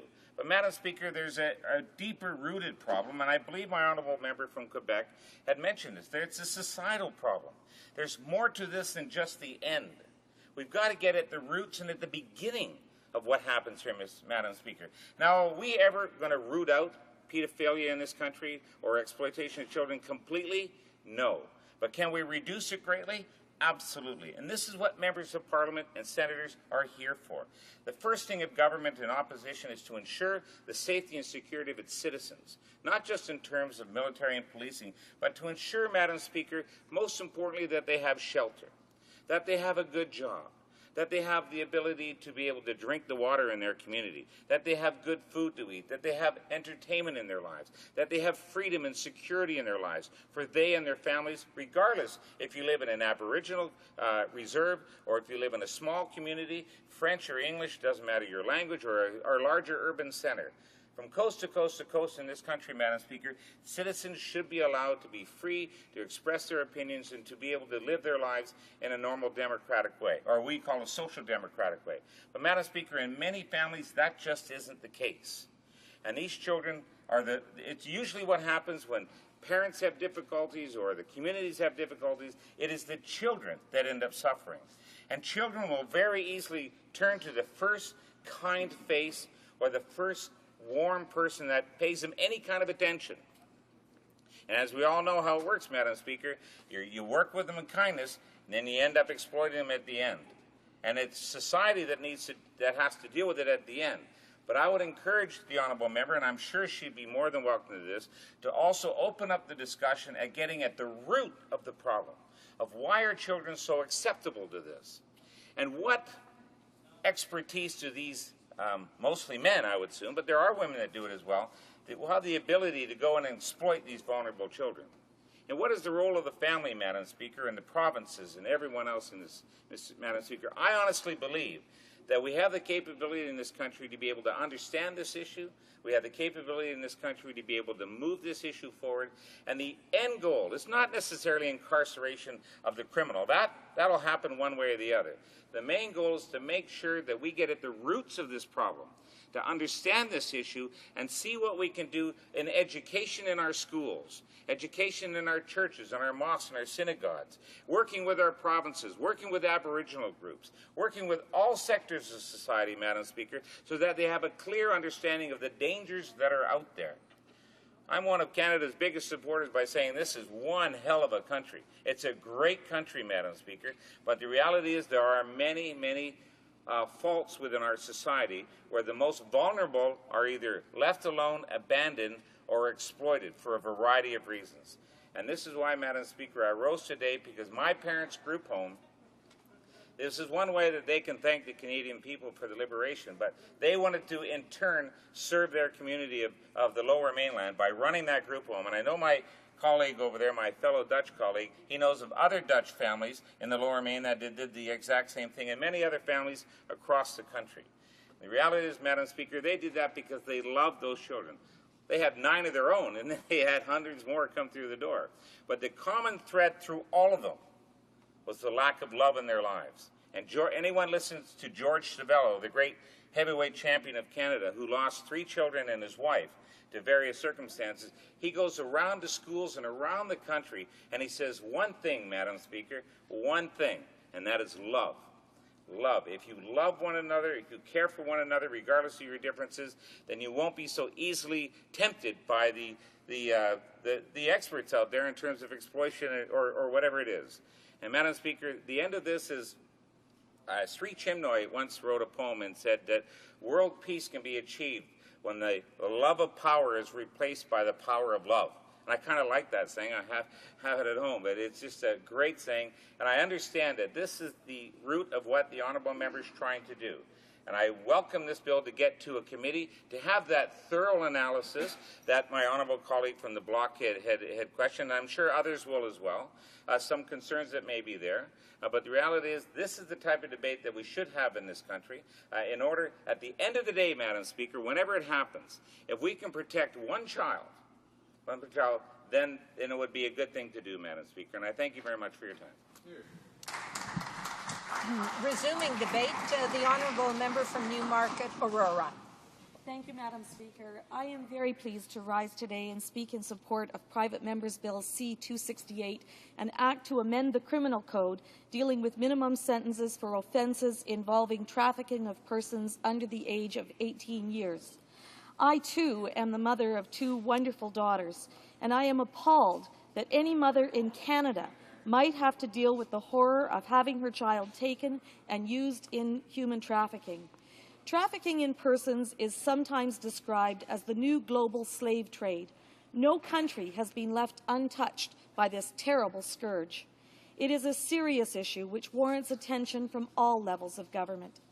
The Private Members Bill introduced by the member for Kildonan St. Paul would amend the Criminal Code to impose a mandatory minimum penalty of 5 years imprisonment for the offence of trafficking a person under the age of 18 years, and for which the maximum penalty is currently 14 years imprisonment. Bill C-268 would create a new separate offence of trafficking a person under the age of 18 years, which would mirror the existing offence of trafficking in persons found in Section 279.01 of the Criminal Code, and which protects all victims, adult and child. The current Section 279.01, Trafficking in Persons Offence, was added to the Criminal Code in 2005. It prohibits anyone from engaging in specified acts such as recruiting, transporting, harboring, or controlling the movements of another person for the purpose of exploiting or facilitating the exploitation of that person. This offence is punishable by a maximum of life imprisonment where it involves the kidnapping, aggravated assault, or aggravated sexual assault or death of the victim, and 14 years in all other cases. In effect, Bill C-268 is saying this penalty is not enough, at least with respect to the child victims of human trafficking. I am sure we can all agree that in all countries, including Canada, must remain vigilant to ensure that our criminal law responses to human trafficking remain effective and treated as the serious issue it is.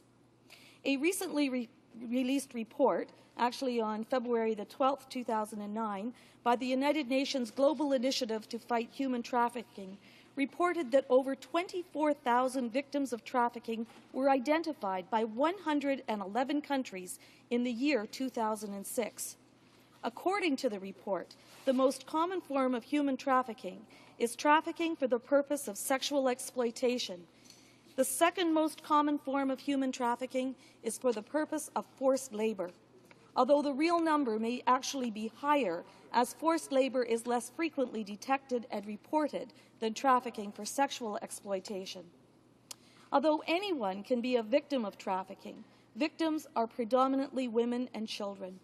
Worldwide, almost 20% of all trafficking victims are children. However, in some parts of Africa and the Mekong region, children are the majority, up to 100% in parts of West Africa. UNICEF estimates that 1.2 million children are trafficked around the world each year. We know that trafficking in persons also occurs within Canada. As in other countries, it is difficult to estimate the full extent of human trafficking within Canada, due in large part to the clandestine nature of the activity. It can also be difficult to track offenders through reported cases, as they may be charged under any number of offences that may not always be easily identified as the case in trafficking cases. The experience of Canadian law enforcement reflects the international experience in so much as the majority of known victims are women and children. These victims are often forced into situations of horrible exploitation, their rights abused, and their freedom taken away. Trafficking in persons often involves organized criminal networks who profit from this abuse. The 2006 Canada-U.S. Binational Threat Assessment on Human Trafficking reported that from spring 2004 to February 2006, there were at least 25 convictions under various criminal code provisions for trafficking activity. A recent United Nations report identified between March 2004 and February 2007, there were 30 trafficking-related convictions in Canada under various criminal code offences. And we also know that the 2005 criminal code trafficking offences are now being used by our police. These numbers reflect the minimum number of cases, as many decisions go unreported. To date, there have been 3 reported convictions in Canada under the 2005 specific offence of trafficking in persons, and which Bill C-268 proposes to amend. When the specific trafficking in person offences were enacted in 2005, they were meant to give police and Crown prosecutors another tool to combat trafficking.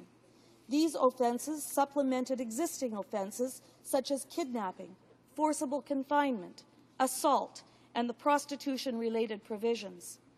The police and Crown now have the ability to charge the offence or offences that best meet the circumstances of a given case. And this is what we are seeing in these early cases under the recent trafficking offences. For example, Canada's first conviction under Section 279.01 involved 2 victims under the age of 18.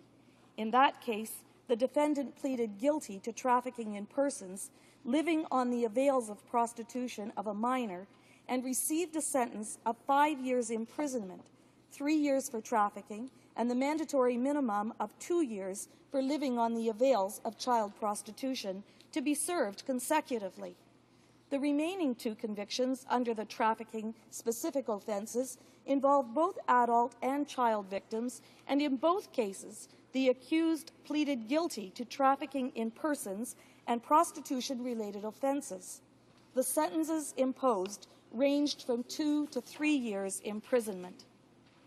This government's commitment to combating human trafficking is reflected in its response to the 2007 report by the House of Commons Standing Committee, Turning Outrage into Action to Address Trafficking for the Purpose of Sexual Exploitation. The government's response reiterated the importance of a multidisciplinary response to trafficking in persons and outlined our approach. This approach also clearly reflects the framework established by the United Nations Convention Against Transnational Organized Crime and its supplemental protocol to prevent, suppress, and punish trafficking in persons, especially women and children, by focusing on the 4 Ps: the prevention of trafficking, the protection of its victims, the prosecution of offenders, and the building of partnerships both domestically and internationally.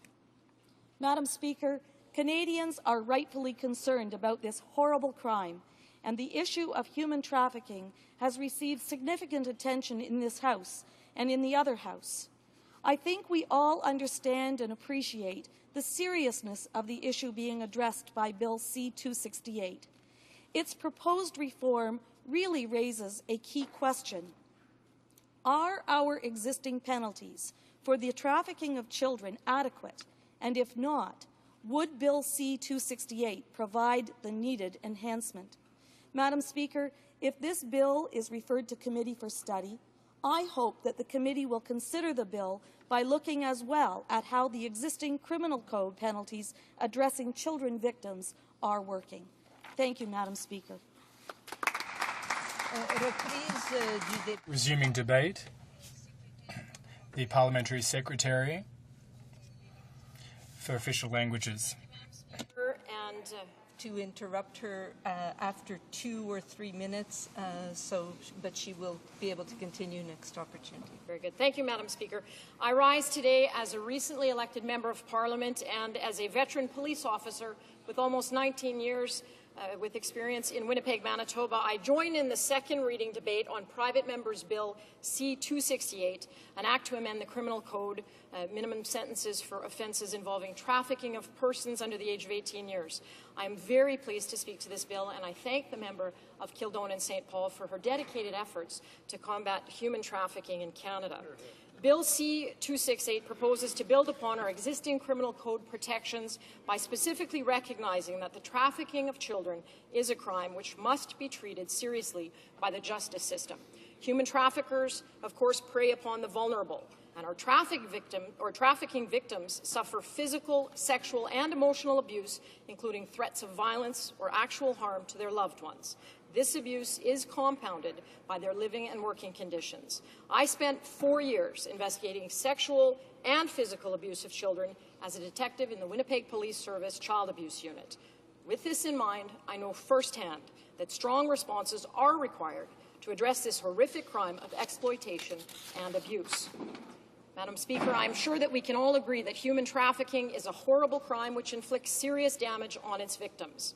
Honourable members may recall that in 2006, this House unanimously supported Motion 153, which was also introduced by the member of Kildonan and St. Paul.